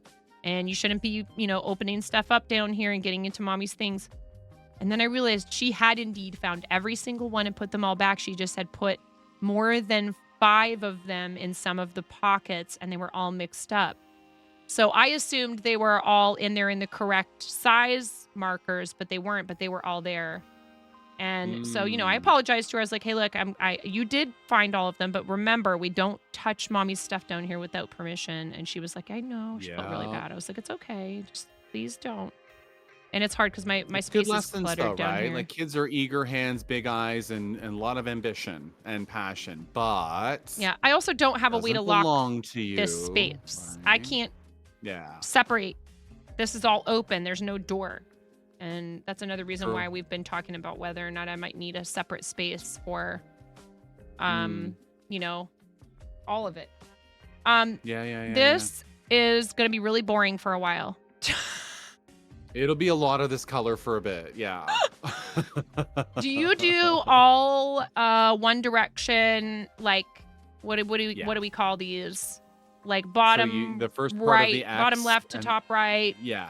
And then Yeah, go yeah, back yeah, over a yeah. whole area and cross I the other do. way? Or I because I'm do. doing them in rows and finishing the I'll stitch. do row. In your case, I would do rows Okay. because you're going to complete a section and sweep it. So go part of the Right. X across and then finish it, move down, keep that up Yes. as you go through. 'Cause, like- when you're doing the letters themselves, gets a little trickier because the connecting part of the letter Yes. is usually at the end. So sometimes I will finish the stitch as I go to keep my thread moving so that I can connect the letters depending on how much I need for that letter. Right. Like the smaller ones you know, versus the larger. But then the letter E has 2 connecting points, the upper and the lower. So you could technically start here, go around and then back and complete it, and then connect to the next letter L for like a Landrill or something. What do you mean? Oh, Because the good, E they're connects both the two here. parts. RC Maniac, that sounds ominous. I don't know what that means. What does that mean? Oh Lord. I know don't you, know. RC Maniac. I know you. Yes, Mhm. I do too. What does that mean? It can only mean something. The maniac in the name, when people tell you who they are, you should believe them because Yeah. RC is very awesome and we love RC, but there are true, we maniacal do. moments. It does happen. That's one of them right there, that comment. in Uh-huh. chat, Oh, yeah. good. They're both Yeah. here. Like, what? Oh. Oh, fart. They're both here. Yes, Buttspot. Exactly. And Buttspot had to tag on. Hi, Yeah, Rainbow. How's it yeah. going? If your Rainbow, what's up? comments aren't ominous, then you're not doing your job and have to report to your supervisor. Who is your supervisor? About that. Go on. Who is that? How do we get a hold of them? Oh, Puff's volunteering. I am done. Oh, boy. Okay. That's a lot. You have your work cut out for you there, Puffles. You sure do. I think you're Mhm. lying. I'm doing good, Rainbow. So How are do you have charity planned anytime soon for stuff outside of helping support those of us who are doing Starlight right now, or are you just kind of, you know? You know, it's funny. I've got a few things that I've been approached about that I just didn't have time this year to do, but like things next year I'm looking forward to, like our Team Moco Loco's first charity event. You know, I don't know when that'll happen. Let Dev have a child first, but Oh, yeah. they have talked about doing our first big team initiative, and I would love to throw my weight behind our team. Yeah. Because they just so many people to meet, to collaborate with that we were, that are already amazing part of us, but would be fantastic to have that deeper connection with Mhm. us to do something event wise. Typically I'll do stuff around Pick Stitch's birthday, the brand stuff, because it falls around Pride Month and there's things there. Brian would love to have me on next year for his stuff he was doing this year, like Bricks O'Brien. I did Stand tell up him to I wanted- cancer.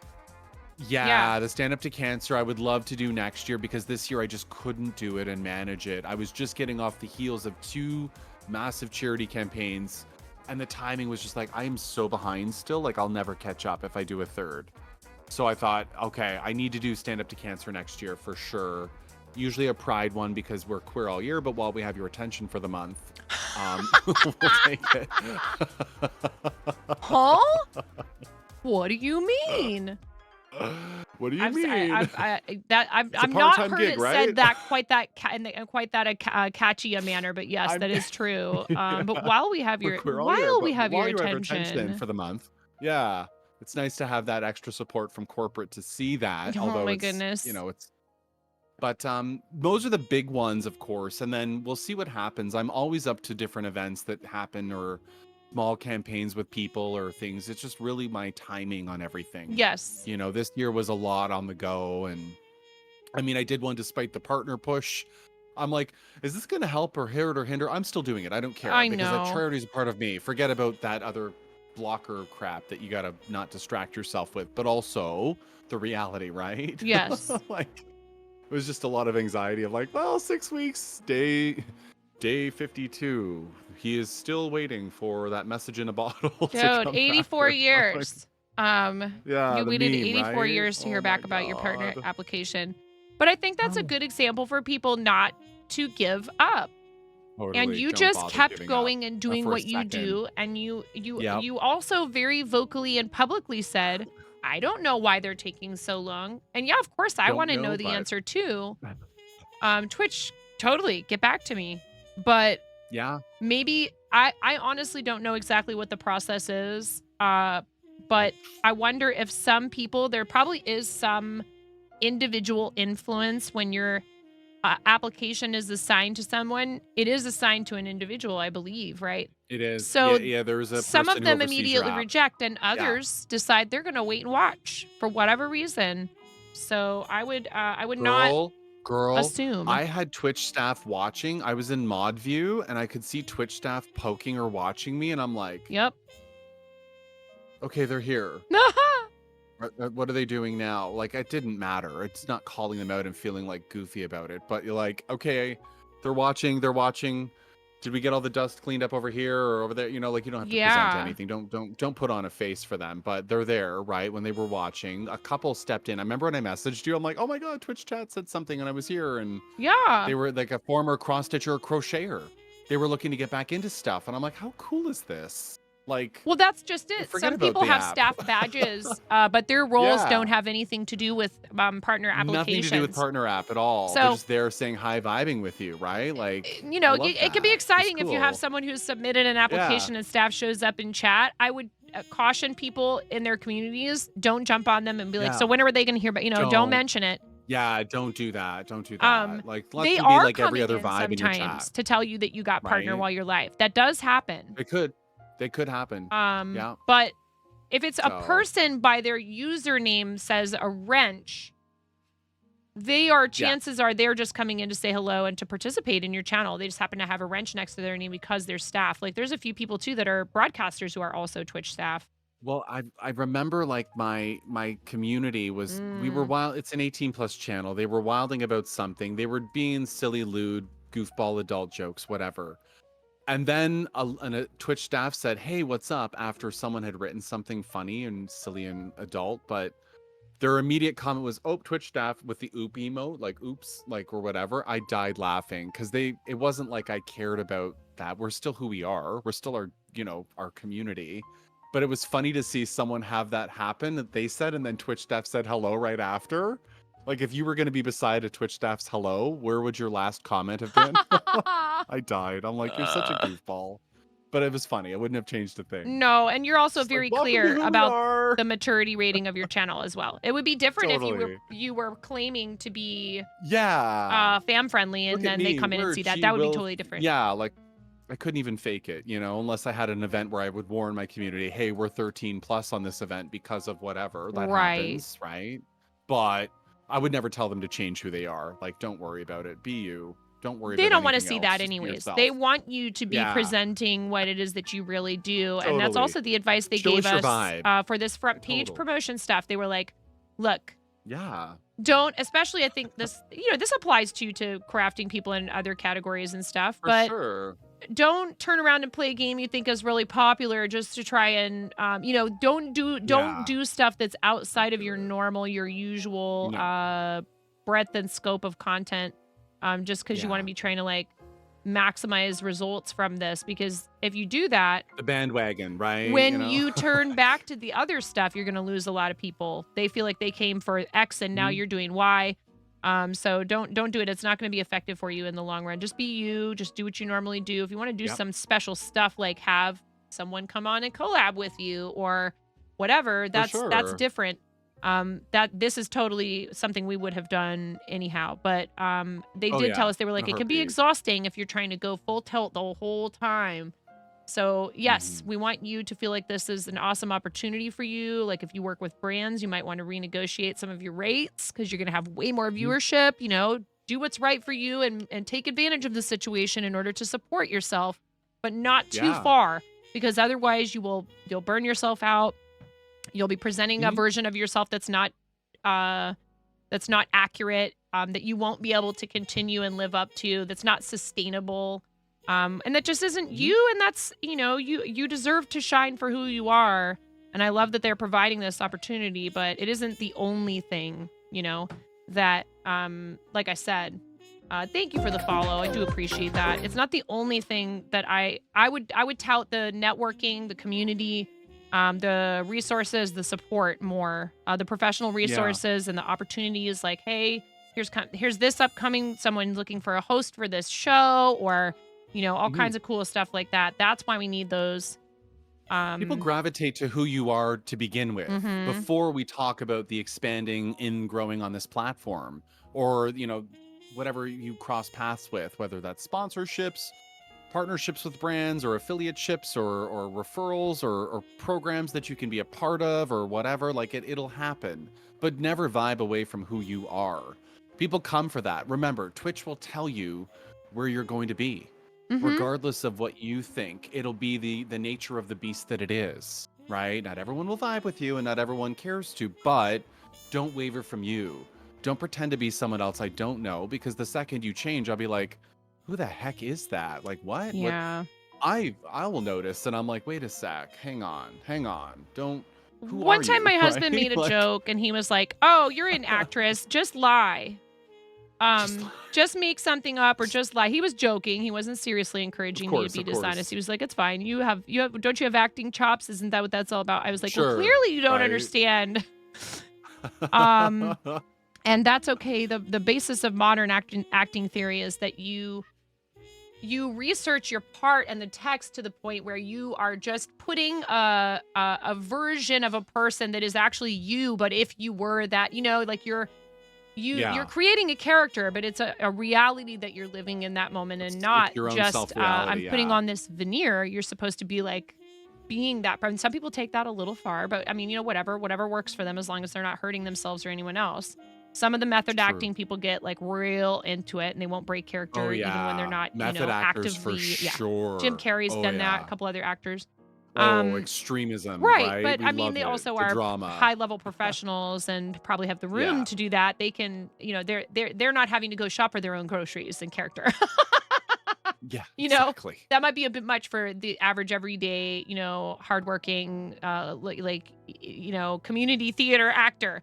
But I was like, no, I know you're just joking, but like, really, Yeah. that's even what you're doing when you present yourself on stream is you are the version of you that is hosting a show, and you should still let who you are just normally. A lot of people comment on that with me, and I'm sure they would say the same about you, that I'm just exactly Mhm. like this in person. And I'm like, well, yeah, because it would be too hard for me with the volume of time I Oh spend my doing this god. to put on some kind of like Imagine. heavy, no shade thrown at people that do it that way. You know, I couldn't even imagine. That's a oh, lot of work no. And especially in my to keep up situation, that. to like try to put any kind of like to never have my kids Yeah. on stream or anything like that, would be Uh-huh. really hard for me. I could make it work, but I would stream a whole lot less. Alas. Yeah. Yeah. And that would be True. fine and everything, but it would be even harder for someone like me who does not already have professional connections in the content creation world to get any kind of footing whatsoever. So, it is True. what it is. And if people don't like hearing my kids in the background, they don't have to hang out in here. They don't have to be there. Have to be No. here. It's And I mean, okay. I'll even go so far as to say, like, when I'm in chats talking to people, you'll know my personality from how I talk or the Yes. things I say, right? Like, you can hear me saying it because that is who I am, tried Mhm. and true in text. As much as I suck sometimes at text on a keyboard, whatever. Yeah. In chat, you know who I am. You know exactly when I'm being sarcastic or throwing sass or shade or salt or whatever. You'll know. Well, You'll Zach, know, eventually right? they'll be gone from the house most of the time because it's already kind of starting to happen. But Yeah. Oh, I have a real heck of a knot here. Oh Lord. Yeah, you know me because I'm usually typing in all sure. caps, which is usually considered extremely rude. But hello, have I you am been to my channel? legitimately I'm loud as screaming hell. I'm at sorry. this point. Yeah, but it's just part of being loud, I right? When know. you're a loud person And I try like to only myself, do where it you're in like, places that I know that it's going to totally. be accepted as like, oh, that's a funny How joke, and dare I don't you, do it right? like the Like comments whole like, time I'm typing. It's it's meant to be like emphasis and stuff. But yeah, there's for sure. there's a lot of anxiety for a lot of people around this. They're not sure if people are going to like them, and that is really hard. I would liken this in some ways Yep. to stand-up comedy that way. Stand-up comedy has a similar pitfall to it. If you're acting a part in a play, it can be hard if you get like a bad review or people just aren't responding in the audience, or whatever. Ooh, this one's bad. I don't know. I might have to fiddle with that off stream. So Could be. it is hard when you feel like you put a lot of work into a production and for whatever reason you bomb one night. But when you're a comedian or internet personality, influencer, however you want it, nine-fluencer as Chimera. Nine-fluencer. I like that. Yeah, of course you do. But like, you are you. And if people don't like it, they don't like you, right? But like, you really do. You gotta try the best you can not to take that personally. Not to take it personally. It's very hard. Rejection is hard. But you know what? You will find your group, and not everybody has to like you. Oh, for sure. You can find anyone who just randomly decides to do this to you and just get there smiling at them, right? Yep, you can ooh woo, ayo in someone else's chat, and they might be like, banned! You nerd. I love you. Love this you is too. so... It's like got two sides to it. You know what I'm talking about? It You has got a like double-sided? two... Yeah. And There's I know one I can knot get and it. that tiny one to pick. There's totally one little tiny one to pick out, and then it loosens it for the rest. Yep, and it's For not sure. super tight now, but if I keep pulling on it, it's going to get If tighter. you keep pulling, it's going to be a bad time. Uh-huh. For sure. Oh my goodness. I might have to just break the thread. I don't know. It's a mess. Did I go through a knot? Sass from a man in a cat suit, right, Bricko? Oh my god. Sass from yes. Well, hey, I think I do have some stuff I need to get done to get ready for the Yeah. school week and stuff. So maybe we Totally. should figure out somewhere to go. You have been our guest today. You are so amazing. You've helped me get this started. It's started now, even if I have a little issue right here. I love But it. it started now. We finally got it love it. started. So excited. Thank you so much for your help. Mhm. This is a little needle minder from Anytime. Mike from our friend So Passion that I'm going to use on this project again because I love it so much. How about this? Because we've been talking about this frequently today. Would you like to try and find either a cross stitch or Lego or whomever you would like? If you want to take a minute to look at your followed list, and peek and see who we could read into. I was like, that's just instinctively, I'm like trying to really build that up. But we can look at makers and crafters as well to see who's on. And please Love hold to your spread the suggestions. love. We're allowing our guests to help us pick today. I understand how tempting course. that is. Oh, I know someone who's on, and this would be such an awesome thing for them to get a read. I totally get it. Totally. But the hard part for us as broadcasters when you start doing that is if several people pop into chat with suggestions, then if we pick one, we feel like we're favoring that person. Or maybe someone would find out we chose another read target instead of them and feel badly about that. We don't want to hurt anyone's feelings if we can avoid it, and it also just gets confusing. Raid me, says Dueling Needles. Go live, nerd. Right. I'm live streamer. We're all Raid waiting. Me. Zach. Okay, there's a couple people. Take your time. Not a problem. Take your time. I think I know where, though. I think on the topic of the guilds and the people and the vibe and the audience, and I think I know who I'm going to pick. As much as this is a very difficult decision, there are so many creators right now. I don't want to. I don't want to make anyone feel like they're out on this one. And Here, I have know a who you chicken. rated last week too, but that would be my choice. I just messaged you. Who? I sent you on Discord. Oh, okay. No worries. Thank you. That's I probably think- smart, yeah, just in yeah. case. I think that's a good one. Well, you know what? I would love to do that because it would be returning the love and the Right. energy back to this Yes. person who so deserves all of it and is. Totally. I don't know if there's an official push, but that doesn't matter anyways because We're pushing them like I got pushed. Yes. We weren't pushing ourselves, but our communities were pushing us. and a lot of people rated me over and over and over and over again know. when we were kind of Yeah. nudging for partner because they knew that it would be Right? super helpful. Raid Yeah, viewers yeah, do yeah, not yeah. count towards this is the thing that I would say before we go there. And I don't normally focus on Exactly. this as much. Just a second. hmm Please make sure you refresh refresh your browser Yeah. so you're removing the referrer equals raid portion of the URL. There's been all kinds of debate about whether or not that works. Who cares? So just do it. Because if it does It's help, easy to then wouldn't do. you want to help them? Yeah. Exactly. If it did matter, then it helps. Or you can right? also If it click didn't the matter, link well, in you chat still that we're helped. going to put in chat, and that will take you to their page instead of you Yes. being on a raid, thing. So we're going to rate, and I'm so glad you picked this person because I would have probably rated them anyways. Right. Fellow Women's Guild member, also a Yep. member of the Black Guild, fantastic Yep. crafter, incredible human being, charity supporter, her. all the things. My lovely Huge. friend Kim for the day. We're rating over there. Thank you. Thank you for helping me support another guildie. I didn't want to make that a I stipulation. really wanted that. No, I wanted that to be. Yeah, we I love wanted that to supporting be each part other. of it. Kim I for the day, did. you guys come with us. You're already lurking there. A lot of you Bring know women Kim, up. but please come and support gotta bring Kim. If women you up. haven't met Kim before, such an awesome person. Stay for the raid. You get 250 poultry points. I know, Moni. Mama's almost done. 250 appreciate poultry everyone points, being which you here. get to use Yeah.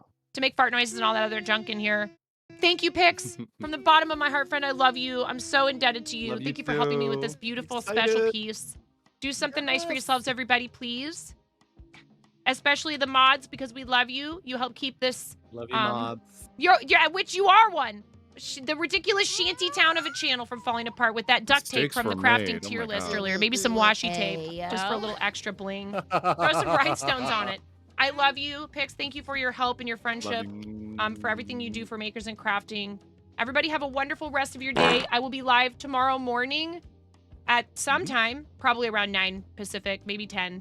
And we're going to be prepping this week for our 12 days campaign. I'll see you guys over there. Thank you so much. Say bye, Moni.